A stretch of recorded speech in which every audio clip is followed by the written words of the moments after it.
Chapter 1. Test specimen number 24 has been injected with Valkyrie solution. Survival time, 2 minutes and 45 seconds. Time of death, for 22 a.m. I'm the only one at home. Who's talking? Han Xiao suddenly opened his eyes, and the first thing he saw was a blinding white light. The familiar game cabin door was gone, and in its place was a pure white ceiling. The surrounding white walls had a cold metallic texture, and it was filled with a sci-fi vibe. The room was decorated like an intensive care unit. He was lying on a metal table, and his bare upper body was connected to several wires. The skin on his back was touching the metal, and the coldness penetrated his heart. Beside him were a few people in white coats who looked like researchers, and they looked like they had seen a ghost. Didn't I just accept a client's request to level up a new account? I chose a normal opening. What is this place? Han Xiao had a terrible headache, and his mind was in a mess. It was as if a large amount of information had been stuffed into his mind. The last thing he remembered was that he had just accepted a leveling request to level up a new character in Galaxy. Then he seemed to smell a thick smell of burnt protein. Hurry up and inform Madam Hella.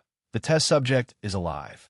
Call the guards. Come and control the test subject immediately. The few people in white coats were shouting.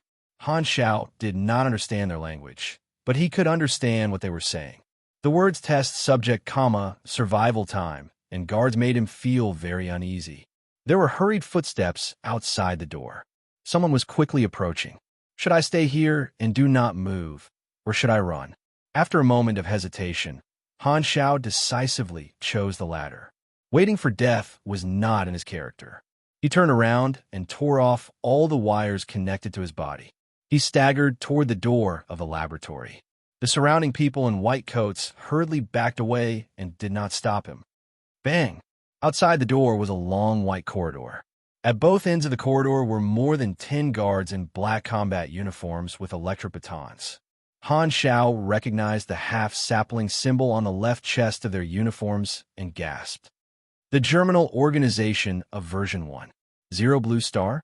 Wasn't it already destroyed? One of the guards swung his electric baton. Han Xiao instinctively raised his hand to block, but the pain of the electric shock made his whole body tremble. His bones felt like they were about to crack, and half of his body was numb. This pain sensation is 100%. Han Xiao was shocked. The upper limit of pain regulation in Galaxy was 40%. Exceeding 40% would cause damage to the player's nerves. The game cabin had the function to monitor the player's vital signs. With such a malfunction, the connection should have been forcibly disconnected. What's going on? Why is there something wrong with the gaming pod that was just replaced 7 years ago? F***CK. The maintenance workers who came to me a few days ago only charged me 300 renminbi and promised that there would be no problems within half a year. They are not reliable at all. I will call the customer service later and ask for a refund. More than a dozen strong guards swarmed up. Han Xiao experienced the feeling of being surrounded by big men. He was escorted to a small, empty, dark room. The guards locked the door and left. It was pitch black, and he was the only one left in the room. Han Xiao grimaced in pain and rubbed his wrist to regain his strength. His head started to hurt again, and a huge amount of information gushed out. After a while, Han Xiao finally figured out what had happened. I've transmigrated to Galaxy? Han Xiao's eyes widened in surprise. Galaxy was an immersive holographic game with servers all over the world. At its peak, the number of people online at the same time was close to 60 million. There is no need to doubt the severity of the population expansion in 2060. The background of the game was the universe of stars. The map and scenes were automatically formed by the latest generation of photon processors. It was unbelievably huge and could accommodate hundreds of millions of players online at the same time without any burden. Countless guilds and corporations were farming for gold and running maps and dungeons. A piece of top-grade equipment could be sold for hundreds of thousands of USD. A popular game had to be very good in terms of balance. Not only could it ensure that ballers who were willing to spend money had a certain advantage, but it would also not let the advantage be so big that casual players would feel unfair. The most important way to maintain balance was to increase the game's competitiveness and technology. Galaxy was no exception. It had also given birth to derivatives such as professional players and professional leagues. At this point, you might think that I was going to talk about how awesome and legendary Han Xiao used to be as a professional player. Of course not. Although Han Xiao relied on games to make a living, the words professional player had nothing to do with him. He was the kind of person who was hated by the majority of players and did not have a studio. As a veteran of Galaxy, Han Xiao had experienced all the changes of the game and had a small reputation. He was always in the top 100 of the Huaxia experts list and was ranked 47th in the latest issue. Logically speaking, with his strength, he was more than qualified to be a professional player. However, he was just a substitute. We'll talk about the reason later. Germinal Organization, Galaxy version 1.0, one of the newbie planets, Blue Star. Han Xiao muttered to himself. Before he transmigrated, Galaxy had been in operation for more than 10 years. The version 1.0 incident had long become history. Did he go back in time? Han Xiao's expression was solemn. Does that mean I can't get back the $300? Slap. Han Xiao gave himself a slap. I've already transmigrated. Why would I want a refund? Am I an idiot? There seemed to be some missing memories in his mind. He did not know what his original body had experienced, and even his name was not clear. He only remembered some general knowledge about this world, such as the time. He was in the game's Galaxy calendar year 687, and the official open beta was in 688. In the era of version 1.0, the Federation of Light, Crimson Dynasty, and Arcane Church were still maintaining the peace that had lasted for tens of thousands of years since the end of the exploration era. This Silver Revolutionary Army had yet to be formed, and the calamity of the supers was still lingering on a desolate planet. The flickering world had yet to be born, and the World Tree civilization had yet to invade the unexplored universe. The Shattered Star Ring, that planet Aquamarine, was still idling at the edge of the visible universe. In order to maintain the game's appeal, Galaxy had borrowed from a game called Yamaguchi Mountain from many years ago. Every update was a disaster or a big event. Ghoul Dan Yinzu had been stirring up trouble for so many years, but he was crushed to death by an egg again. Why did it add again? The Burning Legion invaded again, and who knew how many more times they would have to face it. On this point, Galaxy had fully learned from Yamaguchi Mountain's experience. It was quite fun to play, but if one really transmigrated, friend, do you have a return ticket? The Germinal Organization paled in comparison to the galactic catastrophes in the later versions, but for the current Han Xiao, it was a fatal predicament. The Blue Star's model is similar to Earth, and the Germinal Organization is an organization that tries to overthrow the regime of a large country. If I remember correctly, the test subjects of the Valkyrie experiment were all brainwashed and turned into cannon fodder. The origin of this body was the raw material used by the Germinal Organization for human experiments. There was a gap in his memory, and other than general knowledge, he only had many memory fragments of being imprisoned and experimented on. He was about 20 years old, and his appearance was vaguely similar to himself in his previous life. Whether he was healthy or not was hard to say. He still remembered the words of the doctor that he had been injected with the Valkyrie solution. This thing was one of the Germinal Organization's genetic agents. It was used to strengthen the brain, and the fatality rate was as high as 70%. However, it had caused a mutation in his body. A line of semi-illusory blue text suddenly appeared in front of his eyes. You have been injected with the Valkyrie solution. +1 end. You have received the ability High Concentration. You have received the ability Low-Level Mental Resilience. Panel information. Han Xiao was overjoyed. A translucent blue screen appeared in his vision, and it was very sci-fi. It did not affect his vision. Name: Han Xiao Race. Carbon Human, Yellow, Model. NPC, version 1.0 Open Beta Countdown. 358 days, 11 hours, 03 minutes. Level: 1 Experience. 0 Subclass. Commoner LVL1, 0/50.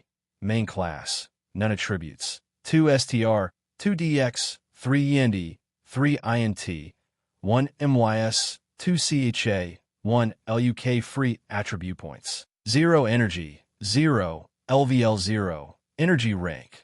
1, 2 grade. F, mortal, trash with a combat strength of 5. Any random NPC on the street can rub you against the ground 100 times. Health points, 23/30ths, sprained, stamina points, 36/36 ability. High concentration. Increase learning and crafting speed by 10%, low-level mental resilience. Increase willpower by 3 skills. None potential points.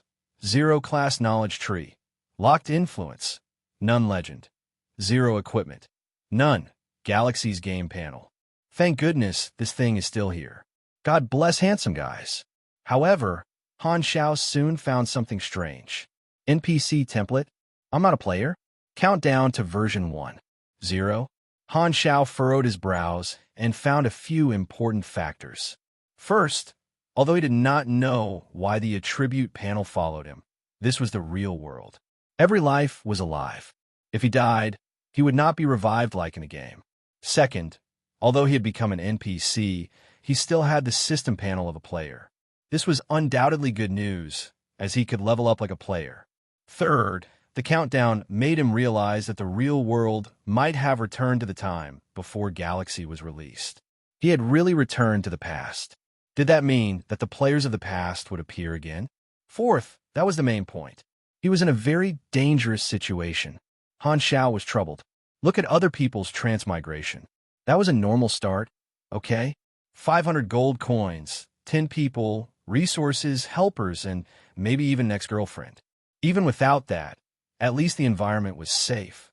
Even if there was an enemy who wanted to kill you, they would only stab you in the back. But what about him?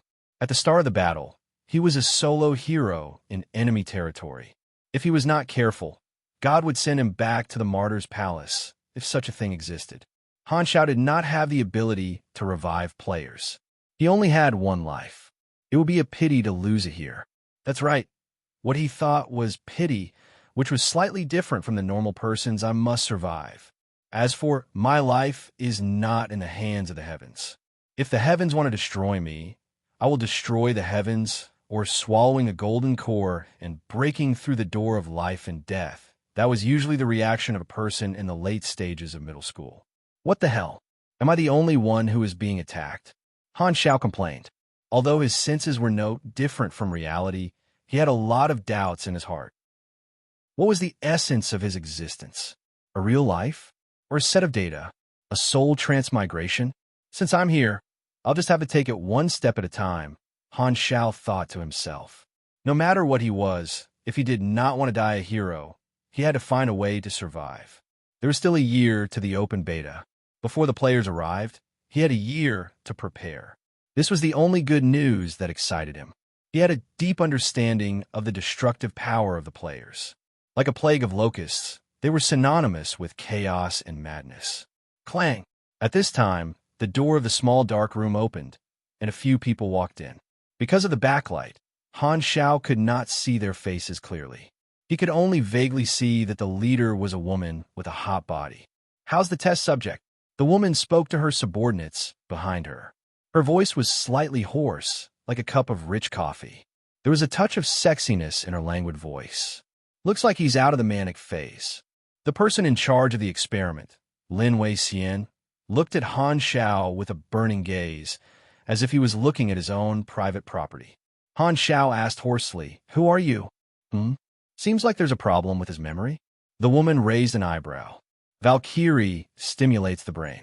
Memory loss is a normal reaction. Lin Wei Xian narrowed his eyes. As his eyes gradually adjusted to the light, Han Xiao saw the woman's face clearly. He was stunned. She had a head of long, wine-red curly hair that covered half of her face.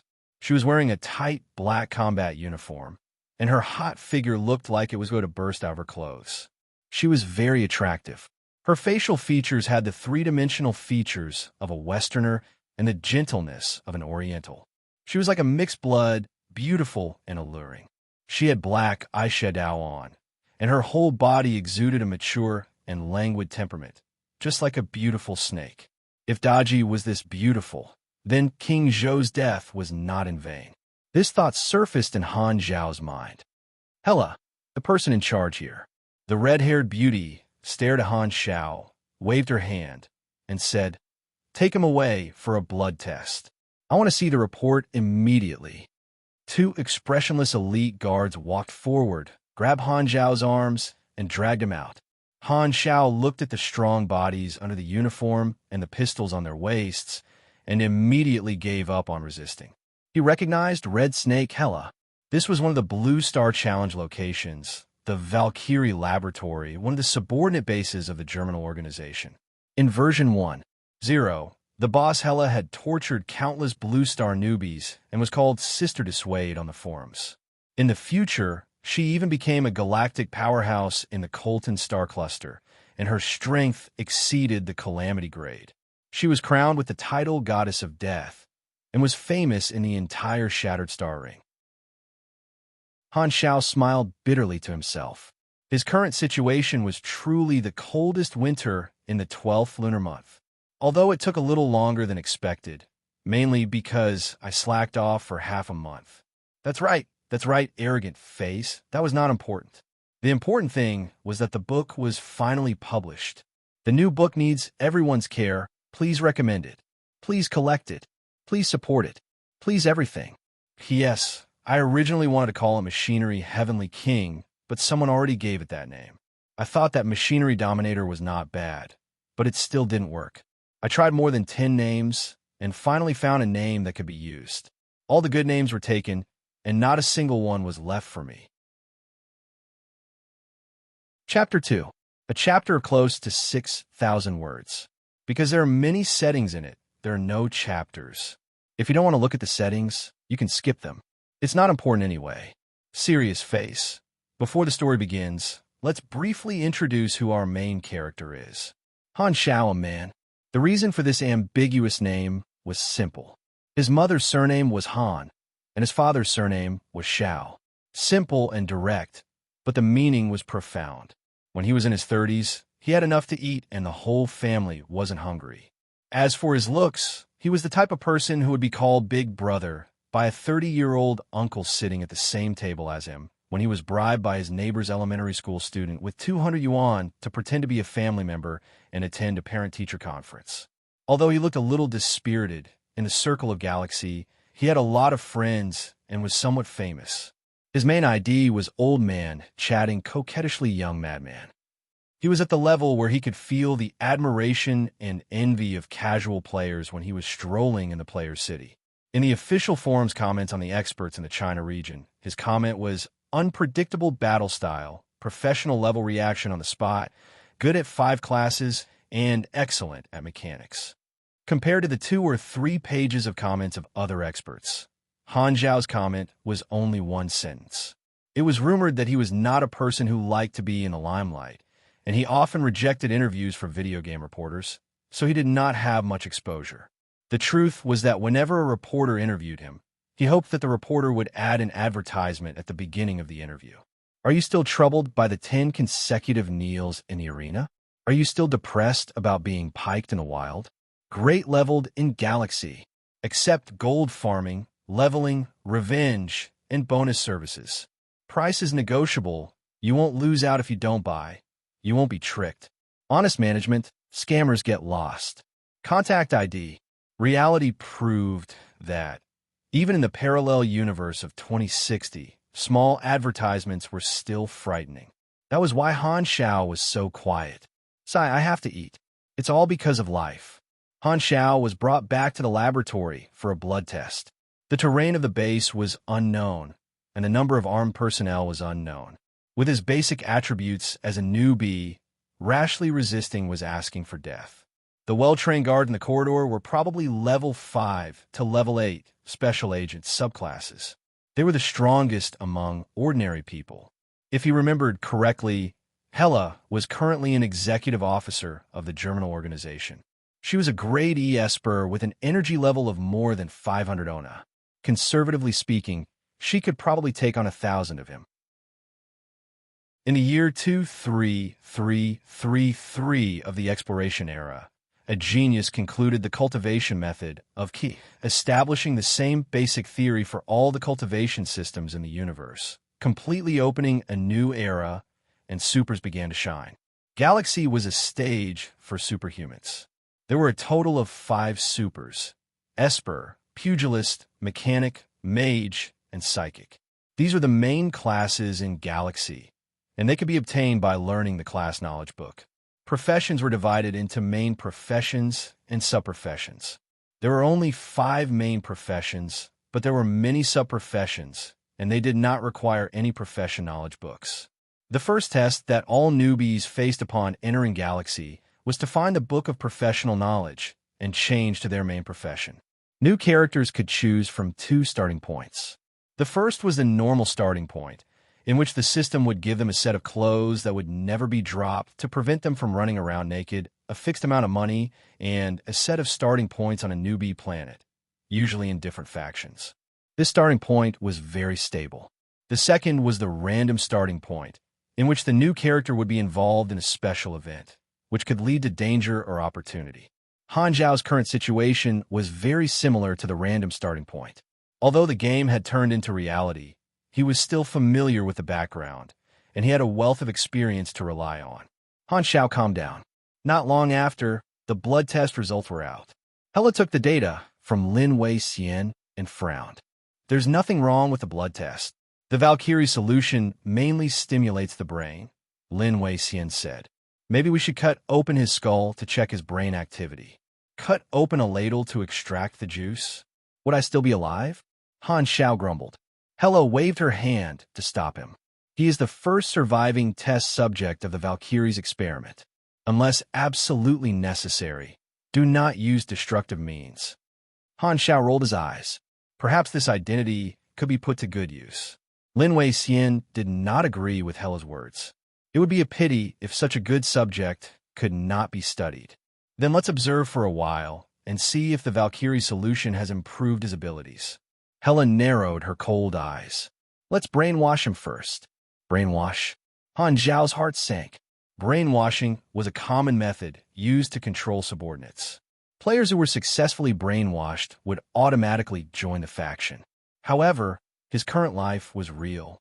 The worst-case scenario was that his thoughts and consciousness would be changed. This was unacceptable. The good news was that Blue Star did not have the technology to directly change one's memory in version 1.0. The German organization's brainwashing method was relatively primitive, using images and sounds to torture and reset one's thoughts. Anyone with an intelligence of 10 or above would be immune to the brainwashing. The Valkyrie solution had increased his endurance by 1 point. Endurance was a hidden attribute that affected the growth of one's endurance. Different races had different innate potentials. In the entire galaxy, humans had average innate potentials. They had the highest innate potentials, but their HP was very low. This 1 point in endurance was very useful to Han Zhao.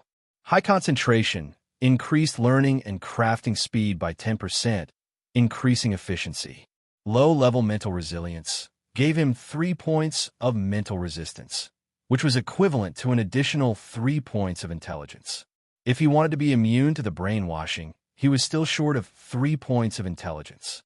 Leveling up a civilian profession will randomly increase 1 attribute point and 1 free attribute point.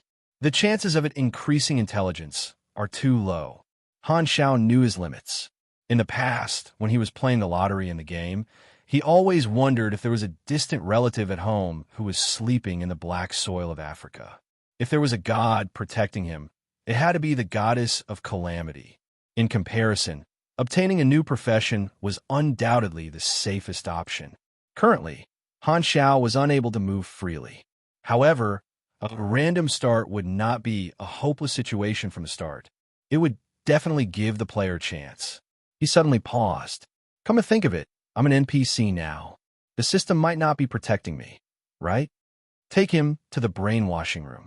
Hela waved her hand and left the room. The 2 stern-looking armed guards moved around him, one on the left and one on the right. The one on the left looked like someone who owed him $300,000, while the one on the right looked like someone who had been constipated for 10 days. His expression was the same as the landlord's every time he came to ask for rent. The group of people came to another room. There were many complicated mechanical instruments inside. Lin Wei-Xian went to adjust the machine. $300,000 and constipated bro pressed Han Xiao into a chair.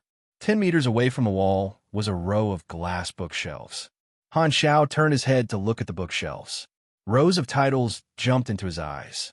Tom's Basic Mechanical Theory, The Genes of Humans and Lizards, Reed's Hypothesis.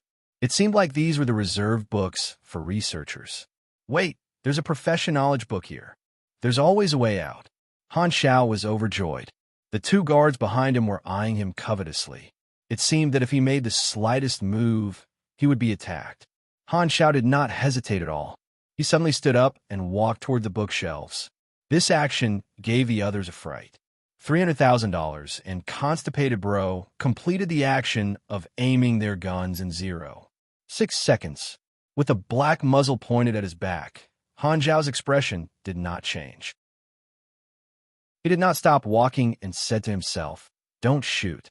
With my little health, one shot will kill me." The next second, Lin Wei-Xian's voice came from behind him. "Wait, let's see what he's going to do." $300,000 and constipated bro hesitated for a moment before releasing their fingers from the trigger.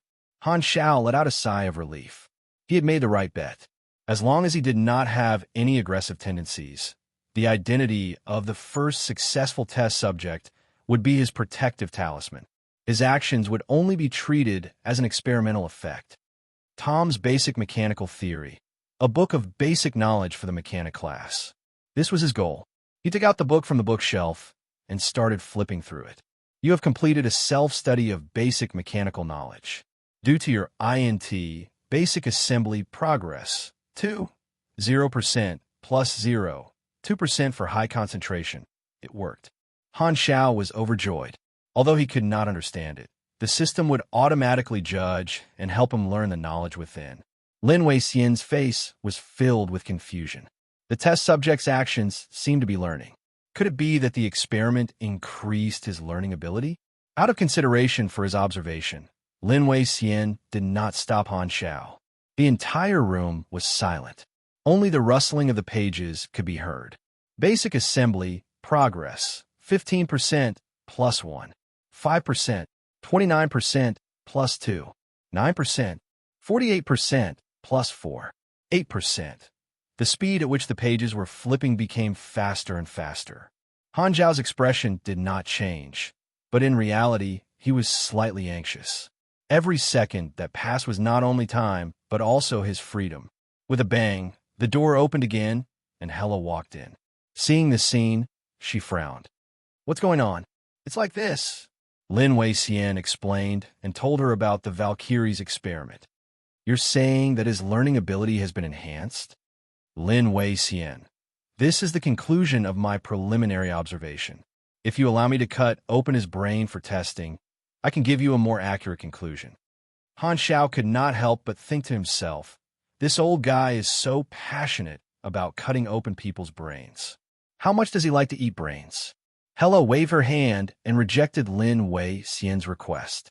If the test subject's brain was enhanced, it might be more important to the organization than training a cannon fodder agent. They needed to immediately brainwash him and instill loyalty to the organization. She turned her head and asked Lin Wei-Xian, "Is the brainwashing device ready?" "It's ready." Lin Wei-Xian pointed at the device in the room. Han Zhao's ears twitched. So this is where the brainwashing device is set up. Damn, I have to hurry up. At this time, a new notification appeared on the interface. Basic Assembly Progress, 90% plus 10%. You have learned the basic knowledge of a mechanic. The mechanic class tree of knowledge has been unlocked. You have received a new class, Mechanic Novice. Plus 10 energy, plus 1 INT, plus 1 END. You have received 2 free attribute points. You have received 1 potential point. You have learned new skills, basic machinery affinity, basic training, and basic enhancement. A warm current appeared out of nowhere and flowed through his entire body, clearing his mind. Different from simply learning skills in the game, all the mechanical knowledge that he could not understand before became understandable and deeply imprinted in his mind, turning into real knowledge. This change made Han Xiao almost unable to maintain his poker face, and he was so shocked that he almost threw the book away. So, the things in the game can really be learned? What kind of joke is this? Galaxy has been in operation for more than a decade. Why hasn't the Earth Federation dominated the Milky Way yet? There must be something wrong. Han Xiao was shocked. His interface changed. Name: Han Xiao race. Carbon-based human, yellow, model. NPC, countdown to version 1, 0, 358 days, 10 hours, 11 minutes. Level: 2 experience. 0 secondary class. Commoner LVL1, 0/50. Main class. Mechanic Novice LVL1, 0/200. Health, 43/50. Sprained. Stamina, 80 to 80. Personal attributes: 3 STR, 3 DX, 5 YND for INT, 1 MYS, 2 C Che, 1 LUK free attribute points, 2 energy, 10 out of 10 LVL1, 10, STR +1, DX +1, YNI +1, stamina +20. Energy rank 3 for grade F. Mortal, still 1 combat strength away from fighting trash. Talent: high focus, increases learning and crafting speed by 10%. Basic mental resilience, increases willpower by 3. Skills: basic machinery affinity LVL1, 0/1000. Increases understanding of machinery. Basic repair LVL1, 0/400. Performs basic repairs on basic machinery. Basic enhancement LVL1, 0/600. Enhances basic machinery potential point. 1 class knowledge tree frowny face armament. Basic assembly LVL1, 19 unlearned skills. Energy, 20 unlearned skills. Control, 20 unlearned skills. Influence, 0 legend. 0 equipment. None. Strength determined melee attack power, and it also affected the ability to carry heavy equipment. Dexterity determined movement speed, attack speed, and dodging ability. It also increased ranged attack power. Stamina increased health and stamina. Every point of stamina increased health by 10 points and stamina by 12 points. Some talents and skills could affect this. Stamina also increased the natural recovery rate of health and stamina. All actions would consume stamina, such as attacking, blocking, running, walking, swimming, crafting, and so on. Stamina determined the defense of the body, not stacked with the defense of the equipment. Defense was divided into many sets of damage reduction formulas. For example, if a person was hit by a bullet while wearing metal armor, even if their defense was the same, the damage reduction rate would be completely different. It depended on the type of attack: melee, ranged, bullet, energy, power, one's attributes, and the material of the equipment. This series of formulas was calculated by the quantum computer, and the official website did not give a clear algorithm. To the players, it was obvious that the higher the defense, the better. Intelligence determined one's comprehension and willpower. The higher one's intelligence, the faster one's skill proficiency would increase, and the more experience one would gain. It could also increase one's learning and crafting speed. This attribute was the main attribute of the mechanic class, and it affected the quality of the final product. Mystery determined one's perception of the mental world, and it determined the attack power of the psychic and mage classes, just like how strength and dexterity were to the pugilist class. Charm affected the initial favorability of certain people and factions, and it gave discounts when trading with NPCs. Luck affected certain judgment and item drop rates. Free attribute points could be used to increase strength, dexterity, endurance, intelligence, mystery, charm, and luck. Energy was the core attribute of Galaxy, and it was the foundation of supers. It could only be increased through leveling up in skills. The description given in the game was bioenergy extracted from cells through special training methods. Having energy was the sign of super. Even espers who had awakened their genes needed energy to support the consumption of their esper abilities.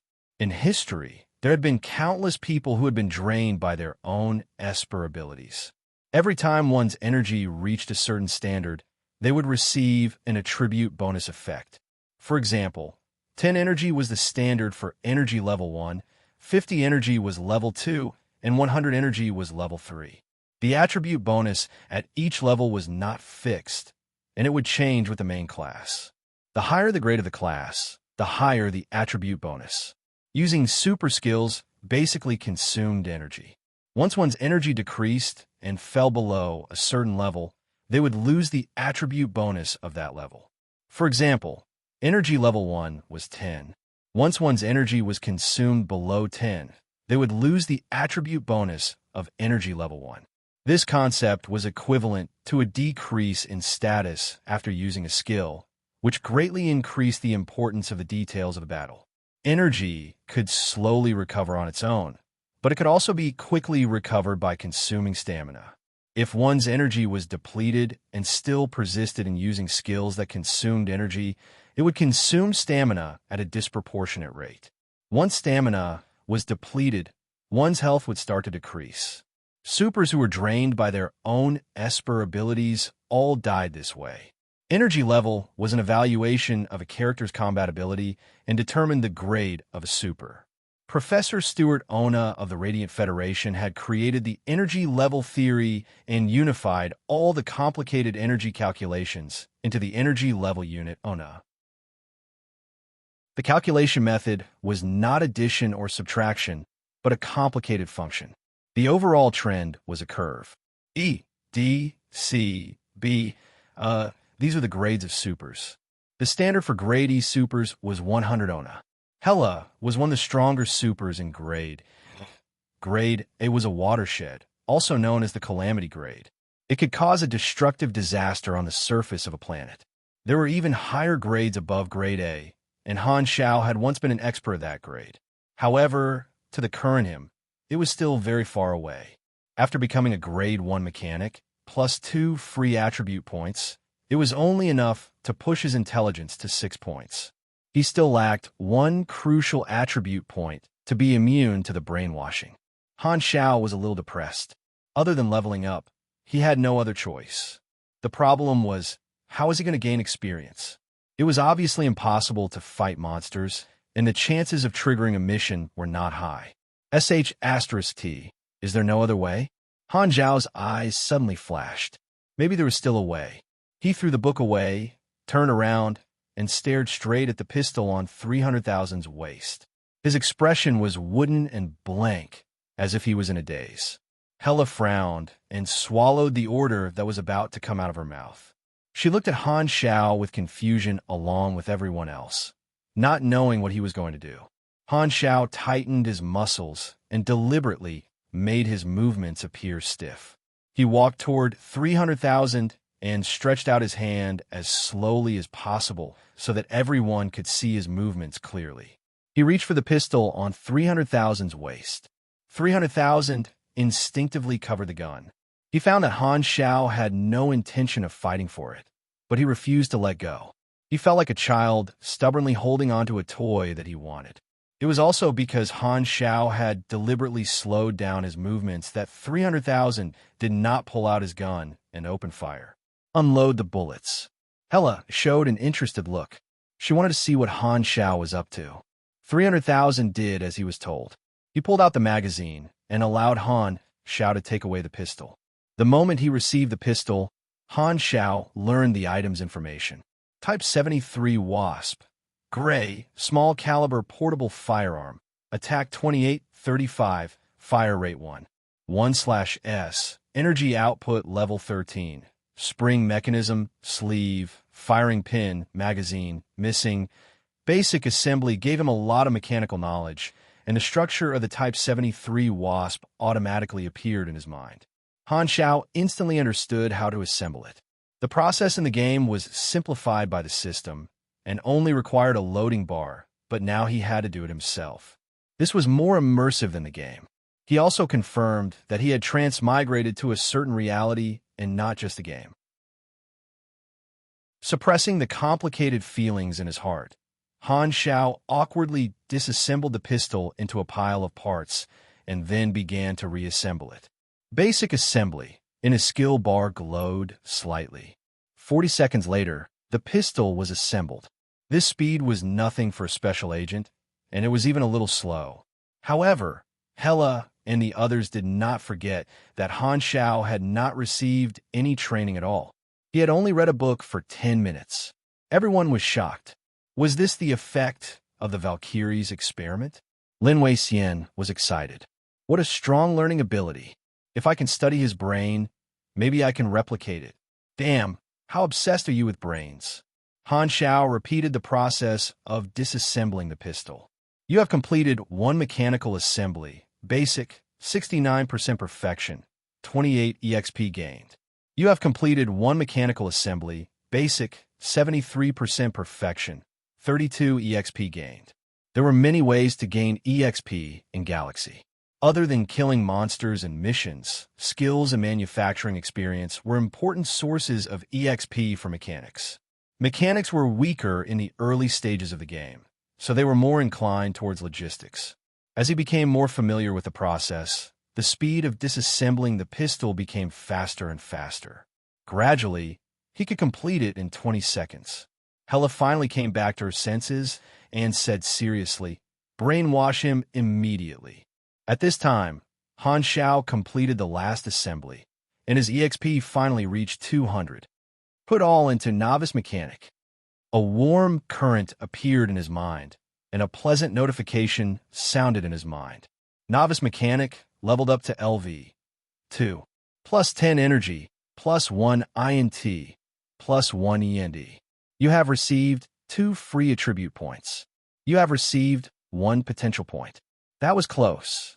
Han Xiaoxin let go of the pistol and let the guard take it back. Chapter 3. Cold shackles shackled his hands and feet, and a metal frame fixed his head. 2 face splitters extended from the frame to prevent him from blinking. In front of the chair was a black screen with speakers on both sides. Han Xiao was fixed to the chair and could not move. He stared at the black screen in front of him. How long will the brainwashing take? 12 hours. Stay here and keep an eye on him, Hela said and left with her men. Lin Weixian turned on the switch, and the screen lit up, displaying strange images. Triangles, circles, and ripples kept changing shapes and colors, creating a strong impact on Han Xiao's vision. He felt very uncomfortable. The speakers played music that was sometimes restless and sometimes soothing. The strong contradiction made Han Xiao instinctively feel uncomfortable. He wanted to close his eyes, but his eyelids were held open by the face splitter. His eyeballs gradually became bloodshot, and he felt sore. Wow, this is so uncomfortable. This was a relatively primitive method of brainwashing. The brain was like a sophisticated instrument, and the basic principle was to use the continuous conflict between vision and hearing to cause confusion in the brain. After calibrating and resetting, the brain would be instilled with a thought stamp. Although this method was a little primitive, it had its advantages. It would not cause too much damage to the brain. In Lin Weixian's eyes, Han Zhao's brain had extraordinary value. It was a precious work of art. Lin Weixian's greedy eyes made Han Xiao very angry. He was like a butcher looking at a pig, thinking about which piece of meat was the best. He had 4 AP on him. After thinking for a while, he added 2 AP to increase his intelligence to 7, leaving 2 AP for future use. You're undergoing brainwashing, basic, undergoing a spirit authentication. INT 7, basic spirit resilience plus 3. Authentication passed. You are immune to this brainwashing. The nausea slowly subsided, and Han Xiao felt a little better. Lin Weixian secretly complained that Hela had thrown the troublesome task of brainwashing to him. However, he did not know that Han Xiao was immune to the brainwashing right under his nose. After the last authentication, Han Xiao had endured 12 hours of torture. His back was aching, and his eyes were dry. Lin Weixian calculated the time and turned off the brainwashing device. Han Xiao suddenly felt as if he had been reborn. Hela came over again, and the leader ordered her to brainwash Han Xiao personally, not allowing any mistakes. The restraints on his body were untied by Hela. The blood flow in the area where he was tied was not smooth, and there was a patch of greenish-purple. Although Han Xiao was in pain, he did not lower his head to look. He had to act as if he had been brainwashed. He maintained a blank expression, without focus, and looked straight ahead. Hela suddenly bent down and leaned closer. Their faces were only 10 centimeters apart. Her moist breath blew on his lips. Han Xiao didn't have the slightest bit of romantic thoughts. Good heavens, at such a dangerous moment, he simply couldn't have any crooked thoughts. The woman's perfume clearly wafted into Han Xiao's nose, making his nose itch. It took him a lot of effort to stop himself from sneezing. Hela's tone was gentle, as if she was hypnotizing him. "Who are you?" "Hiss." After brainwashing, one would usually be instilled with a prepared identity. When faced with an uncertain question, the best response would be to remain silent. Han Xiao adjusted his facial muscles and showed a dazed expression, as if he had been played with. He turned a deaf ear to Hela's words. "I don't know how to act, but I can still act as a poker face." Hela whispered into his ear. Her murmur, mixed with her moist breath, entered his ear. Her wine-red curly hair tickled his neck. From the corner of his eye, he could see Hela's open collar. The large expanse of smooth white skin almost blinded him. Han Xiaoxin was as calm as an ancient well, immovable as a mountain, and saintly as a Buddha. Song Mountain has a well named Kong. Songhai has an island named Feng. What a joke. I've seen the Calabash Brothers hundreds of times. Would I fall for your beauty trap? From today onwards, your name is Zero. The germinal organization is your home, your country, and the resting place for your soul. You have absolute loyalty to the organization. Everything you do must be based on the organization's interests. You cannot hide anything, and you cannot do anything that harms the organization's interests. The meaning of your existence is to carry out the organization's orders and be prepared to sacrifice your life for the organization. Lin Weixian sneered. You live as a member of the organization, and you die as a ghost of the organization. Even if we turn you into a specimen, you can only obey. Hela asked, "Who are you?" This time, it was different from before. It was a question to determine whether the brainwashing was successful or not. Han Xiaoxin thought for a moment and did not answer immediately. Hela furrowed her brows and turned to look at Lin Weixian coldly. Lin Weixian mumbled, "I've been following the brainwashing program. There shouldn't be any mistakes, right?" At this moment, Han Xiao finally opened his mouth. He deliberately dragged out his words to make it sound like he was slow. "I am Zero." Lin Weixian's eyes lit up as he thought of an explanation. The Valkyrie solution increased Zero's learning ability, but the side effect is that it will weaken his emotional communication ability. Hela thought back to how Zero had been so focused on his books. Indeed, he was slow to react to changes in the outside world. She could not help but believe this explanation. It seems that the experiment was not perfect. You're wrong. This is the perfect effect. Why would a cannon fodder need emotions? Take him to rest. I'll go ask the leader. I'm safe for now. Han Xiao finally heaved a sigh of relief.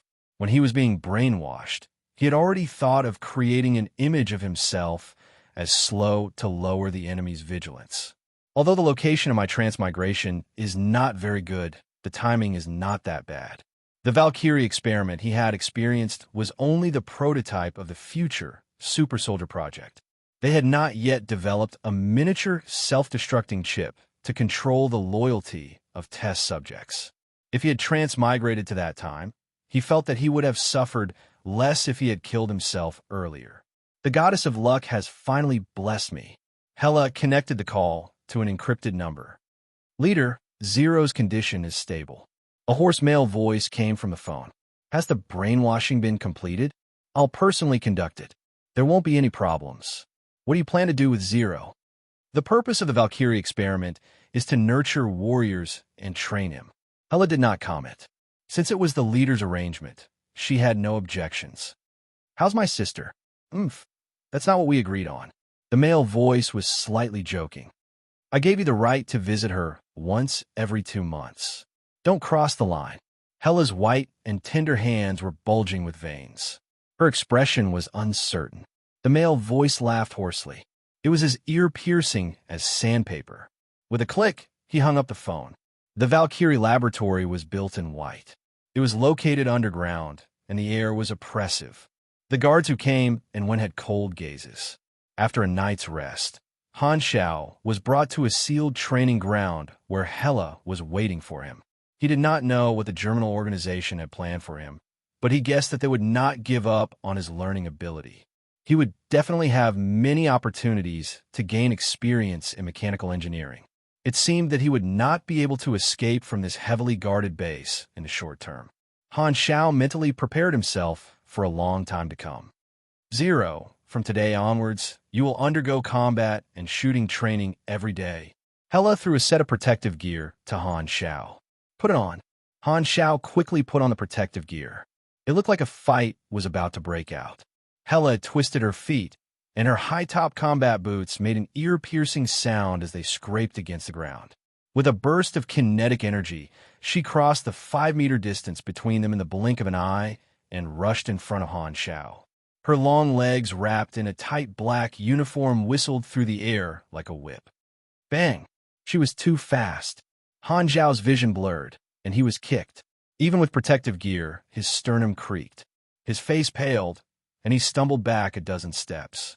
He clutched his chest and coughed violently, as expected of a superhuman. Even without using her full strength, she was still several times faster than a normal person. Hella said calmly, I'll let you rest for 30 seconds. Continue. Combat training was rough and simple. There was not a single word of communication, just continuous fighting. 2 hours later, Han Xiao was completely exhausted, and there was not a single spot on his body that was not aching. He even suspected that this woman had a masochistic tendency. Did a woman who dressed like a queen like to do such things? Hella, LV 30, has taught you basic combat. Current progress, 5%. After the training, Hella turned and left without saying a word. A burly man walked in and dragged Han Xiao, who was on the verge of falling apart, to the shooting training ground next door. I'm your firearms instructor and also the deputy manager of the base, Baltar. The burly man introduced himself. He had a ferocious appearance, and there was a hideous scar on his forehead. His triangular eyes were filled with murderous intent. He stuffed a Type 73 Wasp pistol into Han Xiao's hands and said, There are 10 training bullets in here. Hit the target's head with all of them. Han Xiao was stunned. The human-shaped target was 30 meters away, and it was already so difficult. He did not have any shooting skills to improve, so he was basically a newbie who had never touched a gun before. It would be a miracle if he did not miss the target. Hit the head with all of them? Only an Olympic champion would do that. Han Xiao had no choice but to use his sore arm to raise the pistol and pull the trigger. The recoil caused his wrist to ache. Bang, bang, bang. After 10 shots, Han Xiao looked at the electronic scoreboard next to him. Naturally, he did not have enough points. Suddenly, he felt a sharp pain in his back. Han Xiao's head trembled, and it took all of his willpower not to scream on the spot. He turned around and saw Baltar playing with a black tactical dagger. He licked the blood off the blade and sneered. Continue. If you don't meet my requirements, I'll give you a stab. Let's see how much blood you'll lose today. Crazy. Han Xiao was furious. He reached out and touched his back. His hand was wet with blood. On one side of the shooting range was a one-way mirror. Behind the mirror was a surveillance room. Hella and Lin Wei Xian were watching this scene. Lin Wei Xian shook his head. Baltar doesn't know how to cherish such a precious test subject. He might as well let me dissect him. A trace of disgust flashed in Hella's eyes. She glanced at Lin Wei Xian and said, The organization won't agree to your request. Lin Wei Xian sneered. Once the organization wrings all of his value, they will send him to my lab.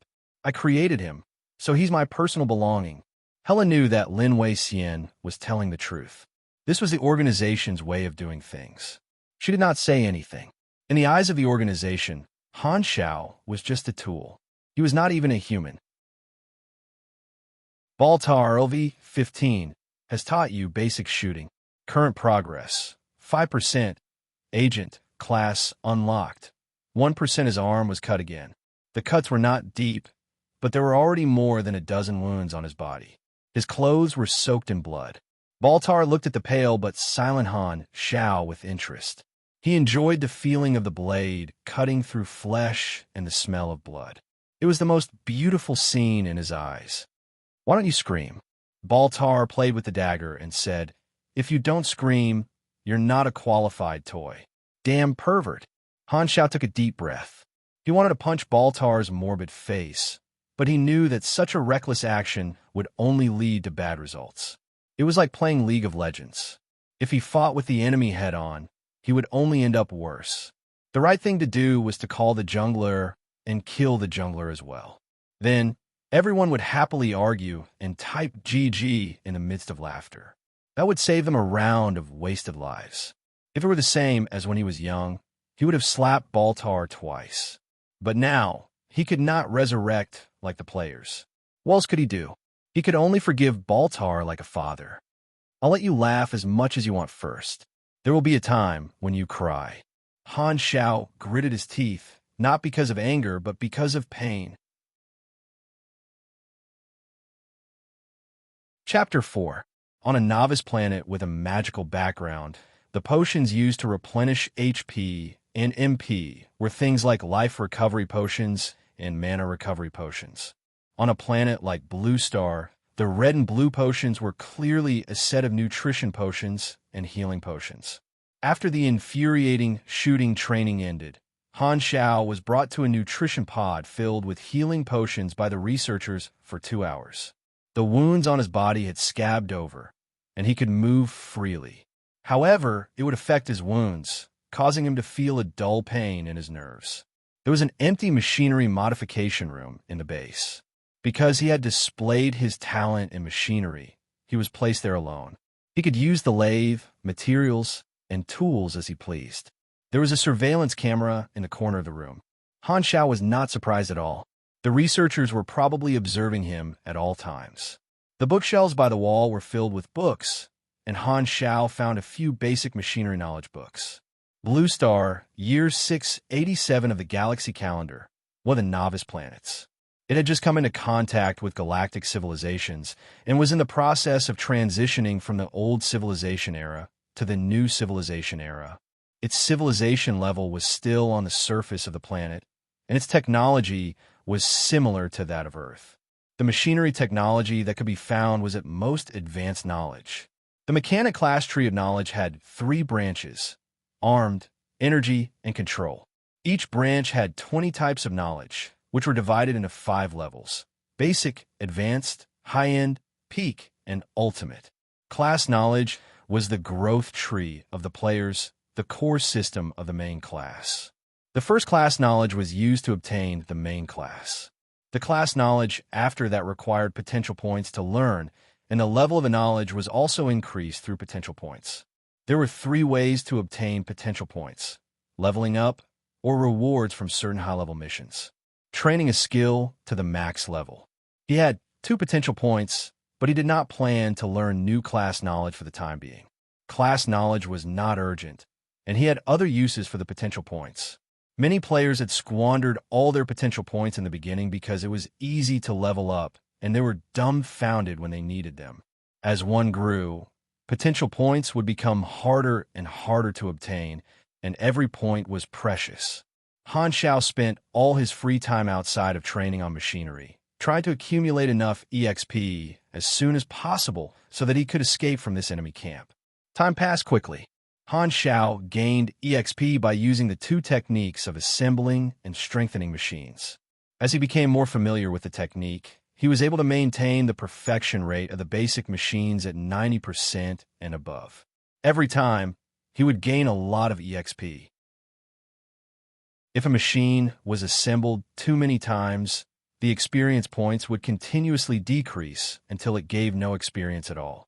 Fortunately, there was a specialized armory in the base, and there were many types of guns which provided enough materials for him to farm assembly experience. The German organization was not wary of Han Shao. After all, he was a test subject whose memories had been erased by the organization. Furthermore, he had been brainwashed. They did not think that he would show any signs of resistance. Han Shao maintained a low-key image of being taciturn and harmless to lower everyone's guard against him. The organization had high hopes for Han Shao, but he knew very well that the bird that sticks out will be the first to be shot, so he decided to save his experience and not level up. The researchers were soon disappointed.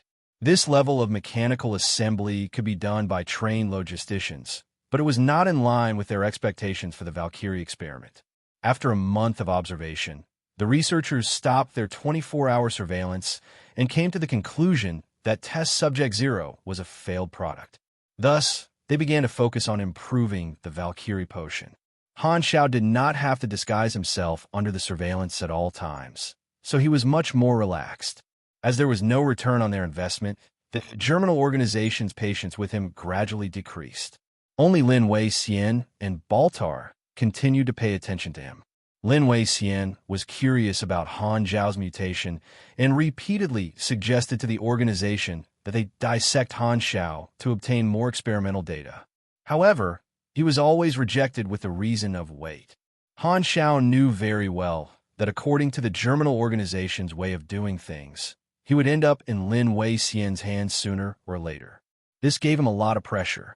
Baltar, on the other hand, did not hide his passion for torturing people. He claimed that it was a way to spur the test subjects to complete their training. He could not torture his colleagues, so the only choice was to torture the test subjects. Due to the existence of the healing agent, his actions were not stopped. The researchers also believed that a suitable amount of torture would stimulate the test subjects to change. Gradually, Han Shao became numb to the pain. He remembered the blood splattered with every stab and waited silently. Living in a dangerous place with enemies everywhere, Han Shao had no one to communicate with. Thus, Han Shao spent more of his energy on studying machinery. He ground the cold metal into various shapes on the lathe and assembled them into useful tools. This process gave him a sense of fulfillment. One by one, armed guards carried out a large number of supplies from the machinery modification room. Han Shao watched silently from the side. The organization is very disappointed in you. From today onwards, you will be given an 80% reduction in resources. The crew-cut man stood in front of Han Shao with a smug and disdainful expression. He looked down at Han Shao with the eyes of a victor. He was test subject number 1, the second surviving test subject after Han Shao. I heard that you were the test subject before me. The organization has spent a lot of resources on you, but you only know how to play with this junk. You are a failure. The organization made the right decision to let me take your place. Number 1's tone was disdainful. He was a test subject that had been completely brainwashed. The organization was his religion, and he had an inexplicable hostility toward Han Shao. Han Shao did not want to waste his breath. Creating a conflict would be an unwise move to expose himself. If the investment did not pay off, the German organization would decisively change the target of their investment. Therefore, after the birth of number 1, the organization withdrew most of the resources given to Han Shao. Han Shao had expected this. What number 1 showed was the result of the Valkyrie experiment. He had great talent in combat and a strong body. He could be trained to become a metal warrior quickly. As the laboratory did not have any maintenance staff, Han Shao was able to keep the machinery modification room. He was responsible for the maintenance and repair of the firearms. However, the free parts and materials allocated every month were greatly reduced. He was treated as a failed test subject by the organization. A few guards passed by and saw this scene. They did not hesitate to mock him. TSK, TSK, two pitiful worms. To be used for experiments, to become cannon fodder, and to be completely brainwashed. To become like them, they might as well die. Shut up. What does it matter? They have been brainwashed anyway. Every pair of eyes was filled with coldness, as if they were looking at a pet. Test subjects were just cannon fodder in the eyes of the Germinal organization. As the discussion faded away, Han Xiao lowered his eyes to hide the light in his eyes. Half a year passed in the blink of an eye. During this time, Han Xiao had figured out the layout of the Valkyrie laboratory and the deployment of personnel. The Valkyrie laboratory was hidden underground. It had a total of 3 floors. Because it was a secret laboratory, it was not large. It was hidden in a forest in the wilderness, and supplies were replenished through airdrops.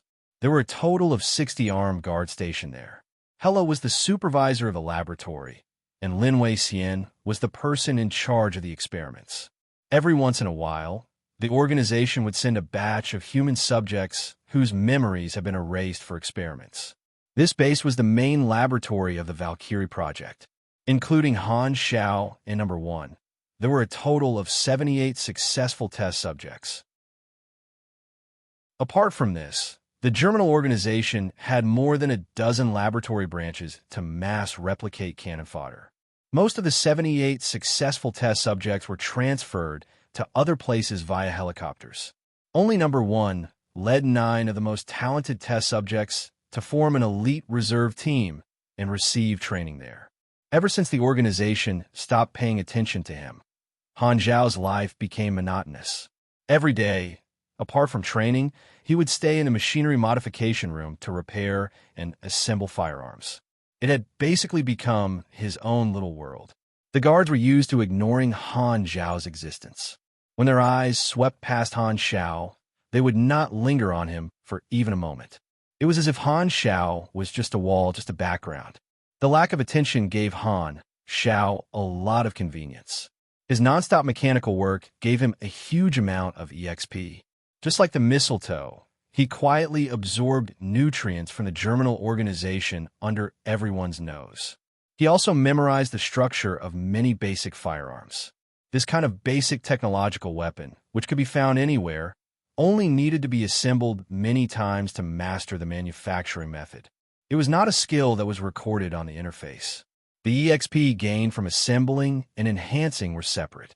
When Han Xiao could not gain EXP from assembling, he began to enhance to gain EXP. He was very careful.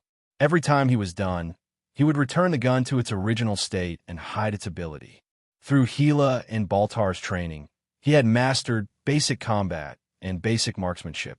He had also unlocked a talent, well-trained, which gave him an extra 100 HP, giving him an extra layer of protection. He had also unlocked the profession Special Agent, which increased his total level to 4. After constant practice, simple repair and simple enhancement had reached level 4, and basic combat and basic shooting had reached level 2. The growth of the mechanic class required a large amount of financial support. This was one of the limitations of the mechanic class.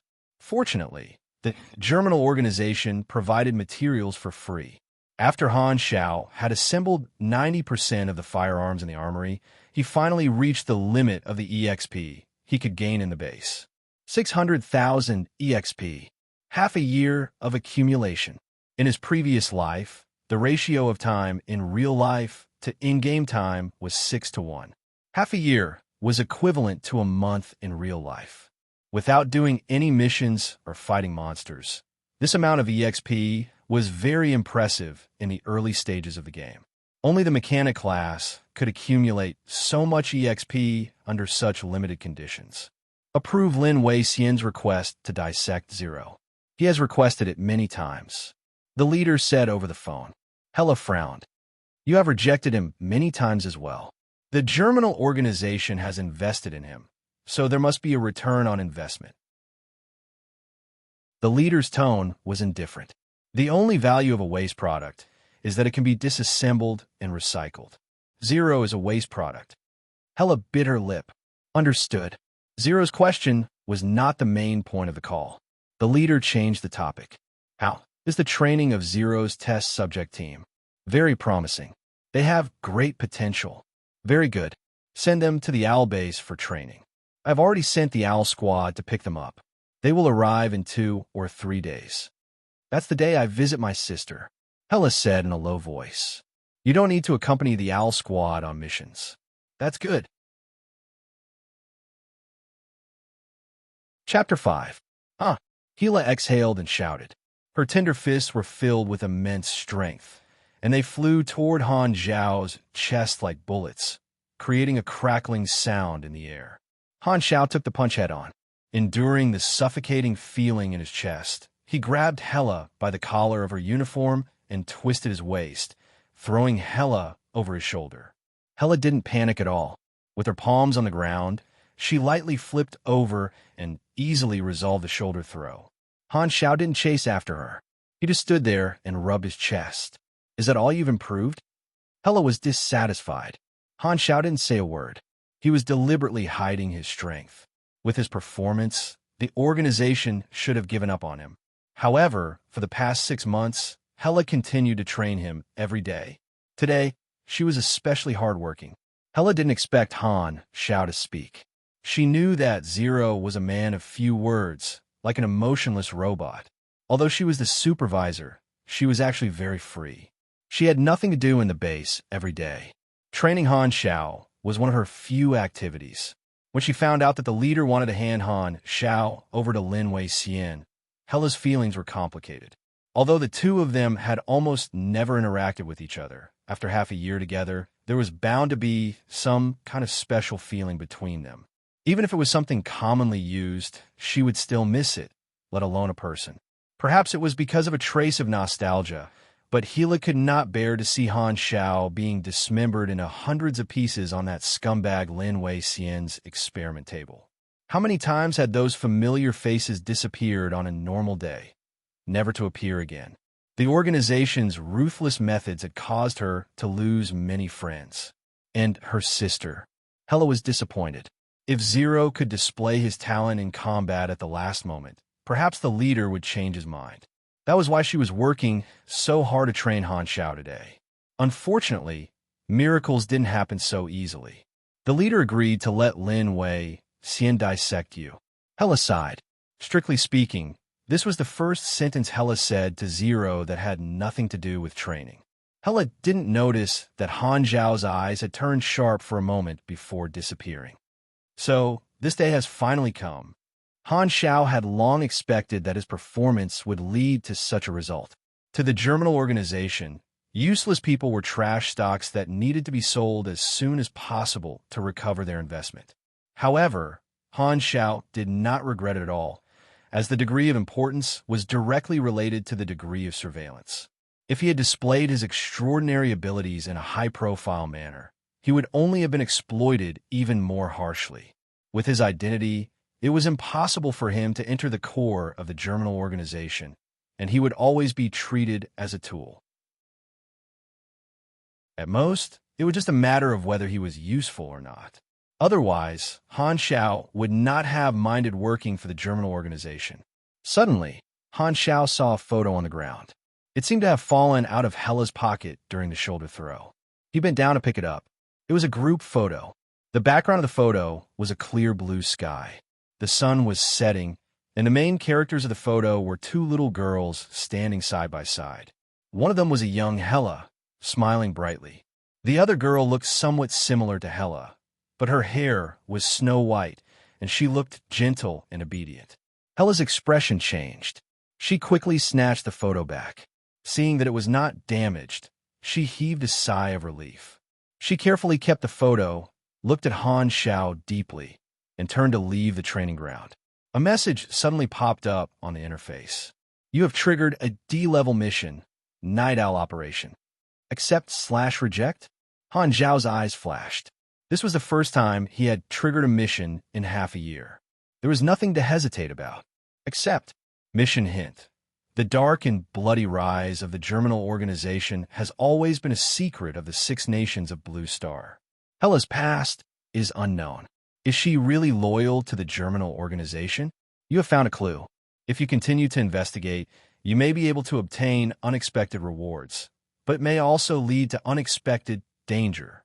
Of course, you can also provide this clue to someone else in exchange for a reward. You can also keep it to yourself. No matter what, the choice is yours. The mission was obviously triggered by the photo. Coincidentally, Han Zhao recognized the white-haired girl. She was Hela's sister, Aurora. Aurora also had special abilities, but hers and Hela's were polar opposites. Hela was extremely aggressive, while Aurora's blood had strong healing abilities. It could even extend one's lifespan and bring the dead back to life. Aurora was brainwashed and controlled by the Germinal organization. Not only did they use her special ability, they also used it to blackmail Hela into doing a lot of bloody work for the Germinal organization. The only person Hela cared about was her sister. At the end of version 1.0, the war between the Six Nations and the Germinal organization reached its climax.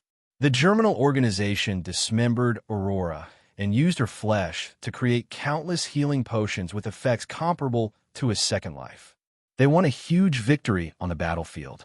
Hela, who was at the front line, only found out what had happened a few months later. Hela completely collapsed. The Germinal organization had already guessed her reaction. They immediately sent a large number of experts to capture Hela and imprison her. Hela suffered inhumane torture in prison. Her bone-deep hatred gave her terrifying tenacity. She endured all the torture and finally found a chance to escape. From then on, Hela became cold-blooded and cruel. She used countless lives to develop her special ability and became stronger by any means necessary. She completely fell into the evil faction and became the infamous Goddess of Death on the Shattered Star. Although the current Hela was cold, compared to the future Goddess of Death who looked down on thousands of lives and destroyed civilizations, she was 10,000 times kinder. If there was a chance, Han Shao really wanted to help her and change Hela's tragic future. It was not out of pity, but to avoid trouble. In his previous life, Hela was a crazy woman who killed anyone she caught. Han Shao was unlucky enough to meet Hela more than 10 times, and every time, his battleship was destroyed. The key to changing Hela's future lay with Aurora. However, at the moment, Han Shao did not have the ability to do so. Escaping was the most important thing. Every 2 months, Hela would leave the laboratory at a fixed time. In 2 days, Hela would leave again. He had enough EXP. The opportunity had finally come.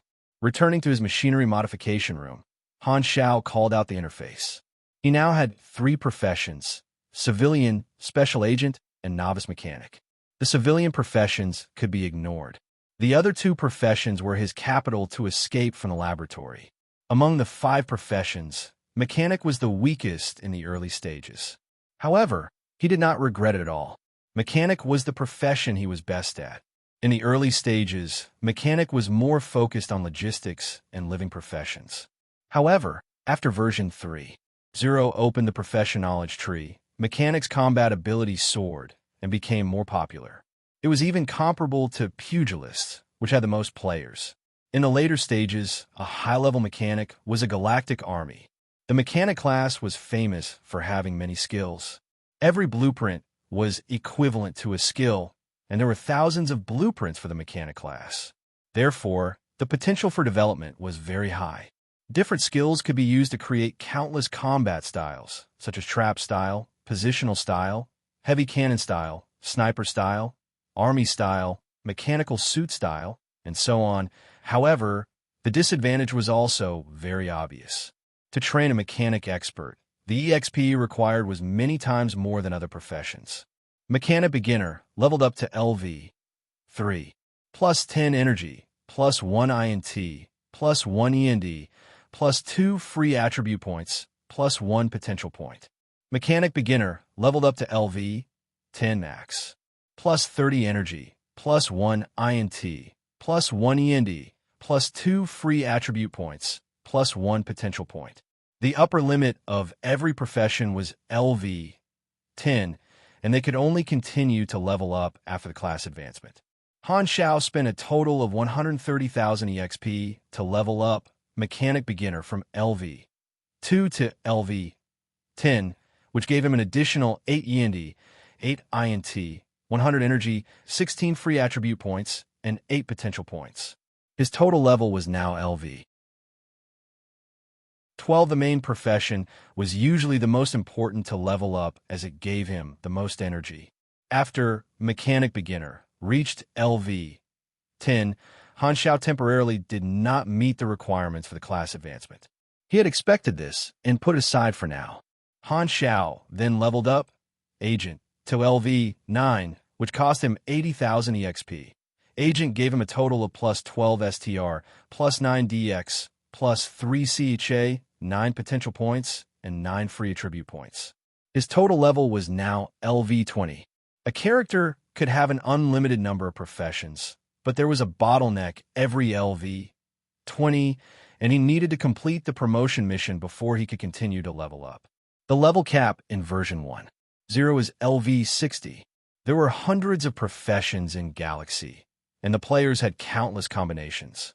In the later stages of the game, individualization was very important. There was no fixed growth strategy, and every character had their own differences to maintain the game's appeal. However, Han Xiao realized that his interface did not show the level cap, which meant that he could have power that surpassed the players in the version. In version 1.0 and version 2.0, the player's area of activity was basically the novice planets.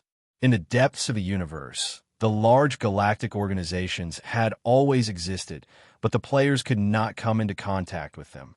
Therefore, the versions limited the players. Now that he was an NPC, he naturally did not have such shackles. LV20 Promotion Mission. Learn a mechanic class promotion knowledge. The prerequisite for the promotion knowledge was to learn 5 basic knowledges of a branch. The armed branch knowledge in the base was not complete, so he could not do anything about it. Han Xiao spent another 150,000 EXP to level up Basic Repair and Basic Enhancement to LV10, which gave him 2 potential points. This was related to his future plans. He spent another 10,000 EXP to level up Basic Machinery Affinity to LV3. Based on his familiarity with Galaxy, Han Xiao spent 60,000 EXP to level up Basic Combat and Basic Shooting to LV6, which gave him 2 new skills, Grappling and Precise Shooting. The remaining 170,000 EXP was what Han Xiao had saved up for Blueprint Gambling. Creating blueprints was the most important ability of the mechanic class. After leveling up, the mechanic class would automatically obtain blueprints. This was the first way to obtain blueprints. The second way was to obtain blueprints from missions or special NPCs. These were special blueprints and were usually rare. The third way was to disassemble machinery and reverse engineer blueprints. However, the conditions were harsh, and it cost a lot of EXP. The fourth way was the most important one, knowledge fusion. By fusing 2 or more class knowledges, if the combination was correct, a new blueprint could be created. However, every fusion cost EXP. There were countless combinations of 60 knowledges, and every combination hid many blueprints. However, only one type of blueprint could be created every time a combination was fused. Some blueprints even had hidden prerequisites, so it was very difficult to know how many blueprints a combination could create. The EXP of fusing the same combination would stack continuously. Even if a new blueprint was not created, the EXP would not be returned. This was why it was called Blueprint Gambling. This was the specialty of the mechanic class. It created the mechanic class combat style and was also the source of their strength in the later stages. It was also a bottomless pit of EXP. Before he had transmigrated, the players had found thousands of combinations. With more than 10 years of experience, Han Xiao had an impression of 80 to 90% of them. Choosing the mechanic class had a huge advantage. It could reduce the weakness of the mechanic class in the early stages to the greatest extent. There were a few rare blueprints that were godly in the early stages of the mechanic class. Of course, there was also a function that was rarely used, free creation. The players could create their own machinery according to their ideas, but there was a 99% chance that they would create a pile of scrap metal.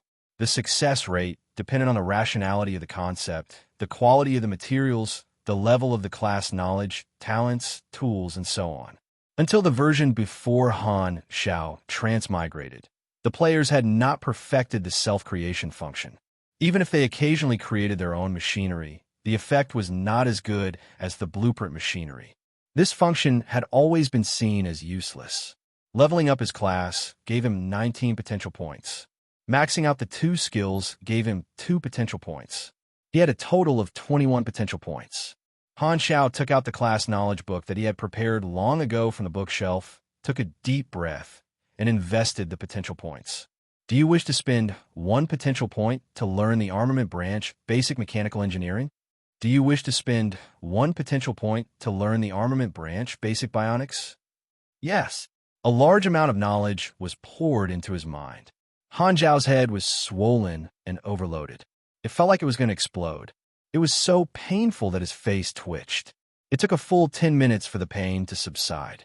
Mechanical knowledge that he had never understood before was deeply imprinted in his mind. Han Xiao spent another 2 potential points to raise both basic mechanical engineering and basic bionics to LV2, increasing his mastery level. The combination of these 2 LV2 basic mechanical knowledge can create 6 blueprints. The same combination will give double the EXP for each fusion.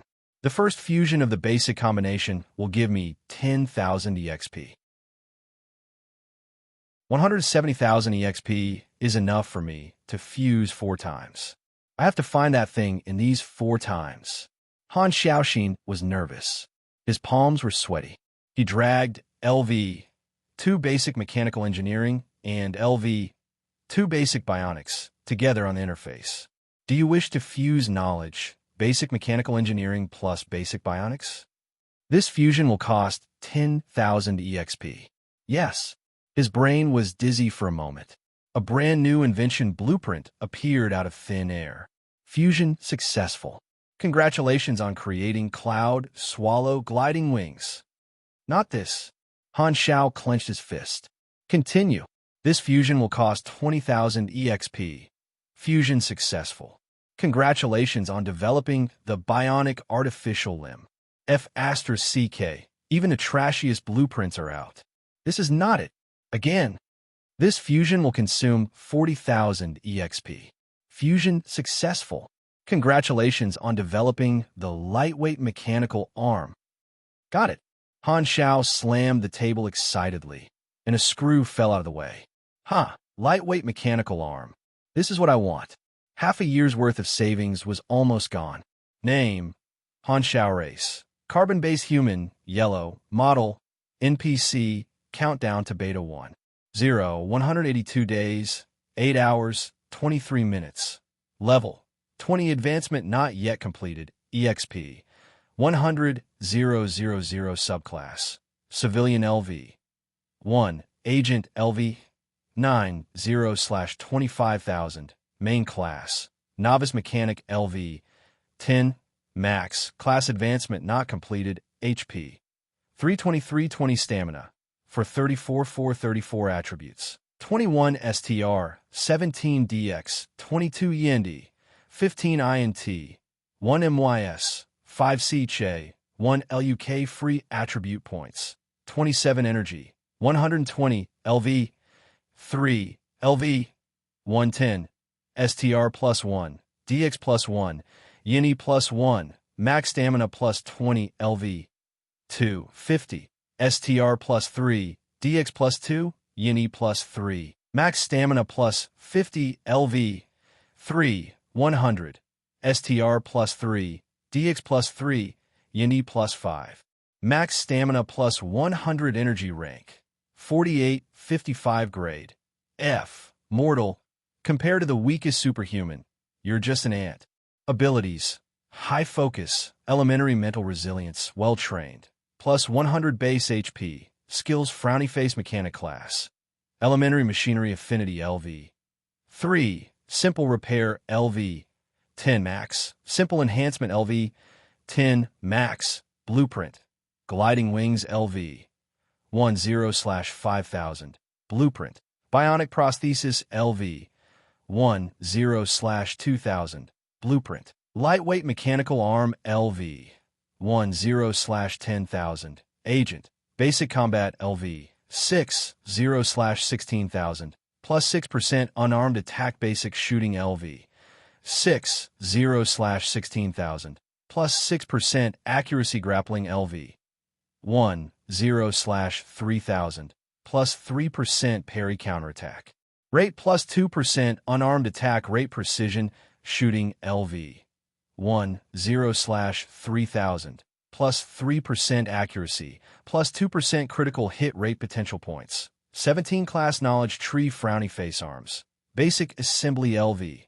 1-0/1. Basic mechanical engineering LV. 2-0/1.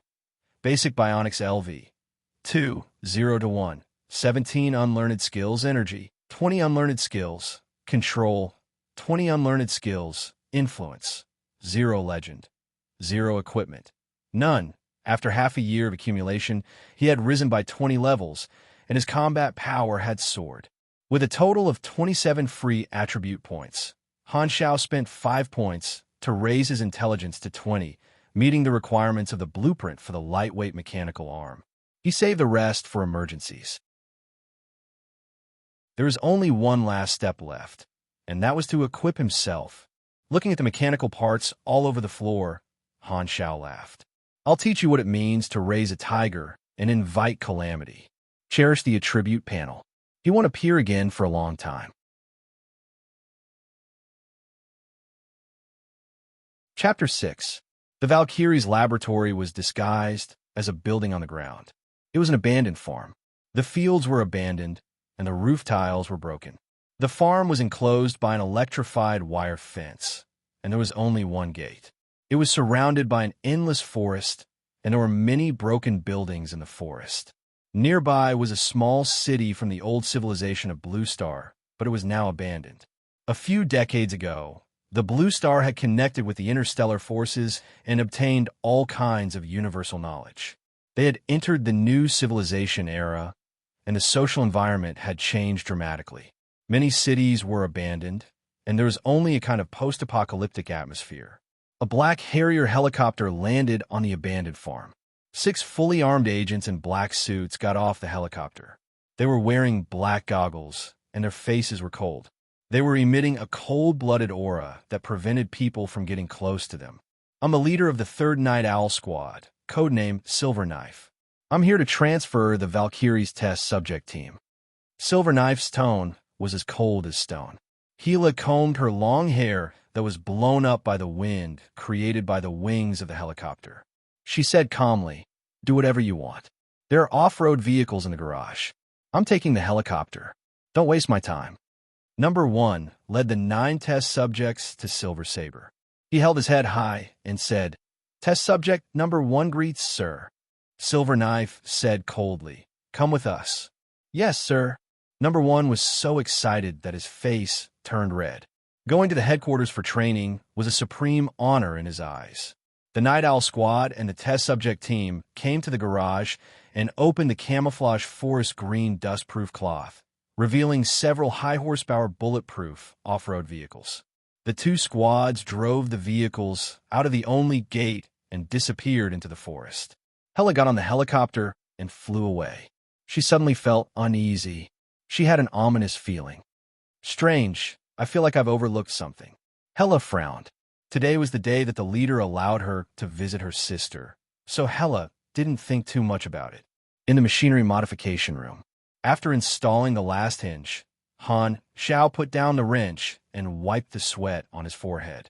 In front of him was a hollow exoskeleton mechanical arm. It looked like a large silver alloy arm. The outer armor was made of manganese steel alloy. This alloy was strong and hard, and was suitable for forging weapons and armor. In order to reduce weight and earthquake resistance, the inner part of the mechanical arm was made of light metal. All the parts were polished by the lathe in the modification room.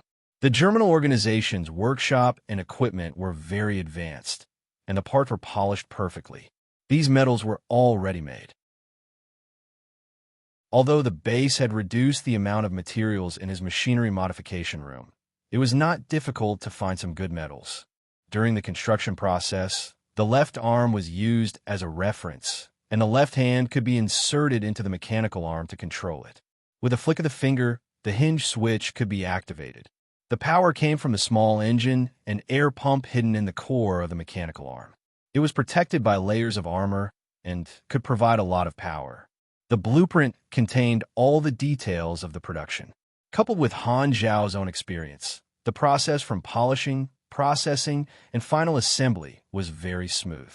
From Han Zhao's perspective, the control system and power system of this lightweight mechanical arm were rather outdated, and the materials used were also very ordinary.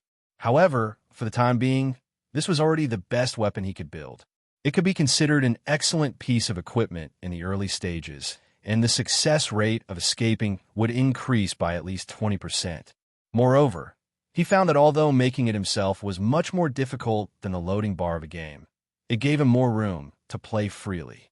The advantages far outweighed the disadvantages. Lightweight mechanical arm, left, quality, white basic parameters, attack 35 to 58, defense 13 to 17, power level 38, durability 270 equipment requirements, 25 STR bonus attribute, -3 SPD length, 51 centimeters, elbow plus forearm plus palm, weight 14. 7 lbs additional effect, plus 10 STR increase. The equipment level from low to high was divided into gray, common, white, normal, green good, blue good, violet, excellent, pink, rare, orange, legendary. The interface notified him that he had completed the first production and gained 3,000 EXP. The rewards of creative work were much better than assembly and enhancement. Han Zhao's current strength was 21, so he spent 4 AP to reach the equipment requirement. In the spare time on the lathe, Han Zhao used simple enhancement modification to modify a Type 73 Wasp. It had an attack of 38 to 47, and it was much more powerful than the normal version. This was the first time he had fully enhanced a weapon. Of course, he would save the good stuff for himself. As long as he had enough bullets, this gun would be able to unleash its full potential. Han Zhao also used the leftovers from the mechanical arm to make a tactical dagger. The blade was mixed with tungsten steel, and it was very sharp with an additional 10 melee attack. It would be a waste not to use the materials anyway. Because Han Zhao had been keeping a low profile for a long time, there was no one watching him 24 hours a day. Han Zhao was the only mechanical support staff in the base. To be cautious, he first built the parts and then welded them together. The guards who occasionally glanced at the surveillance screen could not see what Han Zhao was building. They thought that he was repairing the gun, as usual, so the process was very smooth.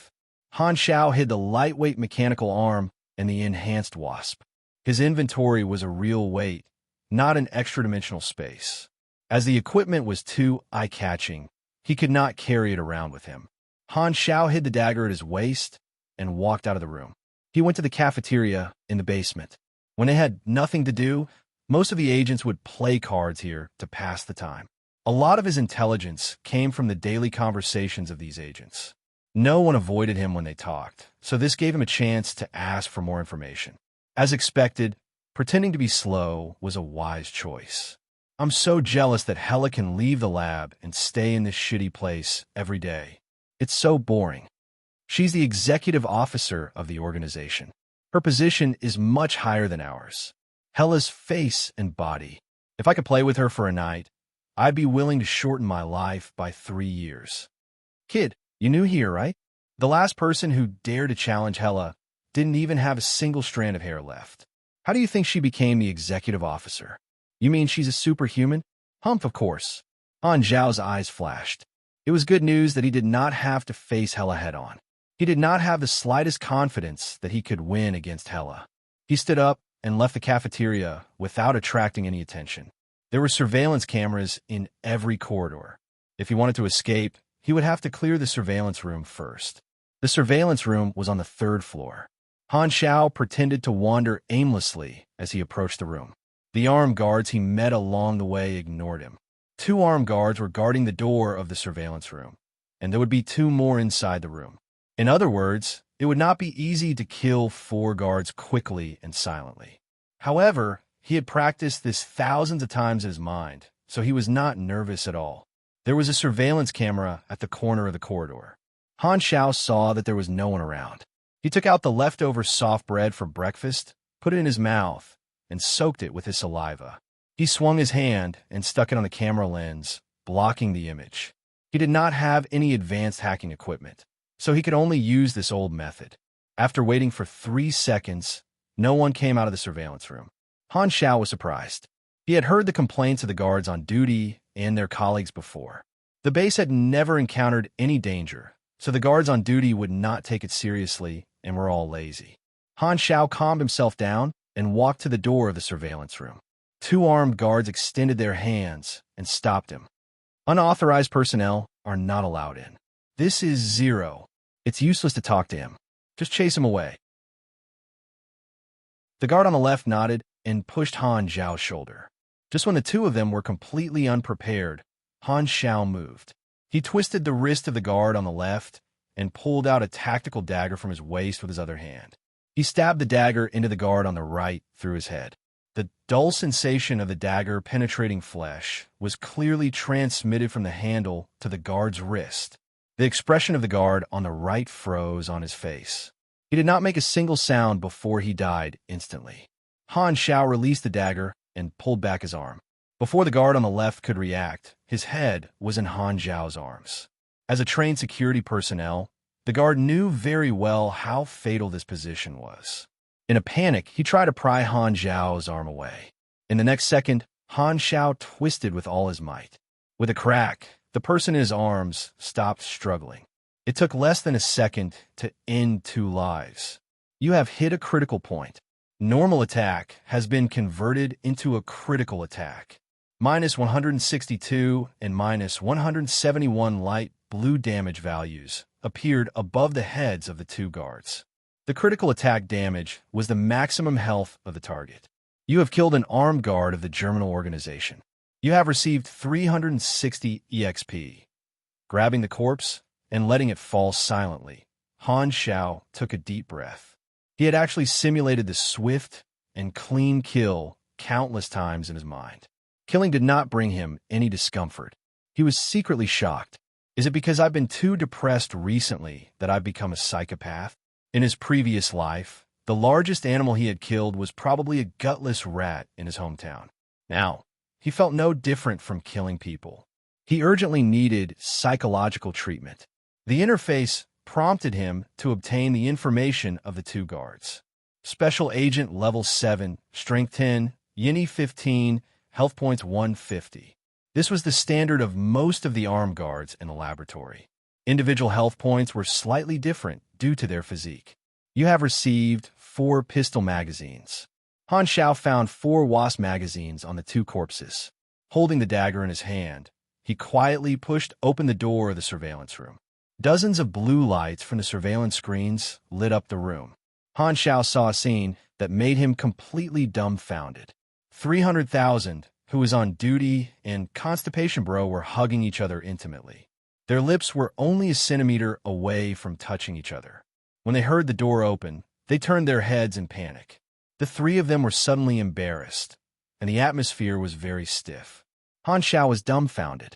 A mouthful of blood was stuck in his throat, unable to come up or go down. Chapter 7. What should I do? This is so awkward. Should I leave as if nothing happened and ask them to stop their performance? Han Xiao neither supported nor discriminated against this kind of special relationship. He felt that what he saw was not just 2 men, but 2 lonely hearts. The high-pressure work gave them endless pressure, and they couldn't find an outlet. Therefore, some special feelings sprouted between the colleagues they worked with every day. This is not your fault. It's all Shichen's fault. The world's fault. Although his brain was thinking about this, Han Xiao's reaction was not slow at all. He held the dagger in a reverse grip and rushed toward 300,000 like a charging leopard.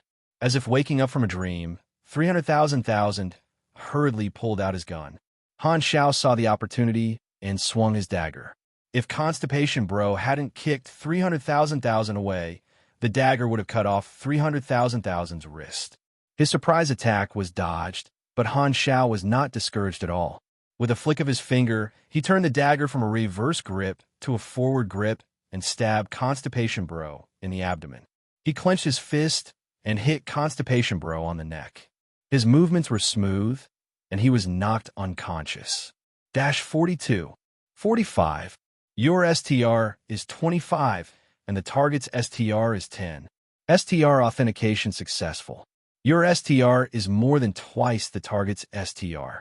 This attack has an additional 50% STR. The target is stunned. Han Zhao's STR was more than twice the STR of these guards. His punches and kicks could cause the STR effect on the guards, as well as inflict negative statuses such as stun and broken bones. Very good. A threat eliminated. Han Xiaoxi nodded. 300,000, who was pushed away, rolled back to create a safe distance and raise his gun to shoot. If the gunshot was heard, the whole base would be alerted. Han Xiao reacted quickly and knocked 300,000 over with a flying tiger. They wrestled on the ground. His finger was on the trigger immediately, and he grabbed 300,000's wrist and smashed it hard on the ground. With a cry of pain, the gun fell out of his hand. Han Xiao didn't stop there. He rammed his head into 300,000's nose. The forehead was one of the hardest parts of the human body, and Han Xiao had added 25 points of strength to his attack. With a grunt, 300,000's nose was broken. Blood gushed out of his nose, and he was stunned. Han Xiao seized the opportunity and flipped to the back of 300,000. He locked his legs around 300,000's waist and wrapped his arms around 300,000's neck. He exerted force, and 300,000's face immediately turned purple. He found it difficult to breathe and couldn't make sound. He flailed his legs as if he was drowning. Naked strangulation. You have used a sealing technique. Your STR is 25. The target's STR is 11. Your STR has passed. The target cannot escape. The stalemate lasted for more than 10 seconds. 300,000's resistance gradually weakened, and he fainted from the pressure on his neck. That was close. Han Xiao got up while panting. He felt a little emotional. If he was in a martial arts course, he would not be so tired. The pugilist class was the most popular class in Galaxy, for no other reason than it was cool. It was F*King cool. The names of the moves were so cool that they were explosive, such as King of Flames Earth-Shattering Wave, Magic Beam Cannon, and Star-Crushing Fist. It was hard to say whether the power of the moves could live up to the effect of the name, but at least it could ignite the soul of a Chinibyu. It felt like the full power of the moves could not be unleashed without shouting the name of the move. Although most players felt that it was too embarrassing with Han Zhao's experience as a pugilist smurf account, once he accepted this kind of setting, it actually felt quite good. Who hadn't been in the Chinibyu age before? Furthermore, the combat style of the pugilist class was very simple. It was just brainless hammering. Compared to the mechanic class, which was the most difficult class to learn, it was like the difference between Angry Birds and Dark Souls. They were two completely different games. Han Xiao had the bonus of basic combat and grappling skills. Coupled with his experience as a pugilist smurf account, his fighting ability could be considered outstanding. At least, it would not be a problem for him to deal with ordinary people. He used his dagger to end the two people who had fainted. At this time, even the slightest bit of mercy would be cruel to himself. He also casually looted the bodies of 300,000 and Constipated Bro for 4 more gun clips. He did not have time to rest. He moved the 2 bodies in, took off the combat suit of one of them, and wiped the blood in the corridor. He used the butt of the gun to smash all the surveillance screens. After checking that there were no problems, he locked the door and left the surveillance room. His expression was calm. No one could tell that he had just killed 4 people, and that it was his first time killing people. It had to be said that facial paralysis was a good habit. No one could tell what he was thinking. Cleaning up the surveillance room was like removing the eyes that were hanging above his head. He finally did not have to sneak around anymore. When he returned to the 2nd floor, a guard suddenly stopped Han Xiao. "Mr. Lin Wei Xian wants to see you." Han Xiao paused for a moment, and his eyes flashed. Sure enough, Lin Wei Xian could not hold back anymore. He knew that this day would come, but he did not expect it to be so coincidental. Thinking about it carefully, this might be beneficial to him.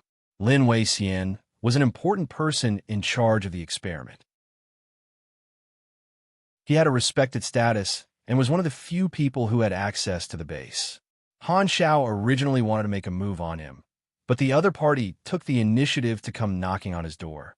He followed the guard to Lin Wei Xian's private laboratory. The lighting was dim, and there were bottles of transparent containers on the shelves on the wall. Human organs were soaked in formalin solution. It looked like the collection room of a psychopathic murderer. Lin Wei Xian's eyes were burning with passion as he sized up Han Xiao. He was very happy and said excitedly, "The organization has finally handed you over to me. As long as I dissect you, I will be able to find out why you are different from the other test subjects. Once I've discovered your value, your body will be qualified to become my specimen." My first test subject, how memorable. Han Xiao was as silent as a rock. In the darkness, his expression could not be seen clearly. "That guard, secure him for me. Don't let him struggle and ruin my experiment." After Lin Wei Xian finished his order, he turned his back to the two people and took out a strangely shaped scalpel and a skull opener from his toolbox. It was unknown how many human bodies it had cut open before, but the gleam of the scalpel made people shiver. Suddenly, Lin Wei Xian heard a dull thud behind him. He turned around in confusion, only to find that Han Xiao had unknowingly stood behind him and was looking down at him. Before he could think, Lin Wei Xian suddenly felt a sharp pain in his chest. He looked down and saw a dagger deeply embedded in his heart. His strength was quickly draining away, and the scalpel fell to the ground with a clang. Lin Wei Xian was horrified. He looked into Han Zhao's eyes. Those eyes were always dull, but now they were as sharp as knives, making him feel as if he had fallen into an ice cellar. Looking past Han Zhao's body, Lin Wei Xian saw that the guard had fallen to the ground. His neck was strangely twisted, and his body, which was not completely dead, was twitching. Lin Wei Xian's eyes were blank. He had never thought that Zero would resist. He had witnessed the entire process of Zero's brainwashing. What had gone wrong? That's right, there's still the surveillance camera. Lin Wei Xian looked at the camera in the corner with his last hope. Han Xiao said indifferently, "Give up. Everyone in the surveillance room is dead." This tone was definitely not something that the dull Zero could say. Lin Wei Xian's body trembled. His face was ashen. He used the last of his strength to ask hoarsely, This past half a year, you've been pretending?" Han Xiao nodded. "How is this possible? Everyone was fooled by you." Lin Wei Xian seemed to have heard something inconceivable. "In this world, nothing is impossible." Han Xiao twisted the dagger forcefully. Lin Wei Xian fell to the ground with unwillingness and shock. His eyes were wide open, and he died with a grievance. "I am your creator."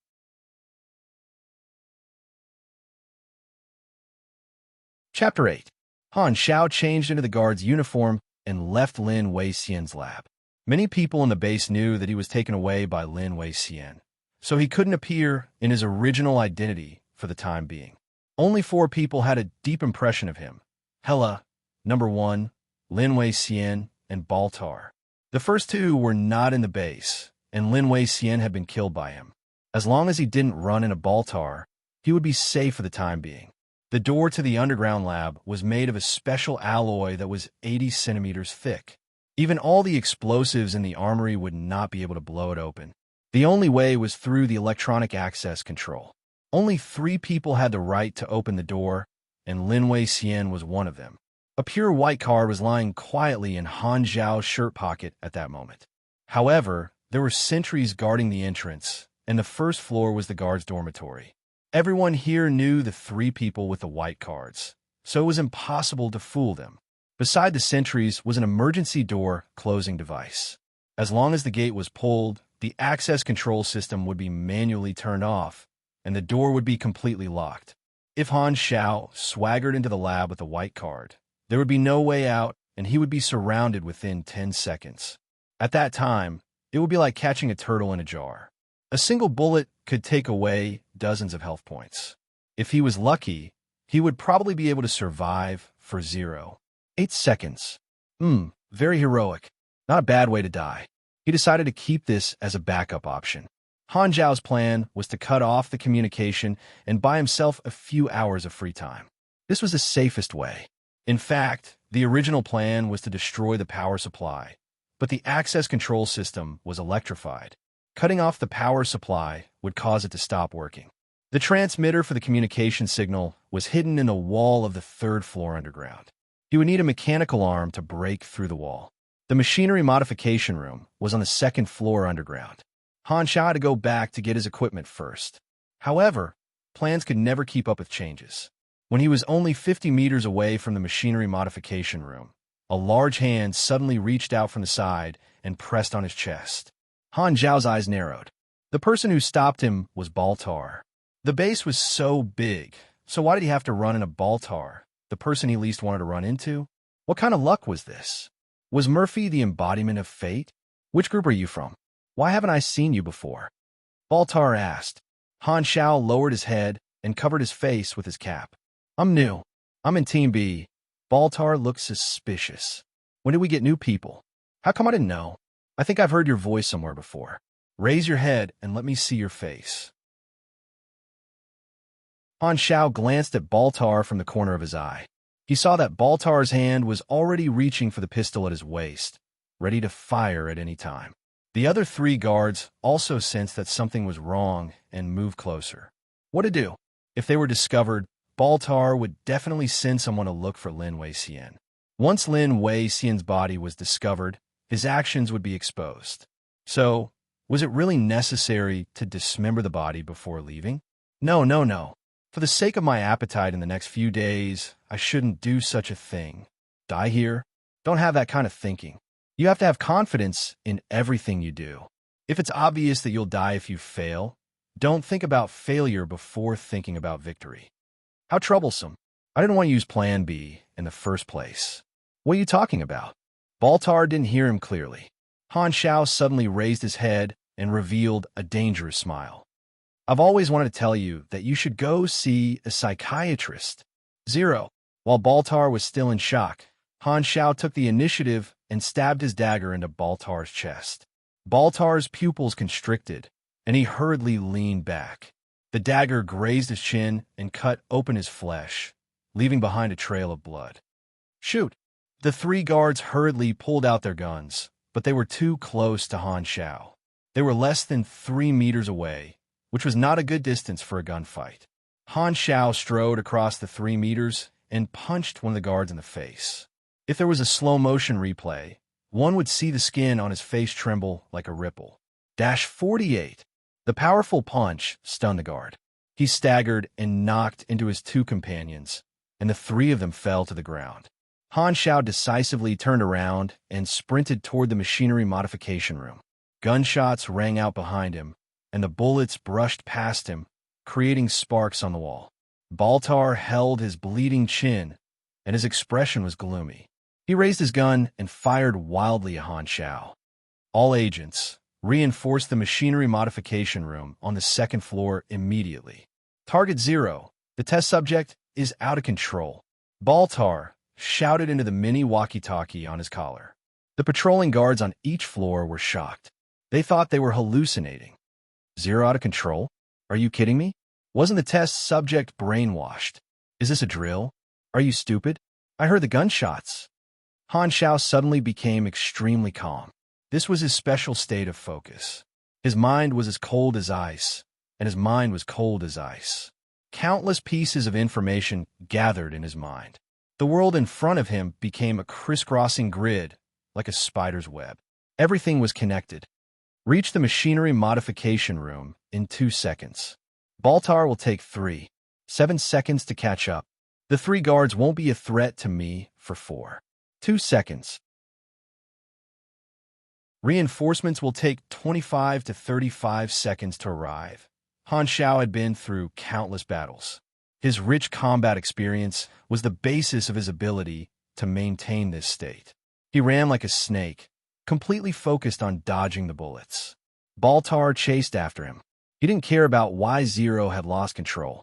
He knew that his job was to capture Han Xiao. If necessary, he could even kill him on the spot. Interesting. The little toy wants to resist. Baltar licked the blood on his chin. This is the way you chose to die. Although he was ambushed by Han Xiao, Baltar was still very confident. He was an elite agent with 20 years of experience. Even if Zero was a fast learner, he had only trained for half a year. How many of his moves could Zero block? And by the looks of it, Zero was panicking. Han Xiao ran into the machinery modification room and slammed the door shut. You chose to hide in a room. This is a dead end. You're too inexperienced. Baltar sneered and rushed to the door. He raised his foot and was about to kick it open. He quickly reloaded his magazine and was ready to fire a round of bullets once the door was opened. Suddenly, something happened. The door exploded into pieces. A mechanical fist with a metallic hue broke through the door. The engine roared, and the silver fist smashed into Baltar's chest. -95. It was the sound of bones breaking. Baltar was sent flying like a rag doll and slammed into the wall. His ribs were broken, and his gun was knocked out of his hand. He spat out a mouthful of blood as he stared at Han Xiao, who was now a completely different person. At this time, Han Xiao's left hand was equipped with an exoskeleton light mechanical arm. It was like a large arm armor covering his arm. The hinges and gears were rotating, making the sound of springs. The metal fingers moved nimbly, and the exposed pipe spewed out black smoke from the engine, like a black cloud that surrounded his arm. What the hell is this? Baltar's eyes widened in horror. Not far away, 3 guards aimed their guns. Han Xiao was 1 step ahead of them. He raised his enhanced Type 73 Wasp and fired 2 shots. Dexterity affected shooting accuracy, and skills had accuracy modifiers. Han Xiao's marksmanship was amazing. The bullets hit the eyes and throat of the 2 guards, triggering lethal damage and killing them instantly. The 3rd guard fired, and the bullet whistled toward him.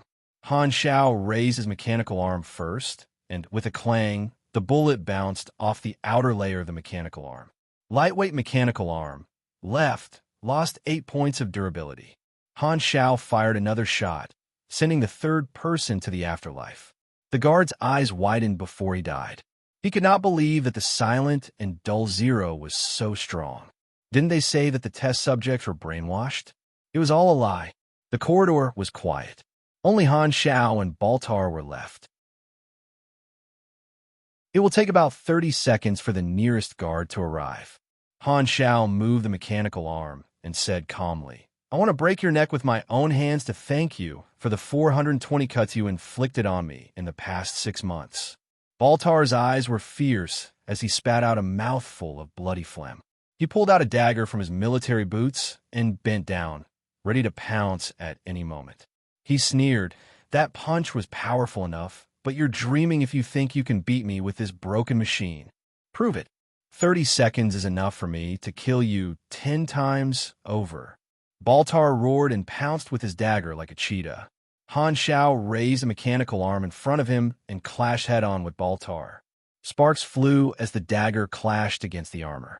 The moment the 2 of them passed each other, Baltar twisted his waist and swung his leg, aiming for Han Xiao's knee like a scorpion raising its tail. Kicking the enemy from behind and cutting the neck with a dagger was a very powerful move. Han Xiao, who had been trained by Hela, knew that Baltar would use this move. He reacted quickly and swung the mechanical arm backward, hitting Baltar's leg. The sound of bone cracking could be heard. -87. The mechanical arm's energy level was 38. Combined with Han Xiao's own energy level, it was almost at the standard of a Grade E Super. The lightweight mechanical arm doubled Han Xiao's attack power. Even though it was not enough to crush Baltar, every hit dealt around 90 damage, which was quite impressive. Baltar's health was only slightly more than 300, and that was with the addition of the well-trained talent. Coupled with the punch that he had used to break through the door, Baltar's health had been reduced to less than half. Baltar's health was starting to weaken. Baltar groaned and endured the pain. He stabbed his dagger toward Han Xiao's eyes, but his movement had slowed down, and the mechanical arm caught his dagger. "Impossible. How can I lose?" "You," Baltar roared, unwilling to give up. He wanted to fight back. As soon as he finished speaking, his vision suddenly turned black. The mechanical palm pressed down on his head and smashed him into the wall. The tyrannical strength directly suppressed his angry roar back into his throat. Bang! Gravel flew everywhere as blood and flesh flew everywhere. Han Zhao's eyes were cold. He slammed Baltar's head against the wall and pulled, leaving a deep red mark. Baltar's face, which had been rubbed against the wall, had become a bloody mess that was beyond recognition. Han Zhao let go, and Baltar fell to the ground like a puddle of mud. He was no longer as arrogant as before. "Sorry, I went back on my word and didn't break your neck. How about you get up and let me kill you again?" Han Zhao raised his eyebrows. Baltar did not answer. He did not have a chance to. "You have killed Valkyrie Laboratory Assistant Manager Baltar. You have received 1,500 EXP.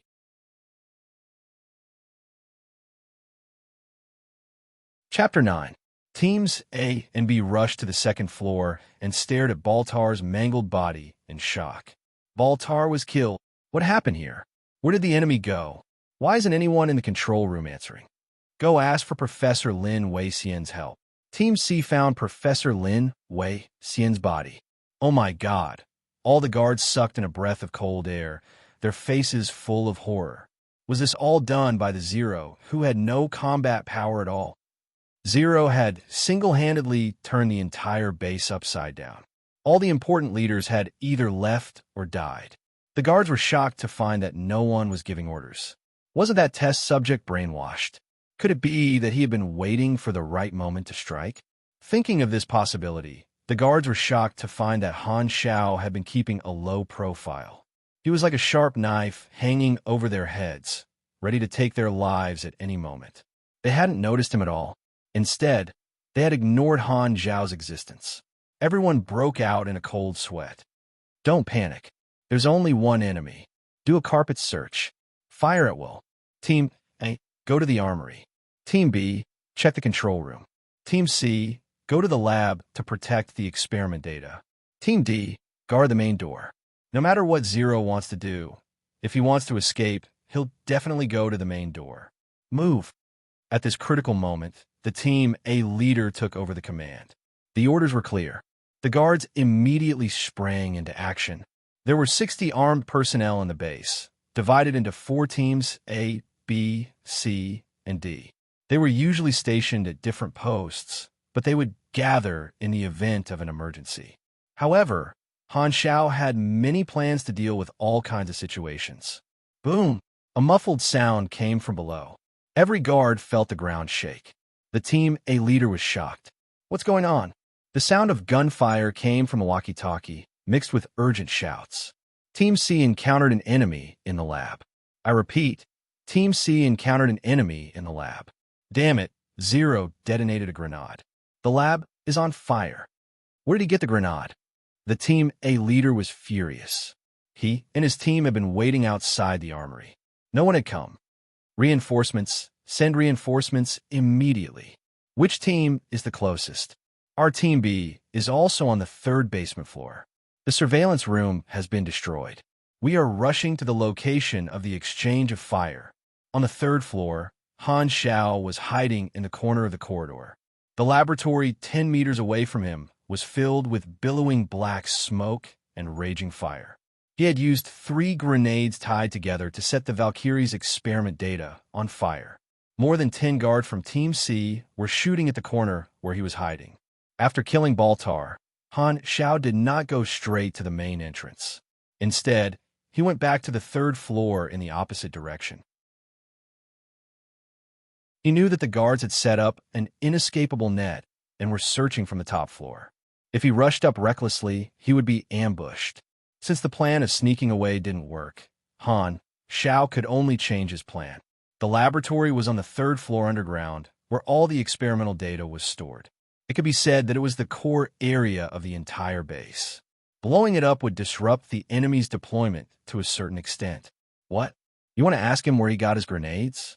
He had basically assembled all the equipment in the armory. In the process, he could steal some gunpowder and steel balls and secretly make a new grenade. It was not difficult at all. You know how to skimp on materials. You know what soul talent is. I also have 77 bullets and 5 homemade grenades. Han Zhao checked his equipment. His firepower was limited. He quickly peeked out from the corner of the room, then immediately shrank back. Bullets rained down on him. If he had been half a second slower, he would have been hit by at least 2 or 3 bullets. 12 guards, 3 right in, 9 submachine guns, and 9 Type 73 Wasp pistols. Their firepower is stronger than mine. Han Zhao's eyes darted around. It had been a minute since the attack on the laboratory. Team B would arrive in 3 minutes. He did not have much time left. Logically speaking, he should not have known, but Han Zhao had picked up the walkie-talkie from the guard's corpse and learned of the enemy's deployment. The attack had happened so suddenly that the guards did not realize that the walkie-talkie had exposed their movements. Han Zhao activated a grenade and threw it out. The sound of the explosion was so loud that the guards of Team C quickly ran for cover. The sound of gunfire stopped. Han Zhao's face turned serious. With a mechanical arm in front of him, he rushed out and quickly closed the distance between the two sides. Before the smoke had even dispersed, Han Zhao had already passed through the smoke and rushed to the front of guard. His mechanical fist smashed into the guard's stomach. The guard immediately spat out a mouthful of blood mixed with pieces of internal organs. This punch had taken away more than half of the target's HP, directly reducing the enemy's combat ability. Shoot! Shoot! The sound of gunfire rang out. Han Zhao grabbed the guard's body and pushed forward. The other enemies did not hold back and decisively opened fire. Blood spurted out of the guard's back as he was shot into a pile of mush. With the protection of the meat shield, Han Zhao successfully closed the distance between them. Like a tiger in a flock of sheep, his mechanical arm roared. Every punch and kick was enough to break the bones of the guards, and he killed 3 of them. The guards of Team C hurriedly spread out. Han Zhao rolled and blocked with his mechanical arm. The bullets bounced off the metal, and the durability of the bullets dropped rapidly. He took out his handgun and counterattacked, emptying a clip and killing 3 guards on the spot. At this moment, Han Zhao felt a sharp pain in his arm and thigh. You have been shot in the right arm by a Type 73 Wasp. You have received 17 damage. You have been shot in the left leg by a right N9 submachine gun. You have received 21 damage. You have been shot. You have entered a state of light bleeding. You will lose 1 HP per second for 15 seconds. Please bandage your wounds as soon as possible. X2 gunshot damage had a high chance of causing a bleeding effect, which was very troublesome in the early stages. Han Zhao narrowed his eyes. He had been mentally prepared for this. He was glad that Baltar's torture had made him accustomed to pain, and the injury did not affect his mobility. Han Zhao did not have time to look for cover and shoot back. He gritted his teeth and threw out a grenade. The agents hurriedly took cover, and the gunfire stopped again. Boom! The sound of the grenade's explosion caused Han Zhao's eardrums to hurt. He let out a low growl and pounced forward again. A minute later, all the guards of Team C were killed by his lightweight mechanical arm. The price they paid was 5 gunshots. After the battle, he hurriedly bandaged his wounds. In total, he had lost 110 HP, more than 1/3 of his total. After leaving combat, his HP would recover at an extremely slow rate. Fighting head-on is too disadvantageous. If only there were active skills.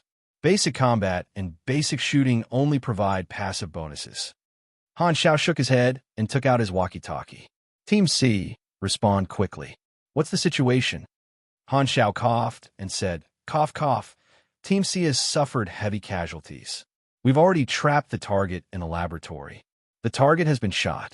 Quick, send reinforcements. As he spoke, he picked up the submachine gun on the ground and casually fired, creating the illusion of a fierce exchange of fire. Okay, hold on. Team B is on the way. The other party did not suspect anything.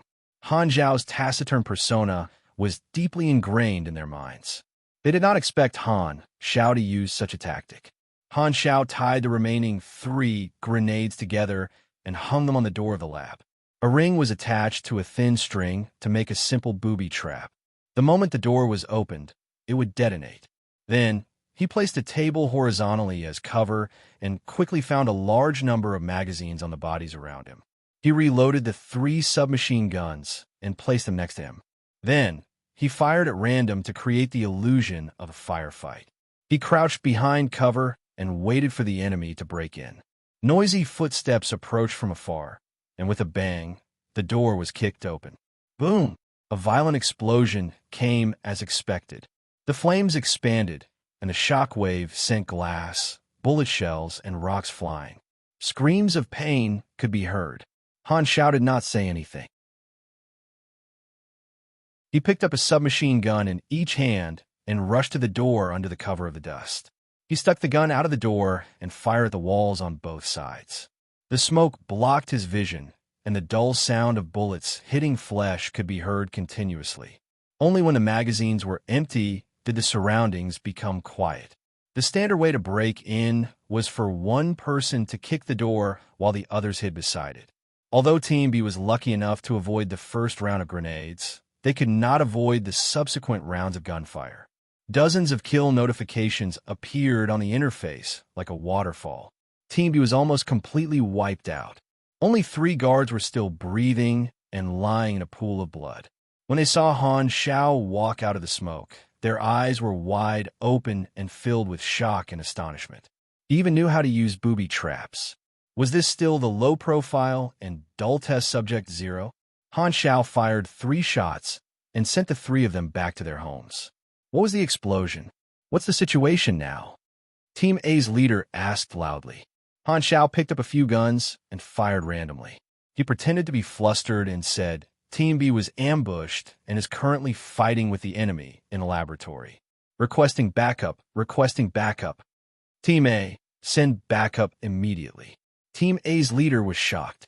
He led his team all the way down to the laboratory on the 3rd floor. Team A's leader was uneasy, feeling that he had missed something important. When they reached the 3rd floor, Team A's leader suddenly realized something. He hurriedly said, Everyone be careful. 0 might have hacked into our communication network. From now on, follow my orders. The team members' expressions changed drastically. Only then did they consider the possibility that 0 had gotten hold of the walkie-talkie. It was because Han Xiao's previous image was too quiet that they had overlooked this loophole. If 0 had gotten hold of the walkie-talkie, then there was a chance that Team B's call for help was fake. From the beginning to the end, the other Team B members did not say a word. Team A's leader had an unbelievable thought. Could Team B and C have been wiped out by 0? He shuddered. If that was the case, did that not mean that 0 had single-handedly wiped out half of the base's defense forces? He did not want to believe this conjecture, but all the clues told him that no matter how unbelievable it was, this was the truth. He was almost certain that the Team B member from earlier was 0 in disguise. His goal was to lure Team A into a trap? Or was 0 just trying to send Team A away so that he could escape the base through the main gate? Team A's leader hurriedly said, Team D, is there anything wrong with the main gate? Not at the moment. Team A's leader heaved a sigh of relief. He could not be led by the nose by 0. More than half of the guards were dead, and the situation was out of control.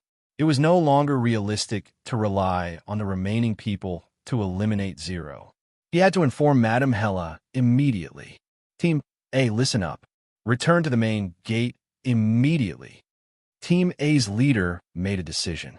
He decided to gather everyone to guard the main gate and wait for reinforcements to arrive. This was the most reliable method.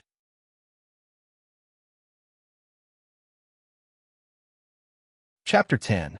Team A retraced their steps and met up with Team D at the entrance. Team E might have been wiped out. I'm going to call for backup. Guard the entrance. Team A's leader looked at the people present. There were a total of 31 guards, 31 guns aimed at the corridor. As long as 0 appeared, they would instantly tear him to pieces with a metal storm. Suddenly, Team A's leader felt that something was wrong.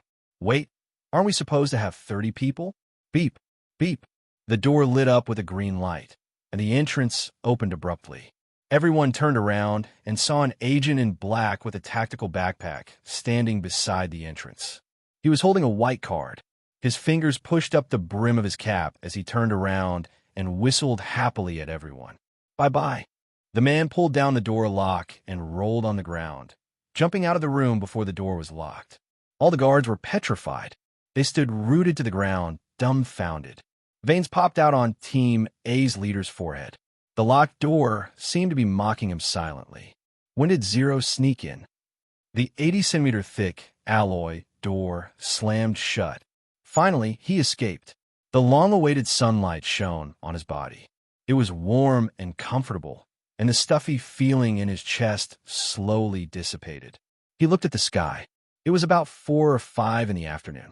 The star that radiated light and heat hung high in the sky. In the picture of white clouds and blue sky, he could vaguely see the outlines of several planets. Some were near, some were far. He could even see the crater of the nearest one. These planets were the source of the blue star's moonlight, refracting the star's light at night. Han Xiaoxin took a deep breath. The fresh air filled his nostrils. The smell of freedom made him feel relaxed. From the beginning to the end, Han Xiao did not plan to fight with all the guards. Even if the base's defense was at its weakest, whether he could win or not was secondary. If the number of guards was too high and they lost all hope, the sentinel guarding the entrance would immediately activate the door lock. Even if he turned into Rambo and killed all the guards in first blood, the moment the door was locked, the escape plan would be over. By then, it would be Han Zhao's turn to be stunned. After he pretended to be a member of Team B to lure Team A out, he took a clean uniform from the corpses on the ground, took off the lightweight mechanical arm, and put it in his tactical backpack. He hid in the corner between the second and third floor. It was a blind spot, and if one did not look carefully, it would be hard to notice him. Having stayed in a safe environment for too long, the guard's alertness was very low. Han Xiao was well aware of this. Team A's attention was all on providing support. After hurriedly turning the corner, Han Xiao quietly followed behind Team A. He kept a low profile and pressed the brim of his cap very low. This group of Team A guards obviously did not expect Han Xiao to be so daring, who would count their teammates for no reason. For a moment, no one noticed that there was an additional person at the back of the group. Therefore, Han Xiao followed Team A to the entrance safely. When the guards were distracted, he quietly approached the entrance and locked all the guards in the base. This was a risky move. If anything went wrong, he would be shot to death by dozens of guns at close range. If he had a choice, he would not have taken such a risk. Unfortunately, his original plan had been foiled by Baltar, so he had no choice but to take the risk. He was willing to give it a shot with a success rate of about 50%. Surrounded by abandoned farms, Han Xiao found the tracks left by the SUVs. Following the tracks, he found the garage. A few black bulletproof SUVs were lying quietly in the garage. The keys were hanging by the garage door for easy access. Of course, it was convenient for him now. Reinforcements might appear at any time. I can't stay here for long. Escaping from the lab was only the first step. The Germinal organization would definitely come after him. He threw the backpack with the mechanical arm on the passenger seat, took the keys, and started the car. He touched the steering wheel. Oh, it's made of real leather. He stepped on the accelerator, and the high-horsepower engine roared. The off-road vehicle broke through the fence like a wild dog and rushed into the forest. Han Xiao was completely clueless about the surrounding terrain, so he could only identify one direction. On the Black Harrier helicopter, Hella's phone rang.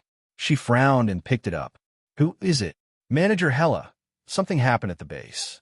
Zero lost control and killed more than 30 guards, Deputy Manager Baltar, and Professor Lin Wei-Xian. He destroyed the lab data." The leader of Team A sounded depressed. They would have to take the blame for their failure. If they did not inform the manager, not only would their future be in danger, but their lives would be in danger as well. Not to mention, they were still locked up in the base. If no one came to open the door, would they have to stare at each other until the end of time? Hila was shocked. "Are you playing a prank on me?" She had personally brainwashed Zero. Was Zero faking it at that time? There was no problem with the brainwashing effect of the other test subjects. Had she been deceived from the beginning? Hella hurriedly contacted the leader and repeated what the leader of Team A had said. The leader's breathing became heavy, as if he was suppressing his anger. "Turn around immediately and chase after him." Hella was reluctant. "My sister, shut up." You have no right to bargain with me. Hela bit her lip and shouted at the pilot. Turn around and return to the base.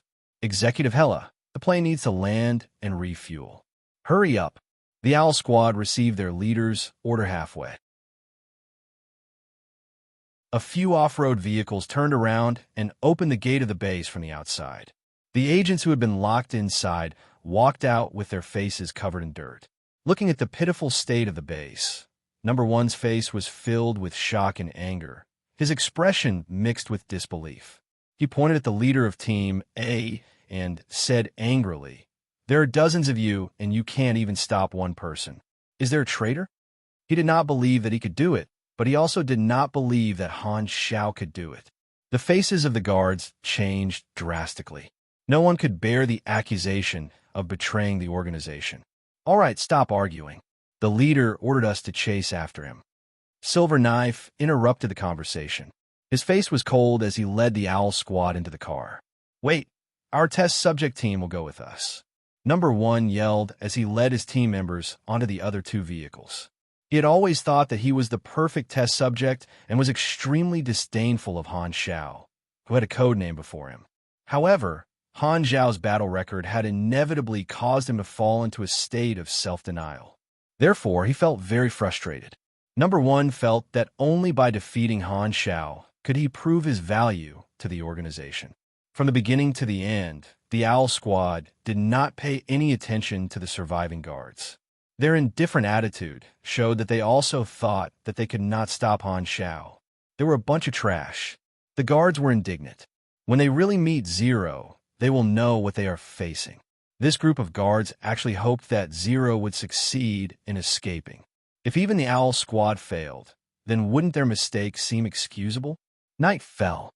Through the gaps in the forest, Han Xiao could see the outlines of several asteroids in the sky, emitting blue radiance. The moons of different shapes were light and mysterious. The galaxy was bright and beautiful. Every planet and galaxy had a different environment and style. In Han Xiao's previous life, there were professional casual players who liked interstellar travel. They took pictures of the beautiful scenery of different planets and made them into albums, which were sold out on the official forums. At this time, the moonlight could not penetrate the forest, so Han Xiao's vision was very unclear. Han Xiao drove carefully, afraid that he would hit a tree. The night was not good for him. The sound of the engine would expose his position, and he could not drive too fast in the dark. Driving at night is not good. "I'll just walk." Han Xiao decided to abandon the car. He stopped the car, pulled out the key, and turned off the engine. Without the sound of the engine, the silence of the forest instantly surrounded him. The shadows of the trees under the moonlight were like ghostly hands. The atmosphere was eerie. "You have received 5 military compressed biscuits and 3 mineral water." There were a few bottles of water and military compressed biscuits in the trunk of the car. Han Xiao put them all in his bag and walked into the forest alone. The car left a rut on the dirt road in the forest. There was no way for him to erase the tracks, so he could only get out of the car and run in another direction. Without the car, the darkness of the night instantly became his protective color. His body was very tired, and he did not have much stamina left. However, Han Xiao did not dare rest. He was not completely out of danger yet. Virum, Virum. After walking for a while, he heard the roar of a car behind him. He hurriedly hid behind a tree and peeked his head out to look.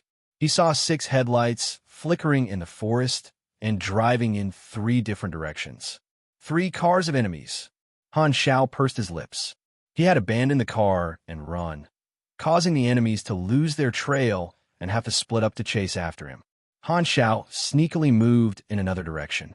Suddenly, a gunshot broke the silence of the night. Han Xiaoxin was alerted and fell to the ground. His shoulder was burning with pain. He turned around and saw a bullet graze his right shoulder. There was a hole in the trunk of a tree more than 10 meters away. A car stopped more than 300 meters away. The entire Owl Third Squad got out of the car. They were all wearing black goggles. The one who fired the shot was the captain, Silver Knife. He was holding a sniper rifle in his hand. 6 laser eyes? Han Xiao was shocked by their outfits. It's night vision goggles. Han Xiao cursed his bad luck and quickly hid behind a tree. You have been grazed by an SWP sniper rifle on your right shoulder. You have received 18 damage.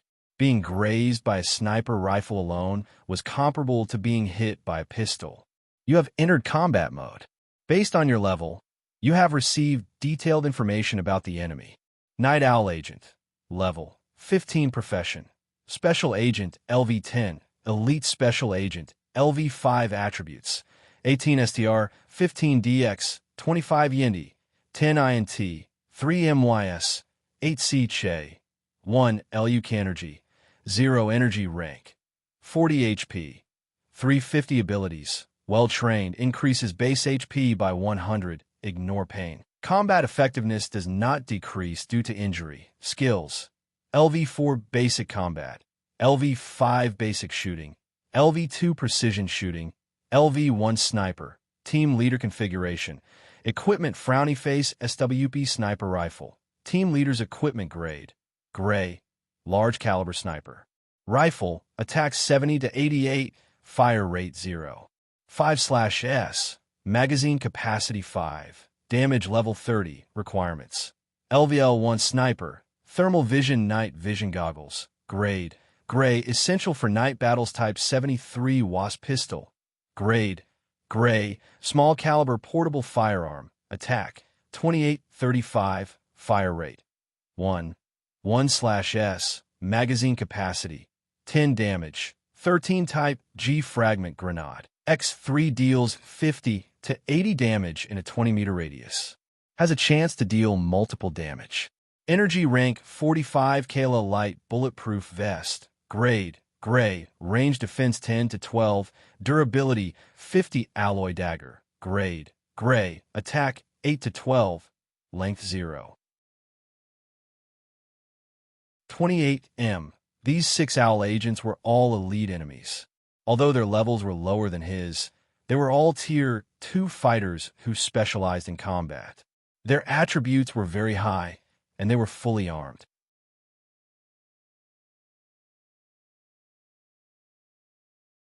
Chapter 11. The lightweight mechanical arm with only 130 durability left, the enhanced Type 73 Wasp, a Wright N9 submachine gun, and 15 clips of ammo. These were all that Han Xiao had. Compared to the well-equipped Owl Squad, it was so shabby that it made his heart ache. Bang! The sniper rifle fired again. A hot bullet passed through the tree he was hiding in and almost hit him. Han Xiao groaned inwardly. The enemy had night vision goggles, and he could only determine the enemy's position through the muzzle flash. The sniper rifle was too powerful. With his HP, he would die after 3 shots. He still had 18 AP. Without thinking, Han Xiao put 14 into Yindi and 4 into Street. The former would save his life, and the latter would ensure that he could deal a crushing blow to the Owl Squad. He had already realized that he had to avoid the enemy's strong points. Although close combat was dangerous, there was a chance. In this situation, try to escape would only expose his weaknesses. The enemy had night vision goggles. Unless he killed all of them, there was no way to escape. His STR had reached 29, and with the mechanical arms plus 10 judgment effect, it was just enough to form a crushing blow. His Yindi had increased to 36, and his HP had increased to 460. After adding the AP, his HP had increased to 140, which was very important. He had regained some HP during the escape, and now his HP was close to 400. Han Xiao had observed for a while. The Owl Squad had surrounded him in a fan-shaped formation to prevent him from escaping. They did not form close support. The enemy's sparse formation plus the forest environment plus the night equals 5 to 8 seconds of support interval. In other words, he only had a few seconds of close combat time. If he could not kill the target he chose, he would definitely be in a desperate situation. He had killed a lot of enemies in the base. Including his previous savings, he had a total of 116,000 EXP left. There was nothing to hesitate about in a life and death battle. He put all of his EXP into close combat. Grappling has been leveled up to LVL5. Increased parry and counterattack by 7%. Unarmed attack by 10%. Basic combat has been leveled up to LVL 8. Increased unarmed attack by 8%. Basic combat has reached level 8. Grappling has reached level 3. Please choose one of the following 3 advanced skills. Special combat, Jiu-Jitsu, Iron Fist. Special combat focused on instantaneous bursts of power, assassination, and the use of weapons. Jiu-Jitsu focused on locking techniques and subduing. Steel Fist focused on increasing the strength and resistance of punches and kicks. They represented 3 different directions of development. What Han Xiao needed the most right now was explosive power. Advanced skill acquired, Special Combat LVL 1. Increased critical strike rate by 6%, unarmed attack by 4%. After using up all his experience, his melee attack power had increased by nearly 15%. Han Xiao's fighting ability had suddenly improved. He felt that he could instinctively use all kinds of fighting moves very skillfully. It's a pity that I don't have any combat-type active skills that can use energy. Han Xiao felt that it was a pity. In the early stages of the mechanic class, there were very few active skills, so it was very difficult for them to fully utilize their energy. Attribute bonuses were not the main purpose of energy. The true purpose of energy was to use active skills. Expending energy could allow one to quickly recover energy, which was in line with the setting where energy was extracted from one's cells. When to use skills, when to recover energy, and how not to waste any energy were all details that could affect the outcome of a battle. Han Xiao put on the lightweight mechanical arm. Like a hibernating leopard, he took a deep breath to fill his lungs. Oxygen passed through the alveoli into the blood vessels, passed through the cell membranes, and entered the red blood cells. By increasing the oxygen content of the blood, he adjusted his condition to the peak. The next moment, Han Xiao suddenly exerted force in his legs and pounced forward like a leopard. He lowered his body and sprinted toward the target he had chosen long ago, the owl agent at the very left of the enemy formation who was closest to him. The moment he jumped out, gunshots rang out. 6 Jason submachine guns immediately focused on him and swept across the area, blowing up pieces of soil. The forest environment was a natural barrier. Han Xiao raised his mechanical arm to block the side of his body and ran around the trees, dodging a large number of bullets. His other hand was holding a submachine gun to suppress the firepower of the owl agent. The faint, burnt smell of the bullets rubbing against the air rushed into his nose. 3 seconds. Han Xiao rushed to the front of the target and swung the submachine gun out, knocking the muzzle of the owl agent. The mechanical arm brazenly struck the owl agent's arms, and the sound of bones cracking could be heard. The bones of the arms collided with the metal, and it was obvious that the former was at a disadvantage. The owl agent endured the pain and pulled out his gun, aimed at Han Xiao's head, and fired. Han Xiao's agility was not just for show. He reacted quickly and grabbed the muzzle of the gun with his steel-like hand. With a bang, the bullet was caught in his hand. Han Xiao's right hand clamped the owl agent's arm that was holding the gun under his armpit and pulled hard to break the enemy's center of gravity. The owl agent stumbled and fell into his arms. At this time, Han Xiao took the opportunity to quickly raise his knee and heavily hit the enemy's lower body. He could clearly feel the 2 balls deforming under the pressure of his knee. You have hit the enemy's vital point. 2 times the critical hit damage.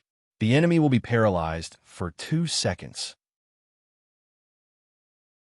He could not see the owl agent's expression under the goggles, but the scream told him that this attack was very effective. At this critical moment, Han Xiao did not care about whether or not this move was insidious or not. While the enemy was paralyzed, he madly launched a series of knee strikes on the enemy's lower body. Dong dong dong. 78. 81. 84. The 2 balls were jumping up and down. I'm sorry, brother. I can feel your sadness. I didn't design the bulletproof vest. The enemy's HP drained like water, and Han Xiao's mechanical arm elbowed the enemy's weak throat. The night owl agent fell limply to the ground, and the stench of blood filled his nostrils. Han Xiao guessed that there was a mix of white, yellow, and red in his pants. Before Han Xiao could celebrate, he felt a sharp pain in his back. He hurriedly lay down and hid behind a big tree beside him. You have been shot in the back by an SWP sniper rifle. You have received 68 damage. You have been hit by a large caliber bullet and are in a moderate bleeding state. You will lose 3 health points per second for 15 seconds. Please bandage your wounds as soon as possible. With so many enemies around, there was no time to bandage him. Han Xiao was in so much pain that his face turned pale. This shot had taken away a lot of his health points. The attack was too strong. Damn it! The remaining 5 owl agents were obviously enraged by Han Xiao's brazen act of killing their comrade. They quickly closed in on him and kept suppressing him. Wood chips flew everywhere, and Han Xiao could not even poke his head out. Han Xiao looted all the equipment from the owl agent's corpse and quickly put on the bulletproof vest. This should be able to block 1 or 2 shots for him. The most important thing was the 3G-type grenades. These are good stuff. He flicked his hand and threw one out. Boom! The sound of the explosion rang out, and the enemy hurriedly looked for cover. The suffocating suppressive fire suddenly stopped. Shoot me! Han Xiao was full of resentment. He threw out another grenade, and the 5 owl agents who were about to get up quickly lay down again. Again, the third black object was thrown out, and the 5 of them subconsciously lay down. After waiting for 2 seconds, they found that it did not explode. They looked at it carefully and found that it was not a grenade, but a rock. The 5 of them immediately understood that they had fallen into a trap. At this time, Han Xiao took the opportunity to rush out and spray with his submachine gun. He did not care that the gun barrel was overheating, and almost instantly, he emptied the magazine. One of the owl agents who was hiding in the bushes was turned into a sieve by him. Han Xiao threw away the submachine gun and turned around to shoot another grenade. Once again, the explosion stopped the remaining 4 from retaliating. This time, he pounced out like a tiger and knocked over an owl agent in another direction. However, this time, he was not unscathed. Silver Knife opened fire in the chaos, and the submachine gun hit his calf, injuring him again. Han Xiao gritted his teeth. The injury to his calf affected his movement speed. He struggled to drag the owl agent who was knocked down by him to the back of a tree and quickly killed him. With his upgraded combat ability, these owl agents could not withstand a single blow. There were only 3 enemies left. He only had half of his HP left. Facing such a dangerous situation, Han Xiao became calmer and calmer. His mind quickly appeared and eliminated one strategy after another. He had experienced hundreds of battles, and he understood himself and the enemy. No matter what, panic was useless. If I'm not wrong, the enemy will. Han Xiao's eyes suddenly shrank, and he knew that it was not good. Yin Dao's face was ashen. At first, he didn't even put this test subject in his eyes. He didn't expect to lose half of his men here. He put away his contempt and also lost his patience. He shouted, "Blow him up!" The remaining 3 used their grenades. They drew a beautiful arc and landed behind the tree where Han Xiao was hiding. Boom! The expanding flames, the roaring sound of the explosion, and the flying dust. When all of this was over, everything returned to silence. Is he dead? I'm not sure. Silver Knife shook his head and made a tactical gesture to move forward. The 3 of them crouched down and slowly moved towards the explosion range. When they arrived behind the tree, a charred corpse was quietly lying on the ground, emitting white smoke. From the tattered uniform, they could recognize that it was Zero. Finally killed him. One of the agents let out a sigh of relief.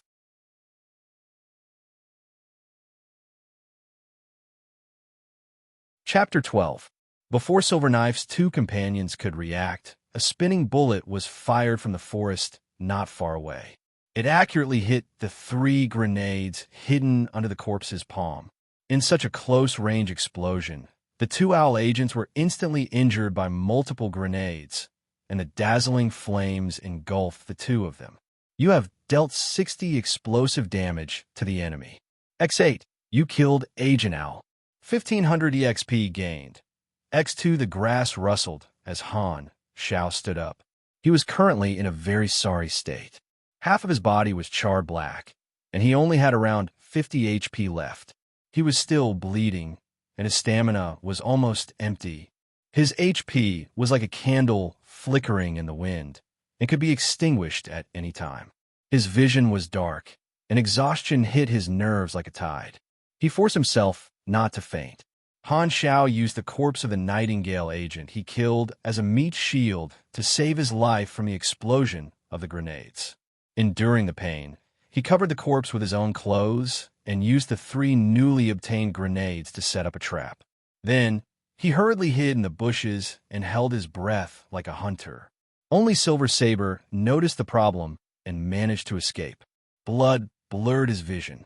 Han Xiao was in a very bad state. His hands and feet were trembling uncontrollably, but the last enemy was in perfect condition. He immediately realized that he could not give the enemy a chance to pull away. As soon as Yin Dao got up, a bloody black shadow rushed in front of him. "You are seeking your own death." Yin Dao was furious. He pulled out a dagger from his waist and ruthlessly stabbed forward. The searchlights of the aircraft illuminated the forest, and the Black Harrier lowered a rope ladder. Hela followed the ladder and landed on the ground. The area under her feet was full of bullet holes and burn marks. It was obvious that there had been a fierce battle. The test subject team that arrived first collected the scattered blood on the field.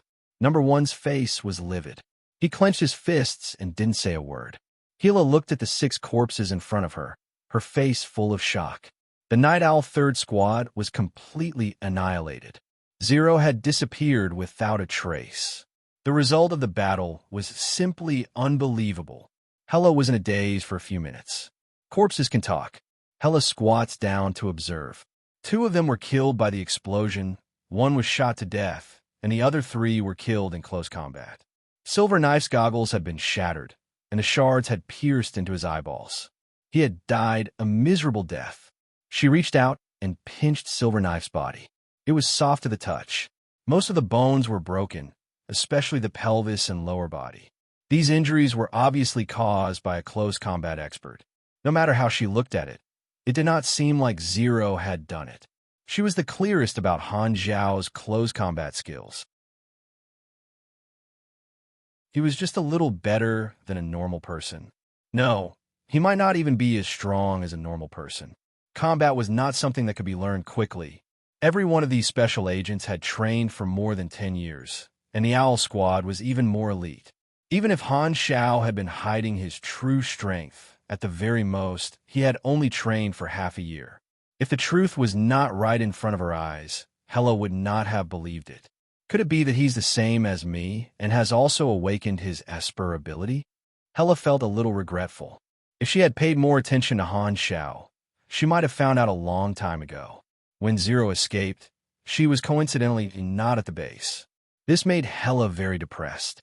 If she had been there, she was 100% confident that she could have taken down Zero. Was this luck, or did Zero purposely seize the opportunity? The Owl Squad's equipment is gone, but we found this thing. An agent walked over with a lightweight mechanical arm. At this time, the mechanical arm was stained with blood. A dagger was stuck between the gears, piercing through the engine and breaking it. Bring it back. A day later, a large number of members of the Germinal organization arrived at the base. They gathered the surveillance footage that had not been lost and collected clues. The leader of the Germinal organization was dressed in a black trench coat, a black mask, and black gloves. His whole body was covered in black, and he looked like he had run out of the set of Detective XX. Even in the organization, there were no more than 5 people who knew the real face of the leader. "Where's Zero?" the leader asked concisely. "We lost him." Number 1 gritted his teeth and said, "If only I had a little more time." The leader suddenly raised his hand. This action contained impatience and anger, so Number 1 could only shut up. The leader was very angry. A few days ago, Zero was still a useless, abandoned pawn in his eyes. However, not long after, this abandoned pawn had caused him a huge loss and successfully escaped. A failed test subject killed 30 armed guards, destroyed the experiment data, annihilated a team of elite night owls, and even made me lose Lin Wei-Xian. In the end, he managed to escape. Am I listening to a fairy tale? Everyone looked at each other. The leader said coldly, I want to know, when did Zero start to have the will to resist? Why did he have such combat power? The researcher hurriedly said, we have studied the surveillance footage for half a year and have come up with some guesses. Speak. Zero's behavior changed greatly before and after the experiment. According to the report provided by the team that captured the human raw materials, Zero's original name was Xiao Han, the third son of the second leader of the Overmera family. Everyone was shocked.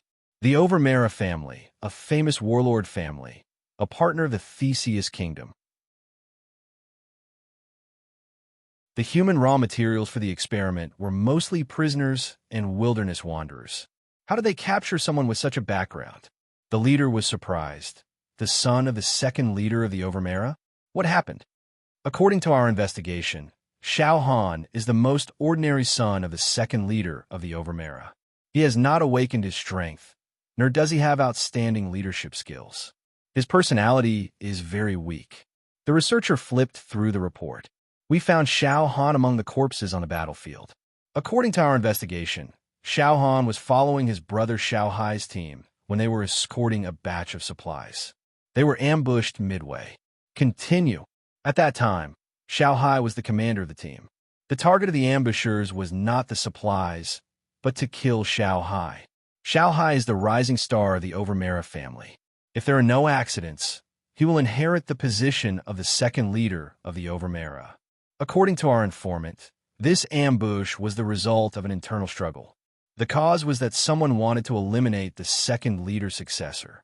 Xiao Hai forced Xiao Han to change into his own clothes as bait. They ran in different directions. In the end, Xiao Han was hit by a cannon, and Xiao Hai escaped safely. The leader frowned. Our informant knows so much. Xiao Hai did not hide the details, including the act of forcing Xiao Han. He was fearless. Xiao Han's death did not cause his family to be dissatisfied with Xiao Hai.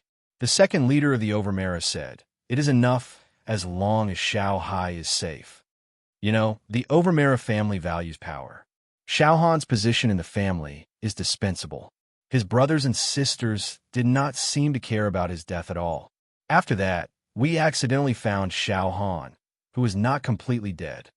The life and death of the original body was like a small wave. No one cared about it. In the eyes of the Overmera family, exchanging an incompetent son for the survival of an excellent successor was an acceptable price. The benefits outweighed the feelings. Han Xiao did not have these memories. When he transmigrated, the memory of the original body had been violently wiped out by the germinal organization. The leader sneered. Weakness is the original sin. Incompetent people are not worthy of pity. I want to know what happened to him now. The researchers said, we deduced that the Valkyrie experiment caused a mutation in Zero. The effect may be beyond our imagination. He not only gained mechanical talent, but also an extraordinary intelligence. Zero showed no harm for half a year after the experiment, so there's a 90% chance that it was a disguise. Since half a year ago, he had been planning to escape. Hela could not help but interject. You mean that the brainwashing did not work on him? I'm afraid so. Hela's expression was vexed. The researcher continued. Let me ask you, why would a human subject whose memory was wiped out suddenly have the consciousness to resist and escape? There is only one possibility, and that is that the experiment helped him regain his memory. However, according to the investigation, Zero did not have extraordinary abilities in the past. Since he is so cunning, it means that not only did he regain his memory, but he also awakened some strange personality. This is the most reasonable explanation. Can you guarantee that? The leader's tone was cold. No. The researcher's mouth was bitter. Who knew what was going on with Zero? This was just the most reasonable guess. Number one could not help but say, could it be because of luck?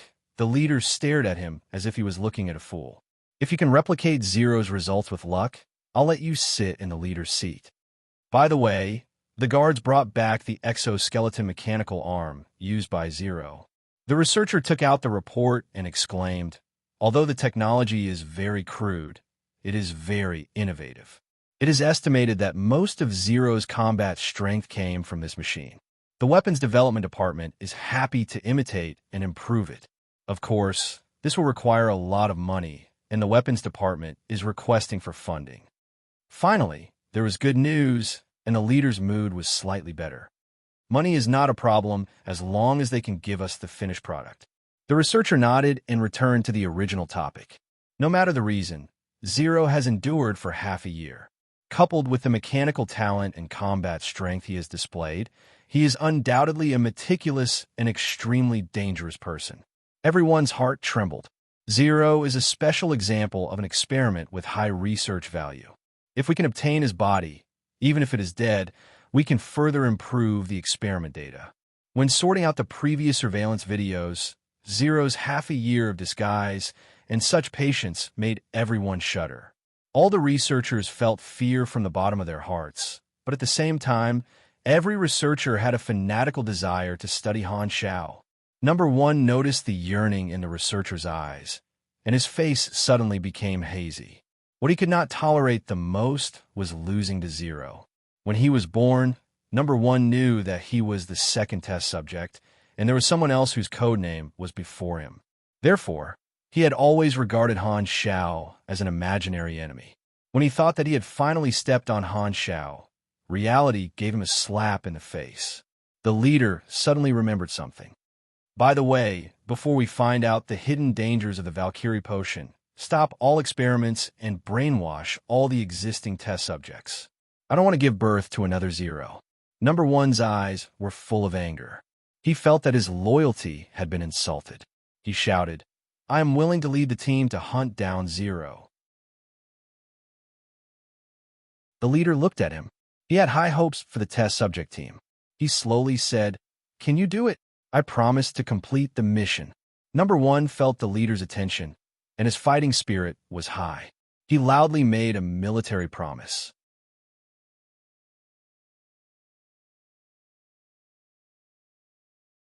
Chapter 13. The sun shone through the trees, leaving mottled shadows on the ground. A hand pushed aside the bushes, revealing a haggard face. Han Xiao had been on the run for 7 days. He had spent 7 days living in the jungle, eating military rations and water. All that was left in his backpack was a pile of equipment from the Night Owl Squad. At the cost of the destruction of his lightweight mechanical arm, he managed to block Silverknife's dagger. What happened next was logical. Even if he only had a sliver of HP left, he could still beat Silverknife, who was not good at close combat. How could Flying Dragon Rider lose? Even Poison Healer himself would not lose. Anyway, he had the blueprint, and as long as he had the materials, he could rebuild the equipment. It was too common for mechanics to damage their equipment in battle. The medical conditions in the jungle were poor. Fortunately, his endurance was high enough, so he did not have to worry about the wound getting infected. He endured the pain and dug out the bullet, and the wound would slowly heal. The wound caused by the sniper rifle was a little troublesome. The bullet was stuck in the gap between his shoulder blades. In order to dig out the bullet, Han Xiao was in so much pain that it took him half an hour to recover. The scene of second old man scraping off bones to treat his wounds and watching spring and autumn did not suit Han Xiao at all. Along the way, with the blessing of Lady Luck, he did not encounter any ferocious beasts. The few long-eared rabbits he encountered all ended up in his stomach. The beasts in Blue Star were very ferocious, and there were even some intelligent beasts. In history, they had attacked cities many times. Some of the stronger beasts, such as the amphibious whale elephant, were dozens of meters in length, width, and height. They could even destroy a city on their own. Although Han Xiao remembered the map of Blue Star, he did not know where he was. He could only learn from Kwafu and run in the direction of the rising sun. At night, he would sleep on the tree. He would be woken up by insects 7 or 8 times in a night, more often than at night. He deeply understood that mosquitoes were the most annoying creatures in the world. When can I get out of this forest? Han Xiao was panting. At this time, a camp appeared in the distance. Wood, cement, and scrap metal formed a strangely shaped fence and spikes. This was a simple defensive measure. There were dozens of felt tents in the camp, and wisps of smoke rose from them.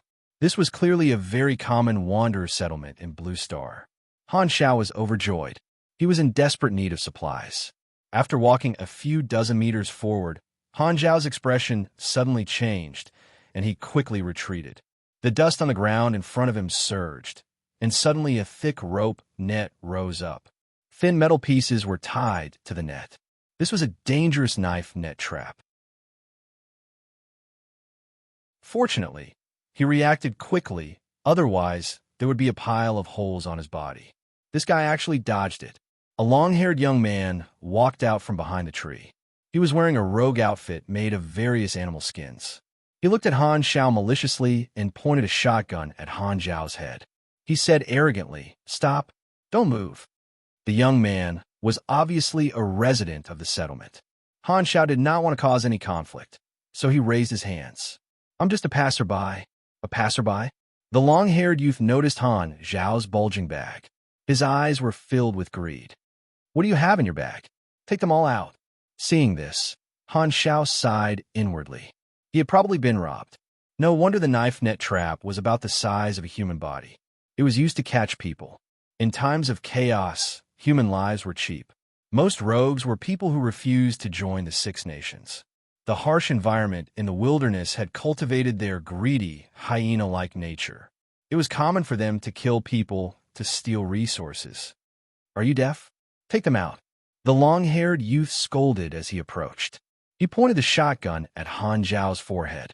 His bag was full of guns and ammunition, and they were all standard equipment of the German organization. How could he show them? Han Xiao was indifferent. "Don't you understand what I said? Do you believe that I won't *CK you over in one shot?" The long-haired youth pulled the bolt of the gun fiercely. At this moment, Han Xiao moved.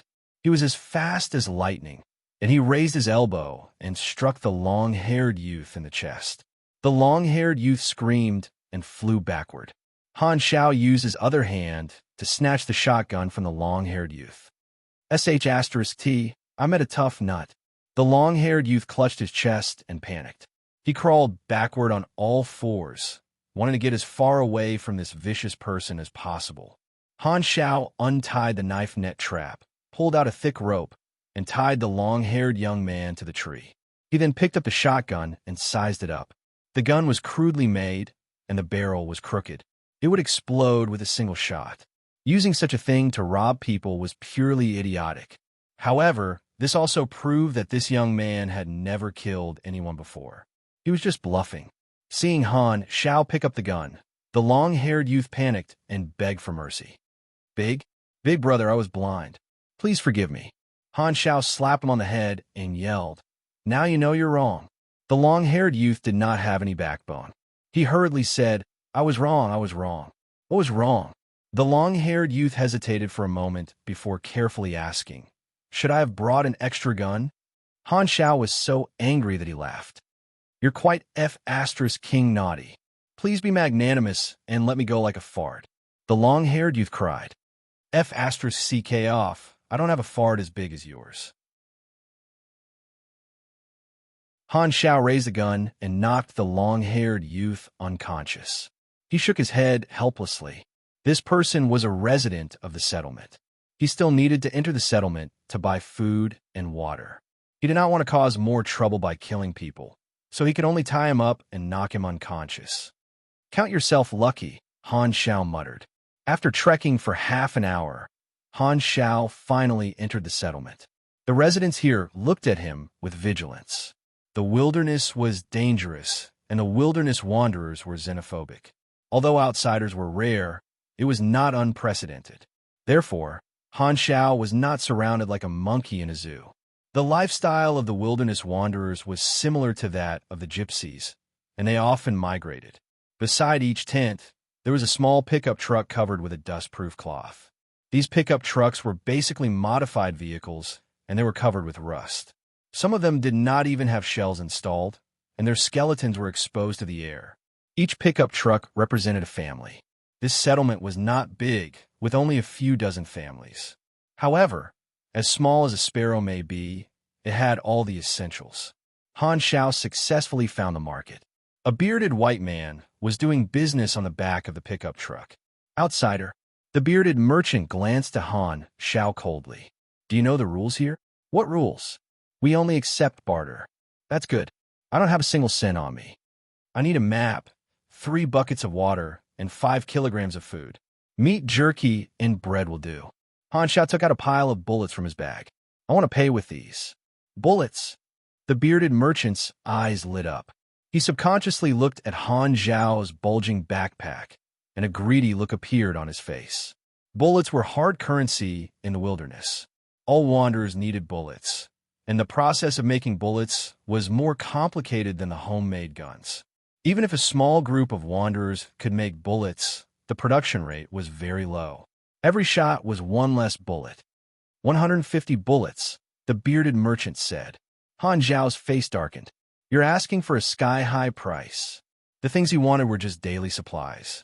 According to the market price, it would not exceed 100. Even if he considered the scarcity of resources in the wilderness, the premium would not exceed 500.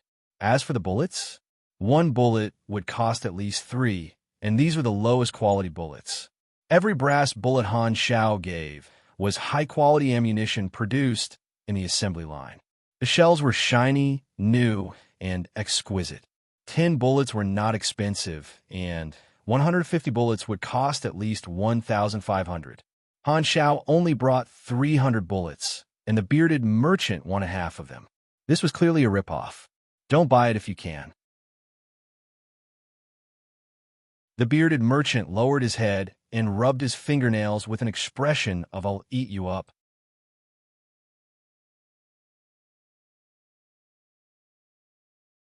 Chapter 14. Supplies were very important to him. Han Xiao sighed, counted 150 bullets, and was about to pay.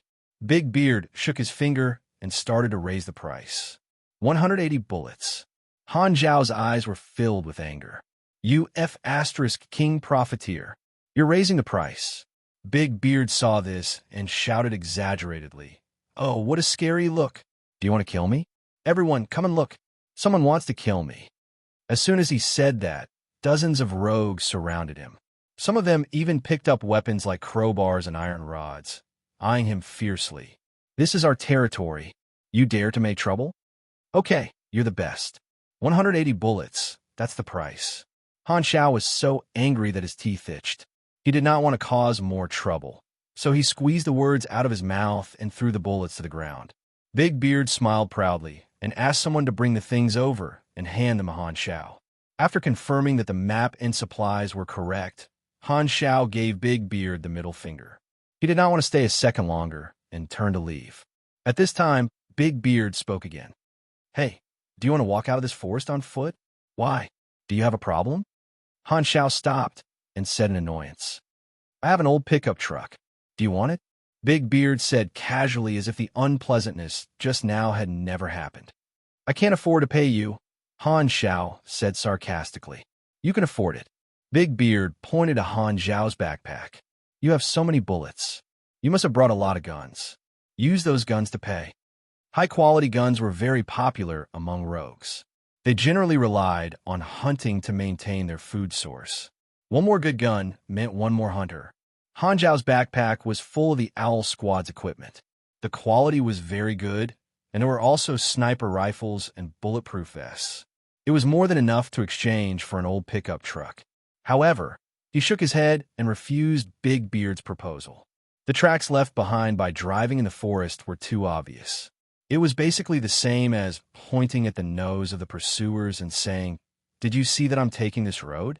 If you don't want to race with the helicopter, it's better to walk." Furthermore, he had another consideration.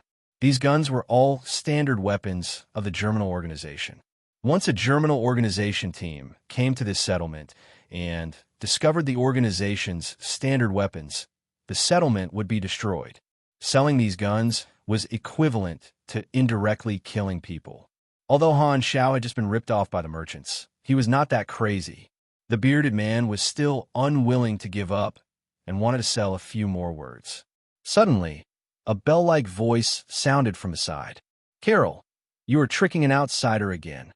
A burly man in an animal skin hunting coat strode over, and the crowd parted automatically as he passed.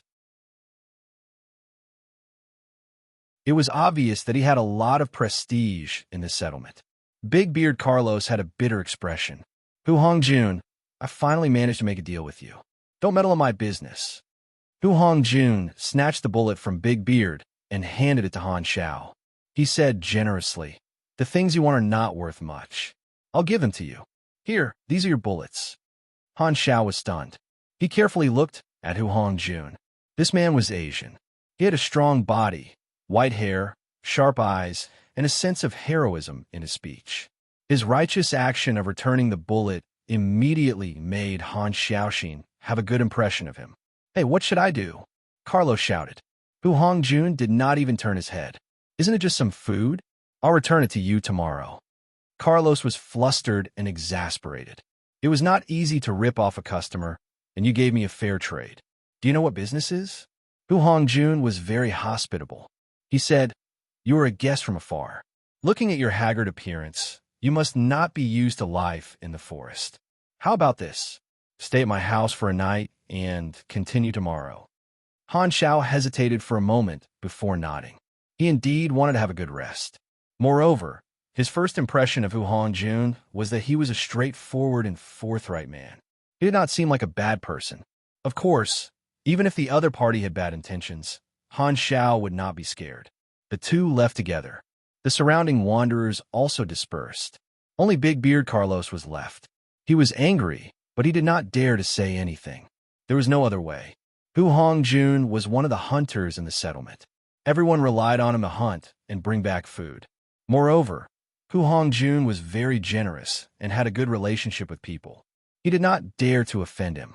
Hu Hongjun brought Han Xiao back to his tent. As soon as he opened the curtain and entered, he shouted, I have a guest. Make more food today. Got it, a woman replied. Han Xiao walked into the tent and saw the woman called in. She looked ordinary and wore a plain cloth dress. Han Xiao noticed that her eyes were lifeless. She was clearly blind. This is my wife. Hu Hongjun smiled. Hello, and heard the voice and smiled in Han Xiao's direction. She fumbled around and took out pots and pans, as well as dried meat and wild vegetables. She placed them on the simple stone stove in the center of the tent and started cooking. Since the other party was so friendly, Han Xiao did not hold back. He sat on the ground and started chatting with Hu Hongjun. After some conversation, Han Xiao confirmed that Hu Hongjun did not have any other intentions. He was just being hospitable. He could not help but let down his guard a little. I just noticed that most of the people in this settlement are white people. Why are you with them? Han Xiao asked. The intelligent species in the Blue Star were humans.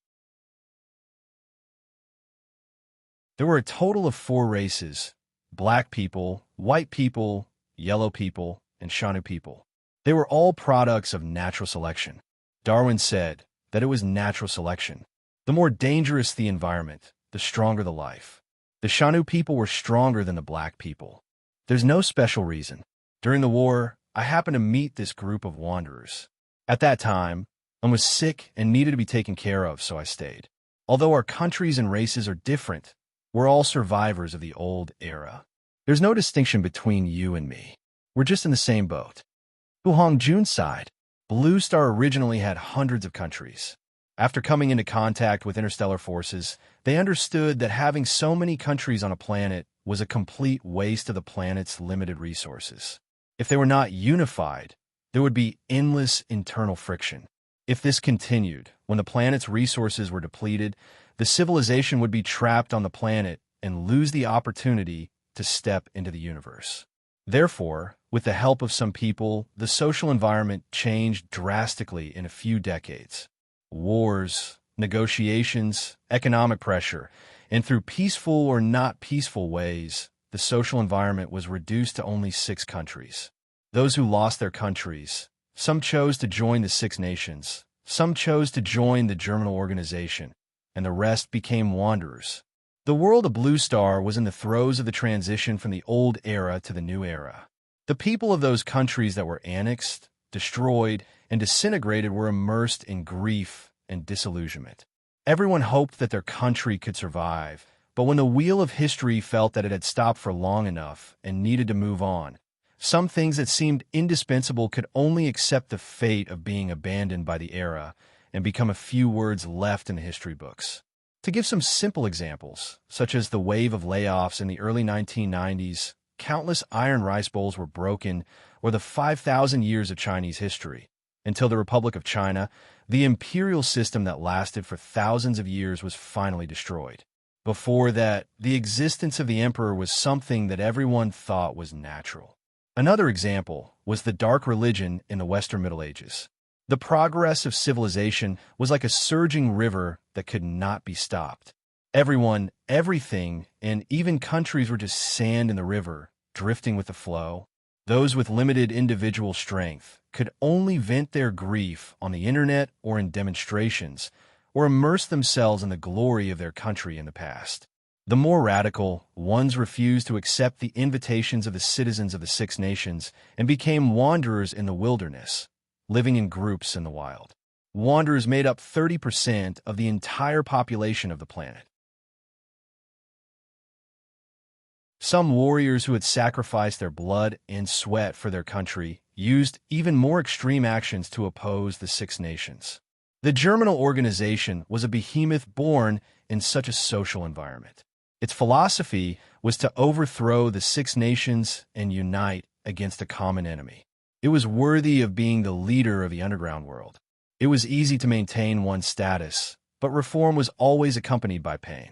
Even if it was universal knowledge, there were still stubborn people who were unwilling to accept it. Between personal interests and social progress, there would always be some people who would choose the former. These people usually played the role of resistance on the path of evolution. After all, selfishness could bring actual benefits, but righteousness was just an illusory belief.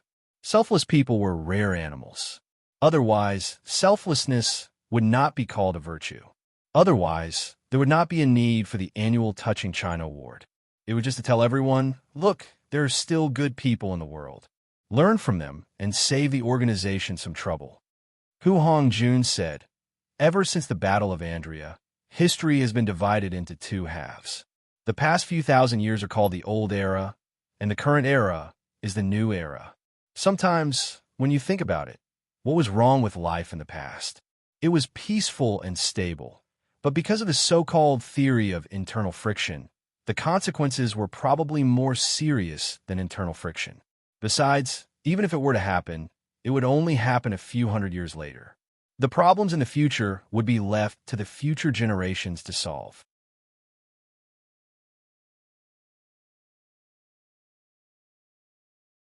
Chapter 15. Who knows? Maybe in the eyes of most people, internal friction is like boiling a frog in warm water. Han Xiao shrugged.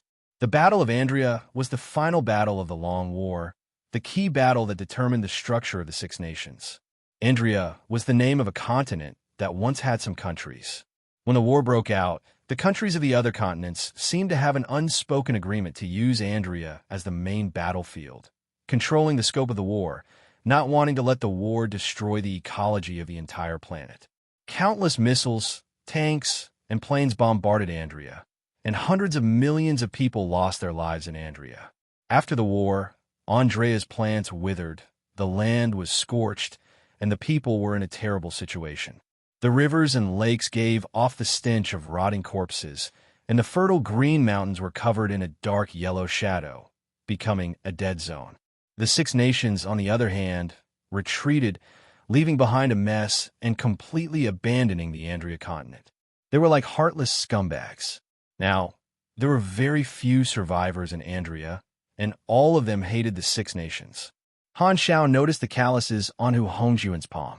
You were in the army before? Yes, I was in the army for more than 10 years. I thought that all soldiers of a fallen country would choose to join the Germinal organization. Hu Hongjun shook his head and said, my motherland was annexed by Star Dragon through military negotiations. Those leaders have already compromised, so why should a soldier like me be so hostile? Although I don't like the Six Nations, I cherish the hard-won peace. The war has been going on for so many years, and it was about to end, but the German organization appeared out of nowhere, shouting the slogan of overthrowing the Six Nations, and attracted countless soldiers of a fallen country to join, wanting to start another war. Sigh, I'm just a boor, and I don't understand the ideals of the Six Nations and the German organization. I don't want to be involved in the war again. Yes, war is too cruel. My eyes were blinded by a stun grenade that suddenly exploded. Old who took me everywhere and finally settled down. Although life as a wanderer is a little tough, it's much better than before. As they spoke, the meat in the pot gradually emitted a fragrance. Han Xiao greedily sniffed and asked curiously, "What do you cook when you can't see?"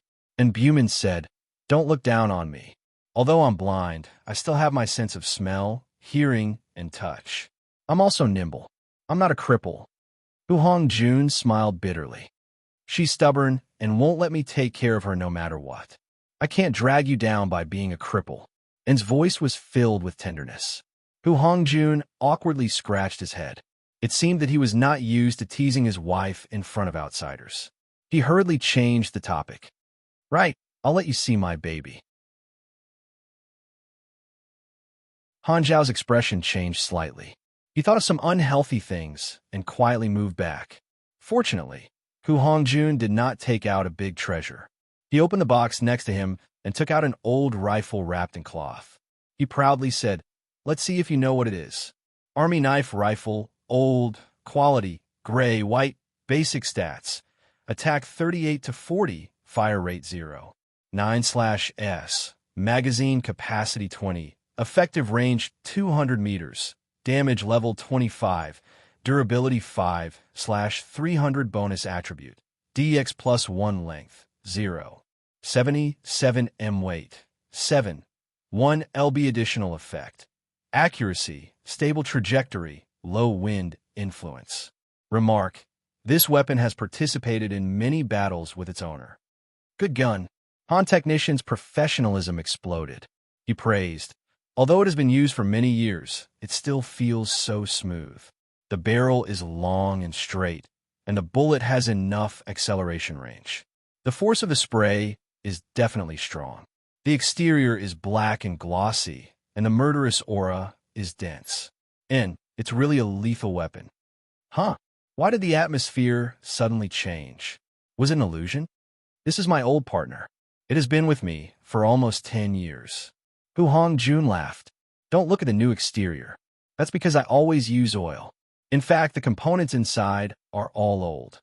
I haven't used this gun to hunt for a long time." The two chatted happily, and before they knew it, the sky had turned dark and had finished cooking. A pot of fragrant meat broth filled the air.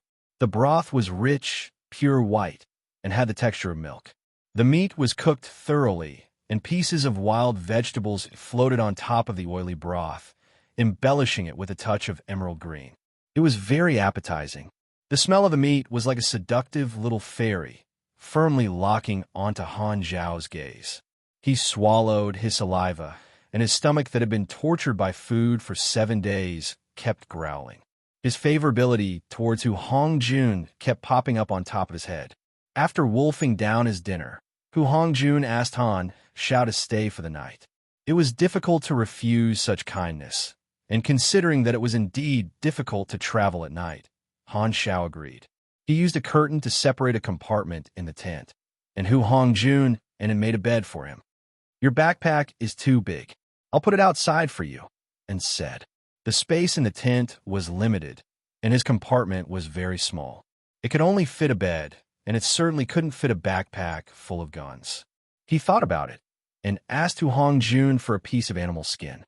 He picked out the extra guns in the backpack, unloaded all the bullets, removed the triggers, and wrapped them tightly in the animal skin and put them in a corner. He was careful and put a leaf in the animal skin package. If the package was opened, he would find out the next day. The backpack was filled with all the ammunition, and it was just the right size to put at the end of the bed. Han Xiao filled a Type 73 Wasp with bullets and put it under his pillow. Although he was very grateful for Hu Hongjun's warm hospitality, he couldn't relax his vigilance. However, When Han Zhao's head hit the pillow, the tiredness that had lasted for 7 days broke out, and he fell into the deepest sleep in the blink of an eye. Hu Hongjun heard the slight snoring and shook his head with a smile. He whispered to him, "Looks like he's very tired. Don't disturb him," and nodded and cleaned gently. She carried the pots and pans out of the tent and went outside to wash the dishes. Uncle, I'm hungry." Hu Fei rushed in recklessly. His face was covered in dirt, and there was a big bump on his forehead that was caused by a hard object. If Han Xiao had been awake, he would have recognized this guy as the long-haired young man who had robbed him during the day. At the same time, he was also Hu Hongjuan's nephew. Hu Hongjun frowned. "Where did you go today? I didn't see you for the whole day." I went hunting outside." Hu Fei was a yes man. Since his father died, he had been living with Hu Hongjun. He was very afraid of his uncle. Looking at his nephew's cowardly appearance, Hu Hongjun knew that he was lying. He pulled Hu Fei's ear and shouted in a low voice, "Did you go out to fool around again? I told you last time, if you take that broken gun out to scare people again, I will King break your 3 legs." With his ear being twisted, Hu Fei was in so much pain that tears came out. He felt very wronged. "Your nephew. I stepped on a hard stone today. Not only was I hung and beaten, but I was also tied to a tree for half a day. I was so hungry that I was dizzy. Uncle, can't you be more reasonable? Don't be like this, uncle. Leave 1 leg for me." Hu Fei said with a sad face. "Then do you want to leave the left leg or the right leg?" "The one in the middle. Don't even think about it. I will definitely break that leg." Hu Hongjun raised his hand and suddenly remembered that he could not disturb Han Zhao's sleep. So he let go of Hu Fei and said bitterly, "I will beat you again tomorrow." Hu Fei noticed that there was an extra person in the tent. He curiously looked over and wanted to see who the guest was. It would have been better if he did not see, but when he saw, Hu Fei's face turned pale. "Isn't this the fierce person from the day?" Aya. His forehead hurt even more. "What are you looking at? Get out of here and sleep." Hu Hongjun grumbled. To his surprise, Hu Fei did not refute. He looked as if he had seen a ghost. He rolled and crawled out of the room. Hu Hongjun was baffled. He touched his face and wondered if he was really that ugly. Hu Fei ran out of the tent in a panic. He only reacted when the night wind blew. "That's not right. Why am I running? This is my home. That ferocious man just so happened to run into my hands. How could I let him off so easily?" Hu Fei was about to turn around, but the scene of Han Xiao hitting him flashed in his mind. He stopped in his tracks and did not have the guts to look for Han Xiao. Although he was afraid, it would be nonsense to say that Hu Fei did not hold any grudges against Han Xiao.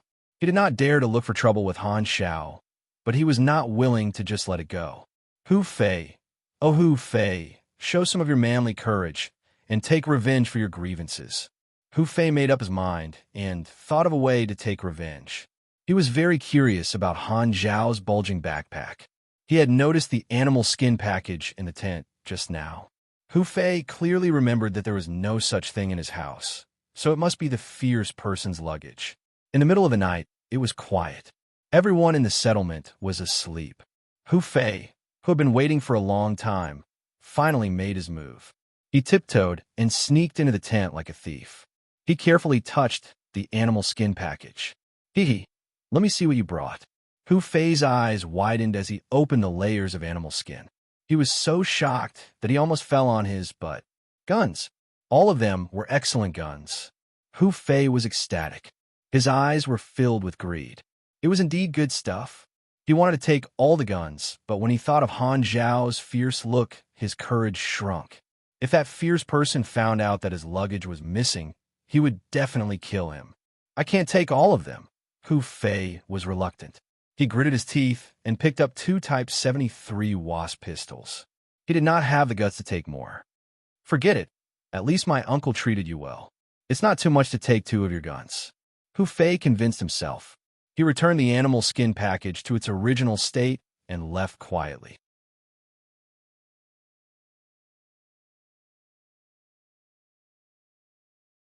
Chapter 16. The next morning, Han Xiao woke up and felt relaxed. His exhaustion from the escape had been swept away. "Brother Han, you are awake." Hu Hongjun was stretching his body at the door and said with a smile. His family was really warm. They gave him food and a place to stay. Although he was reluctant to leave, Han Xiao still expressed his intention. "Thank you for your hospitality. Unfortunately, I can't stay for long. If there is a chance, I will repay you." And came over with a small package and said with a smile, "I made some pancakes. You can eat them on the way." Han Xiaoxin felt warm in his heart. He took the package with both hands. The warmth of the pancakes passed through his palms and into his heart. He smiled and then realized that and couldn't see. He said sincerely, "I slept very well last night. Thank you very much for your hospitality," and covered her mouth and chuckled. "Aha, you're welcome. We are all brothers," Hu Hongjun said proudly. Han Xiao packed his luggage and put on his backpack and animal skin package. Suddenly, he noticed that the leaves in the package were gone. His face sank and said, "Someone touched my package." Hu Hongjun was shocked. "No way, and I didn't." "Wait, Hu Fei, get out here." Hu Fei, who had been eavesdropping behind the tent, shuddered and walked out dejectedly. Han Zhao's eyes flashed and said with a smile, "It's you again." Hu Fei shrunk his neck and didn't dare to look at Han Xiao. Hu Hongjun kicked his butt and said, "Did you steal someone's stuff? Take it out now." Hu Fei bit his lips and reluctantly took out a Type 73 wasp and gave it to Han Xiao. "Brother Han, beat him as much as you want. This kid is asking for it." Hu Hongjun began to think about how to beat his nephew later. "No need. Just take it back. It will be dangerous for you to keep it." Han Xiao took back the pistol and breathed a sigh of relief. He didn't care about his equipment. He was just worried that if he left the weapon behind, it would cause trouble for the settlement. Hu Hongjun had treated him well for the whole night, so he naturally couldn't leave behind a source of trouble. Hu Fei curled his lips in disapproval. He felt that Han Xiao was stingy. He clearly had so many guns, but he was reluctant to part with a single one. "It's a small world. We'll meet again if fate wills it. Goodbye." Han Xiao formally bid farewell. Hu Hongju nodded. "Be careful." Han Xiao picked up his backpack and left. There was a saying that when receiving a drop of water from someone, one should naturally repay it. If there was a chance in the future, Han Xiao would definitely repay the favor of sending charcoal in snowy weather for one night. That savage is finally gone. Hu Fei wiped the cold sweat off his forehead. Then he was delighted. Fortunately, the guy didn't find out that I stole 2 guns. Hu Fei got rid of Hu Hongjuan's scolding and returned to the back of the tent. He took out another Type 73 Wasp pistol from a box and played with it. He made up his mind that even if Han Xiao came back to denounce him, he would not admit to it and would not return it no matter what. But why didn't this gun have a trigger? The map drawn by the rogue was like a child's doodle for fun. However, it indicated the current location, which was enough for Han Xiao. He remembered the complete blue star map. He was currently in Star Dragon. According to the map, he would be able to walk out of the forest in 3 days and find the railway. At that time, he would be able to hitch a ride to the city. At noon, Han Xiao found a place to eat something to replenish his stamina.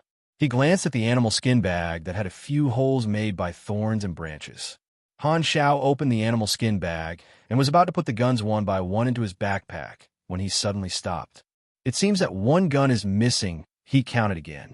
It was not an illusion. Han Xiao's heart sank.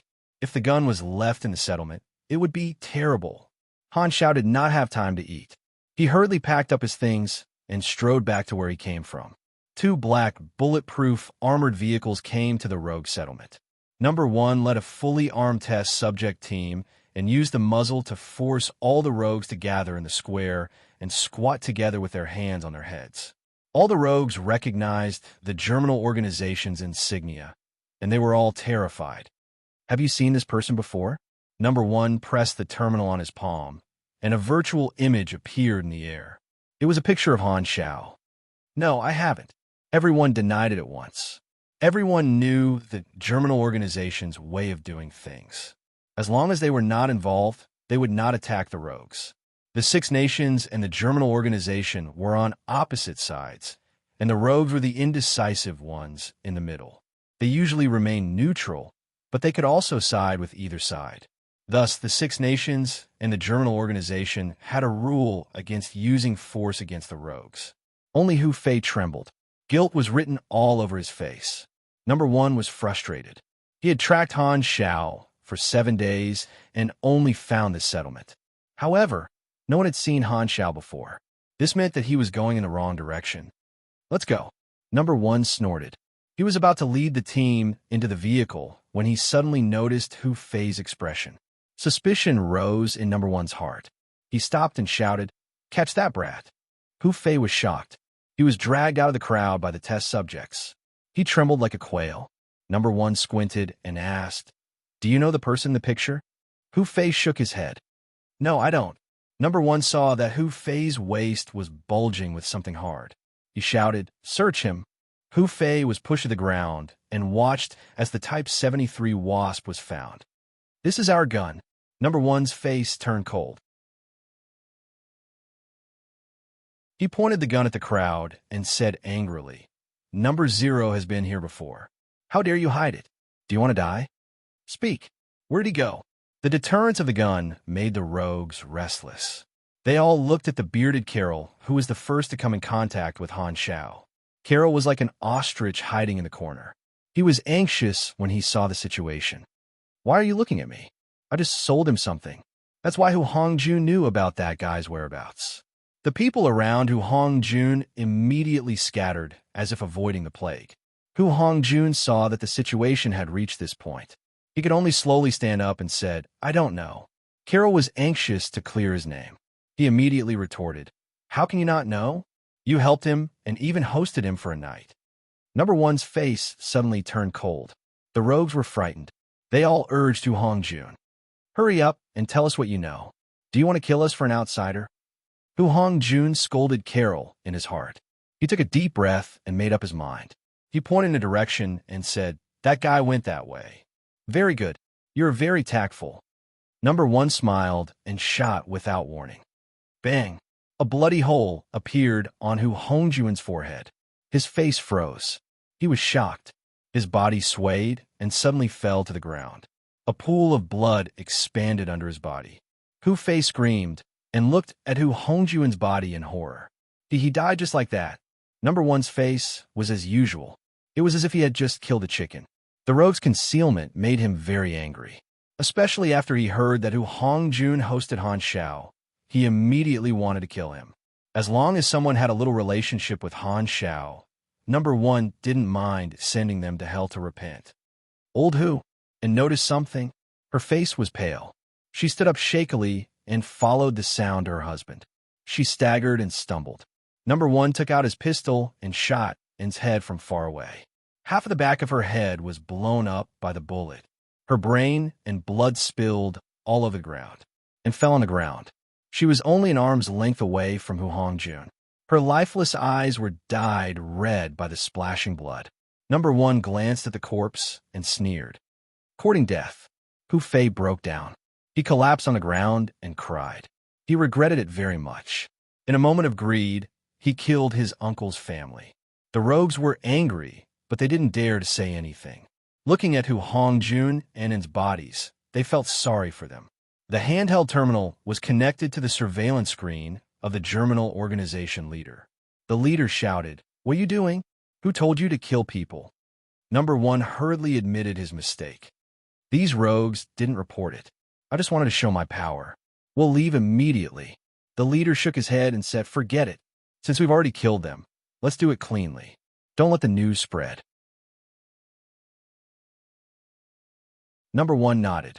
His face turned cold, and he made a hand gesture. The continuous gunshots startled countless birds in the forest. The dusk was like blood. Han Shao rushed and finally returned to the settlement before the sky turned dark. From afar, he could smell the pungent smell of blood. His heart sank immediately. "I'm late." The noisy settlement was dead silent. What entered their eyes was the scene of a massacre. There were bloodstains everywhere, and the ground under their feet was soaked in blood. It was wet and sticky, and every step they took left a bloody footprint. Han Shao saw the tragic deaths of Hu Hongjun and Anne. His eyes narrowed, and anger rose in his heart. At this time, a figure climbed up from the ground. Han Xiao recognized it as the bearded merchant who had extorted a large sum of money from him. Carol was still in a state of shock. He had fainted when the massacre started, but he was lucky enough to escape with his life. Before he had the time to rejoice, he saw Han Xiao standing at the side looking at him, and his body started to tremble like a sieve. Han Xiao rushed forward and grabbed Carol's collar. What happened here? The Germinal Organization. It was the Germinal Organization. We didn't reveal your whereabouts, so they killed people to vent their anger. Our people died so miserably. Seeing that Hu Hongjun treated you well, you have to avenge us.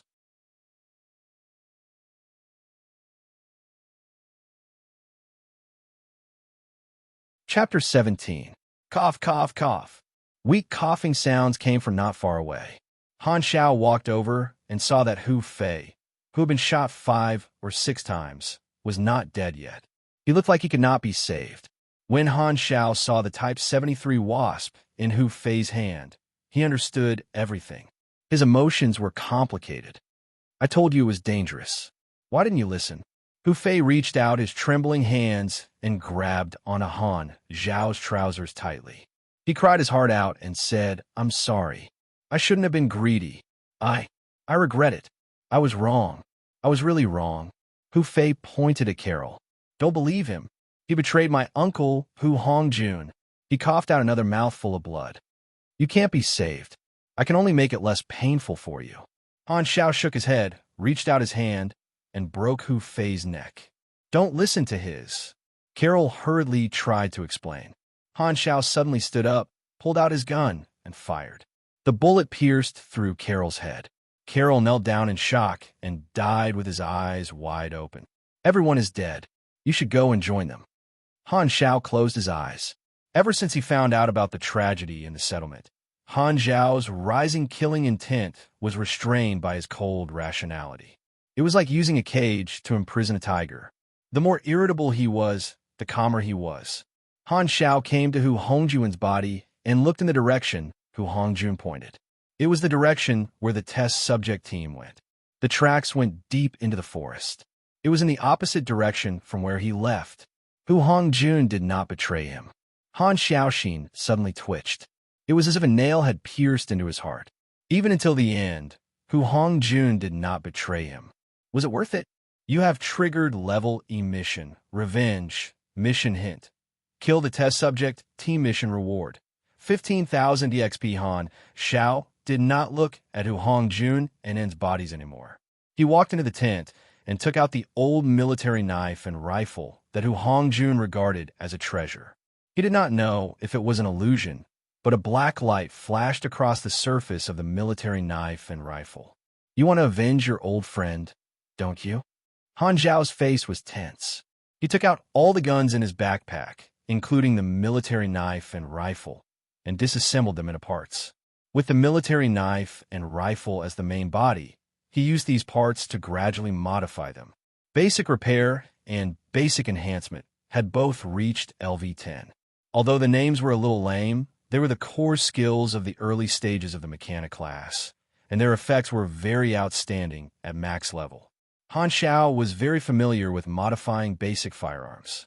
Saber rifle, improved sniper, quality, white basic stats, attack 66 to 69, fire rate 1/S, magazine capacity 10, effective range 450 meters, energy output level 37 bonus attribute, +2 dex length, 0, 86 m weight, 8. 3 lb additional effect. Accuracy, stable trajectory, minimal wind influence. Additional effect. Penetration. After special modifications, sniper caliber bullets can be used to increase the penetration power of the target. Note, it is thirsting for revenge. After counting the ammo, there were only 25 sniper bullets, all of which were taken from Yin Dao. There were 4 tracks on the ground, which meant that there were 2 cars chasing after him, and there were no more than 12 people at most. Han Xiao carried his gun and walked in the direction that the pursuers had left, disappearing into the forest. Of course, it was impossible to run faster than a car, so Han Xiao did not plan to chase after them. Hu Hongjun had pointed him in the wrong direction. When the pursuers could not find him, there was an 80% chance that they would turn back. What Han Xiao wanted to do was to ambush them on this path that they had to take. Of course, if Han Xiao turned around and continued to run, the enemy would definitely not be able to find him. However, the voice in his heart told him that if he did not use the enemy's blood to vent his anger, he would regret it. Even if there was no mission, he would still make the same choice. Germinal, he gritted his teeth, and his killing intent was dense. In the forest at night, it was so dark that one could not see his own fingers.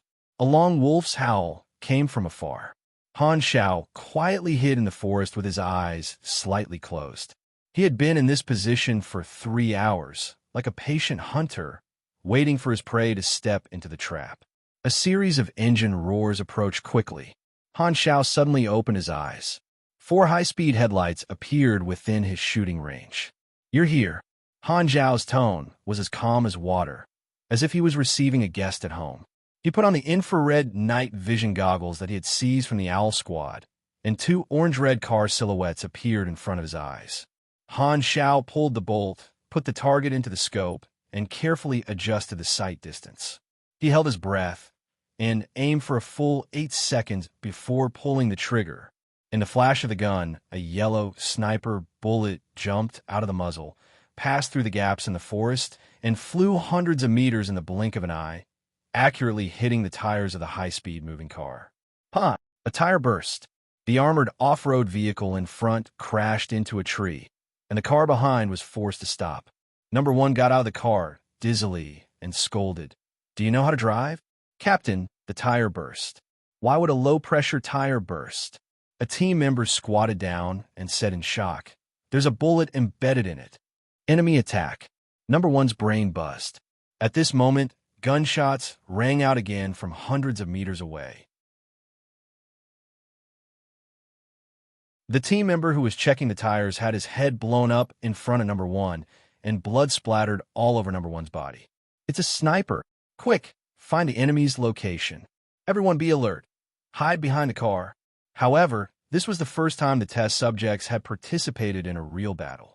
Using the battlefield theory they had learned on a daily basis, they scrambled to find cover. During this process, the fatal gunshot rang out again, and another team member was shot in the head. Number 1 shouted, "Get down." All the team members hurriedly got down, and only then did the gunshot stop. What followed was a somber silence. Everyone was panicking, and only Number 1 could barely calm down. He hurriedly asked the organization for help through the handheld terminal. The situation was in a stalemate. No one dared to stand up and expose themselves to the sniper's sight. It was as if there was a demon in the darkness, waiting to reap lives at any time. "Who attacked us?" "I don't know. It's so dark. The enemy must have night vision goggles." "What do we do now?" "Just keep lying down and wait for reinforcements." Number 1 shouted, "Don't be stupid. Won't the enemy escape?" "The enemy is only one person, and we're like a group of frightened ostriches burying our heads in the ground. What will the organization think of us as cowards?" The test subject team members' faces changed. Number 1 said fiercely, "It's just one enemy. We have cars, guns, and people. Can't we win?" "Yes, we have to fight back. First, determine the sniper's location." A team member steeled his heart, quickly stood up, and then laid down, trying to lure the sniper to reveal his location. But a fatal bullet almost instantly hit his chest, and blood bloomed. The force of the bullet sent him flying a few meters, and when he landed on the ground silently, it immediately dispelled the other team members' thoughts of imitating him. Number 1 felt a chill run down his back. Such accurate marksmanship. Who was the enemy? The team member's sacrifice was not in vain. The test subject team saw a flash of gunfire in the darkness. "Found it, 300 meters to the south. Get in the car and rush over." Han Xiao saw from the night vision goggles that the enemy stood up at the same time and ran toward another intact armored off-road vehicle. He immediately understood the enemy's plan. They wanted to rush over with the armored off-road vehicle. The thermal imaging showed that there were still 7 enemies. Obviously, they knew that the sniper's shooting speed was slow, so they were prepared to sacrifice 1 or 2 people to get in the car. Han Xiao could not kill 7 people in an instant, so he calmly fired 2 shots and killed 2 more enemies. He watched as the enemy got in the car. The armored off-road vehicle's engine roared as it rapidly approached. Military knives and rifles could not penetrate the heavy armor, so they could not aim at the enemy's hub from the front. Han Xiao was alone, so he was in danger.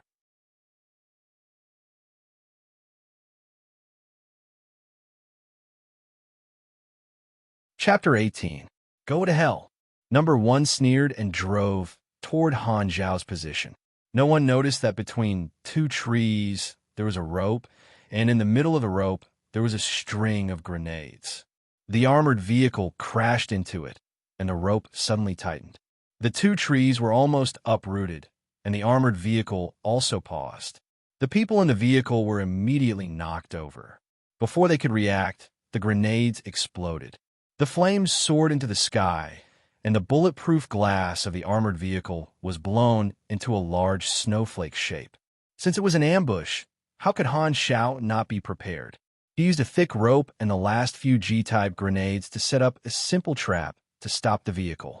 At the moment the grenades exploded, Han Xiao took off his night vision goggles. In the darkness, the flames were bright, and he could see clearly with the naked eye. Without saying a word, he aimed at the front window of the armored vehicle and fired. The recoil passed from the butt of the gun to the shoulder, and even his strength couldn't help but tremble slightly. This was enough to show the power of the military knife rifle. Bang! One bullet after another hit the window, and the cracks quickly spread. The target was the driver's seat. Number 1 gritted his teeth and pulled up the person in the passenger's seat to block the front. The next moment, the glass shattered and the bullets pierced through. The skull of the scapegoat was blown away, and the brain matter splashed all over Number 1's face. The stench was unbearable. Abandon the vehicle. The team hurriedly moved. At the moment of life and death, Number 1 didn't care about the range. The submachine gun poured bullets and shot toward Han Xiao's position from afar. The rest of the team followed suit. Han Xiao paused his attack and hit on the ground. He also changed his magazine. The bullets whizzed past his head.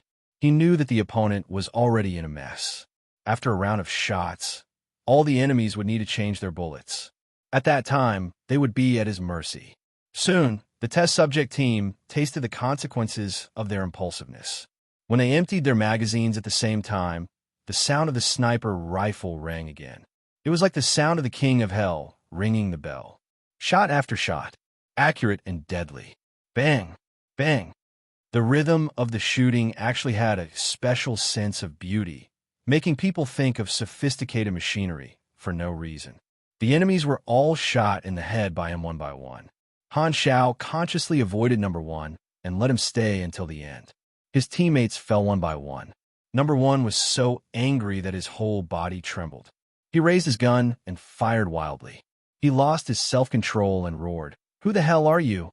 Get the hell out here." He was originally full of confidence in the test subject team.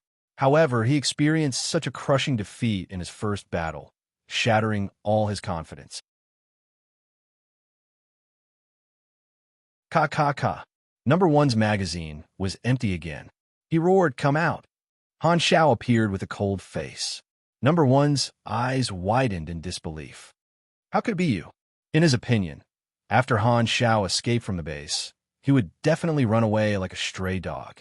Never in his wildest dreams would he have thought that Han Xiao would dare to turn around and attack the pursuers. No matter how much Number 1 doubted Han Xiao's record of escaping from the laboratory, he knew that he was wrong, very wrong. Zero was much stronger than him. This discovery instantly ignited the flames of jealousy in Number 1's heart. "I'm the best. You're just a failure. Trash." New hatred and old hatred surged in his heart. Number 1 lost his mind and pulled out his pistol to attack. Han Xiao raised the muzzle slightly, and the large-caliber sniper bullet broke Number 1's right arm. Only a layer of blood and skin was left. Flesh and blood flew everywhere. Number 1 stared blankly at the broken arm, at a loss. Han Xiao fired again and broke one of Number 1's legs. Number 1 fell to the ground. At this time, Han Xiao slowly changed the magazine and then broke Number 1's remaining hands and feet. Number 1 was paralyzed on the ground, unable to move. His eyes were filled with incomparable vicious hatred, staring at Han Xiao. 0. The howl was hoarse and gloomy, like a wounded beast. Too noisy. Han Xiao strode forward and kicked out, breaking Number 1's jaw. Do you know why I left you until the end? Because I don't want you to die so easily. Number 1 could not speak and could only groan from his throat. He writhed on the ground like a snail, blood spurting out from his broken limbs. At this time, the handheld terminal that had fallen to the side lit up automatically, and the virtual image of the leader appeared. 0. That's enough. Han Xiao frowned and did not speak. I am the leader of the Germinal organization, the leader said with a domineering tone. Betrayal is a dead end. You can't win against the organization. No matter where you run to, the organization has the ability to catch you and bring you back for trial. You will be immersed in endless fear every minute and every second of your life, but I can give you a way out. Han Xiao was expressionless. What way out? Obediently return to the organization, sincerely admit your mistakes, and accept our trial. I can give you a chance to retain your memory and let you obtain a higher position. No longer a test subject, the leader said. He admired Number 0's ability very much and wanted to understand the reason for the mutation. If it could be replicated, the organization would have another powerful combat force.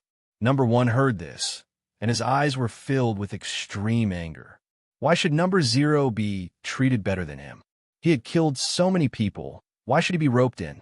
Han Xiao understood Number 1's expression and asked playfully, I've killed so many people, and you still want to rope me in? A bunch of trash.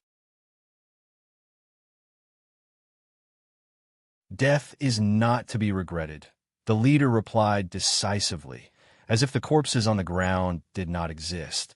Number 1 trembled, and his heart sank. What makes you think I will work for you? The leader said matter-of-factly, the organization is where the destiny lies. It is a great cause, and it is natural for you to work for us. What are you hesitating for? Oh, I understand. Is it because you feel that the previous treatment was not fair? Don't be so petty. Those who achieve great things do not care about trifles. It's just a little humiliation, and compared to our final goal, it is insignificant. I'm not interested in your ideals at all, Han Xiao said calmly. You kill my friend, so we're enemies. It's pointless to talk about it. The leader's tone was cold. If you reject me, no matter how big the world is, there will be no place for you. I will destroy you. Han Xiao's tone was serious. The Germinal organization would not be convinced by anyone, and they would not feel a trace of guilt. The only way to solve violence was to use more violence. The leader seemed to have heard the biggest joke in the world. Destroy the organization? Just you? Who do you think you are? Compared to the organization, you are a pathetic ant that could be easily crushed. Killing some trash makes you arrogant, and you think you can fight the organization alone? You are a frog in a well, and you overestimate yourself. Then you wait and see. By the way, you have no idea how big the world is. Han Xiao shook his head and fired 3 shots at Number 1's chest, sending the bullets into his heart. Number 1's eyes quickly dimmed. The test subject team was wiped out. The leader was wearing a mask, so Han Xiao could not see his expression. Even through the virtual communication channel, Han Xiao could feel the leader's rage. You will regret this, the leader said coldly and ended the call. You have killed Number 1 Valkyrie test subject. You have gained 900 EXP. Revenge completed.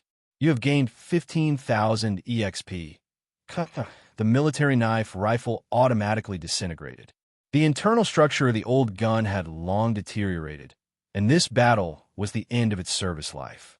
The SWP sniper rifle obtained from the Night Owl squad required the skill Snipe, so Han Xiao disassembled it into parts and modified the military knife rifle. Killing the test subject team gave him thousands of EXP.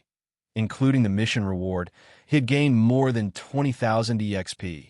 Since he had become enemies with the Germinal organization, Han Shao not only had to escape, but he also had to think of a way to cause damage to the organization. His current strength was indeed insignificant compared to the Germinal organization, but he had the ability to deal a heavy blow to the organization. The countless advanced intelligence in his mind was his real trump card. In order to make full use of this information, he had to rely on someone powerful enough to stand up to the Germinal organization.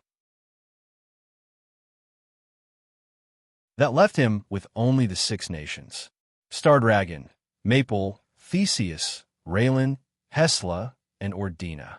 Stardragon was the closest to him. Compared to Raylan's ruthlessness, Maple's inflexibility, Hesla's greed, and Ordina's scheming, Stardragon's internal culture was the mildest. Furthermore, Stardragon's hatred for the Germinal organization ran deep.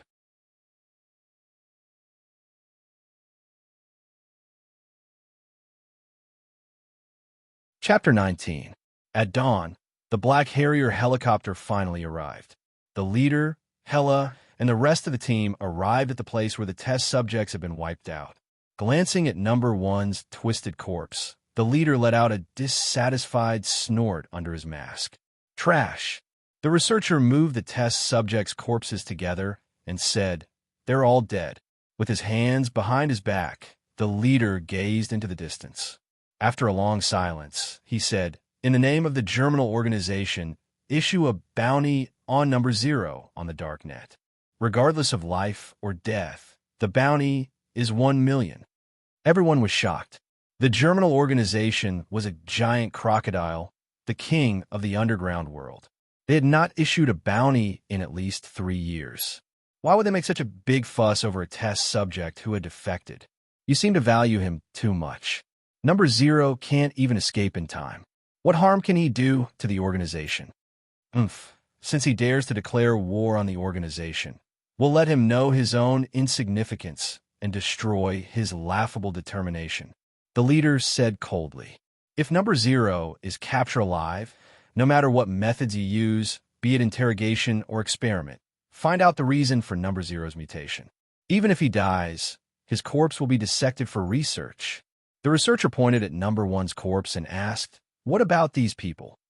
The leader was about to say throw them away when he suddenly thought of something and asked, "How are the preparations for the Super Soldier Project going?"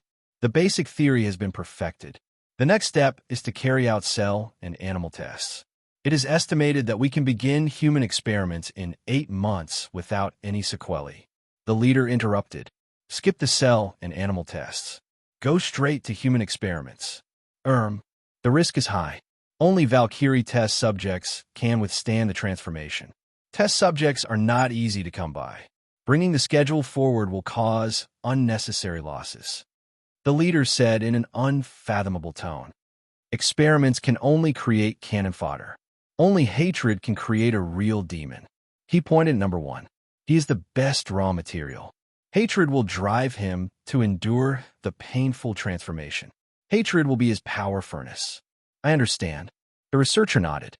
The leader looked at Hela and said, "Summon the spirit." Hela exhaled a mouthful of turbid air.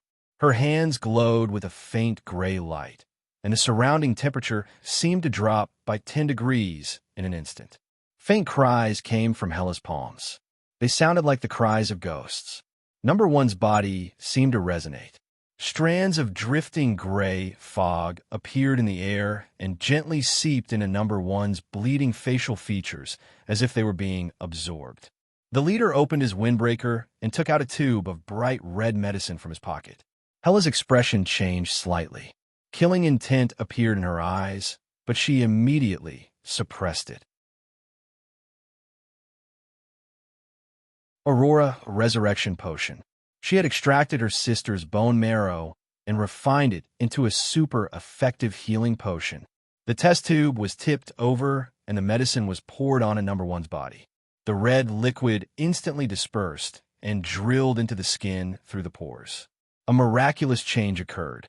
Number 1's body, which was already cold, regained its temperature. His wounds healed rapidly, his jaw reconnected, and his broken limbs began to grow flesh. The sound of his heartbeat gradually grew louder. Number 1 suddenly opened his eyes. His face was twisted with malice as he let out a shrill roar filled with monstrous hatred, causing the hair of those who heard it to stand on end. 0. You have activated the Germinal Organization Faction Connection. Favorability of the Germinal Organization decreased by 1,000 points. Germinal Organization. Hatred, minus 1,000. Traitor, system notification. You have triggered the Grade A mission, Dust of the Fallen Seeds. Mission notification. Freedom is priceless. For this, you were willing to take the risk of death and finally received freedom in return. However, the Germinal Organization will not tolerate your betrayal. They have issued a bounty, and you will face endless pursuit. You will never be able to live in peace. This is a disguised cage, a gray sky. If you want to obtain true freedom, there's only one way out. You know what to do. Mission notification. This is a long-term mission. The mission reward depends on the progress of your destruction of the Germinal Organization, direct or indirect. Current progress, 0%. Note, the progress is not fixed. If the Germinal Organization expands and develops, the progress will decrease accordingly. This mission can be terminated at any time. When a mission is completed, if the progress is less than 20%, it will be considered a failure. If the progress is more than 20%, the mission will be considered complete. The reward depends on the final progress. Generally speaking, Grade B and above missions were related to the change of power on the current planet. In version 1.0 of Blue Star, the main event was the conflict between the Six Nations and the German Organization. The players were also divided into different factions. According to Han Zhao's memory, there were quite a number of players who chose to join the Germinal Organization, providing a huge boost to the organization's development. If he wanted to obtain a high reward, he would have to become an enemy of the players who chose to join the Germinal Organization in the future. This mission required Han Zhao to directly or indirectly destroy the Germinal Organization. In the original space-time, although the Germinal Organization did not win or lose, they did suffer heavy losses. He realized that there were potential competitors for this mission, and that was the other forces that were enemies of the Germinal Organization. Naturally, the damage that these forces dealt to the Germinal Organization would not be counted in his mission progress. 20% destruction. Wouldn't that mean that his damage alone would be enough to hurt the Germinal Organization? There was no other way to describe it other than to describe it. Although this mission was a huge trap, Han Zhao accepted it without hesitation. He and the Germinal Organization were mortal enemies, so there was no reason to reject it. Looks like this is my temporary main storyline mission. The Germinal Organization was the main storyline of Blue Star in version 1.0. Before Han Zhao grew up, he would stay in Blue Star, so there was no avoiding the conflict between factions. When a new character was created in Galaxy, the system would ask the player about their preferences, such as what kind of world they liked and what kind of class they liked. Based on the results of the questionnaire, the system would assign the new player to a random novice planet of different styles. Galaxy had a variety of civilizations, and players could always start with their favorite world. Ancient, magical, urban, sci-fi, every planet had one or a few main storyline events. This was one of the attractions of the game. There was no lack of casual players who liked to explore the universe and try out different civilizations and planets. Blue Star was one of the novice planets that had a low sci-fi level, similar to Earth. Of course, the core worldview of Galaxy was still the universe. As the game leveled up, the overall worldview would be gradually revealed to the players. There were also some players with a bad taste who would give a bad answer when asked by the system, such as horror, supernatural, and haunted. For such people, the system would also use bad taste to satisfy their bad taste. For example, if they were thrown to a planet full of ghosts and ghosts, there would be no place to learn how to deal with ghosts and ghosts. There would be two outcomes for these players. The first was to change their account, and the second, they could only brace themselves and continue playing. The second was to pray for the best. Galaxy's gaming cabin was immersive. Apart from the pain, the experience was extremely realistic. In the game registration disclaimer that most people did not read, it clearly stated that if the player felt uncomfortable during the game, causing physical or mental illness, the company would not be responsible. In fact, Han Xiao could find a very secluded spot in the wilderness and hide there until the germinal organization was greatly weakened. However, this way, he would not be able to grow. Although it was safe, it was meaningless, and he would definitely be overtaken by the players. Following the main storyline of the planet could trigger a large number of missions. The turbulent world was the best opportunity for growth. Countless events were clear in his mind, so how could he choose to avoid them? It took Han Xiao 3 days to walk out of the forest, which was within the borders of Star Dragon. He had to admit that the germinal organization was really bold to have built a base in the heart of Star Dragon. They were well aware of the principle of darkness under the light. After walking out of the forest, Han Xiao found a railway and boarded a long-distance train to transport livestock to Star Dragon's capital, the West Capital.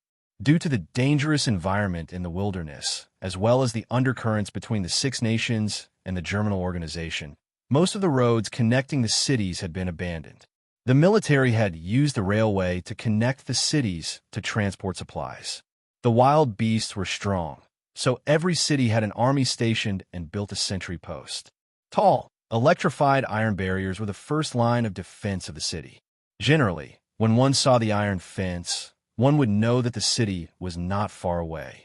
After 2 days of free riding, the silhouette of the electrified iron fence finally appeared in the distance. Han Xiao pushed away a few hens that were jumping on his body. He took a deep breath and looked into the distance. Star Dragon, West Capital, Division 13, here I come. You're tuning in to the Warrior Lore YouTube channel.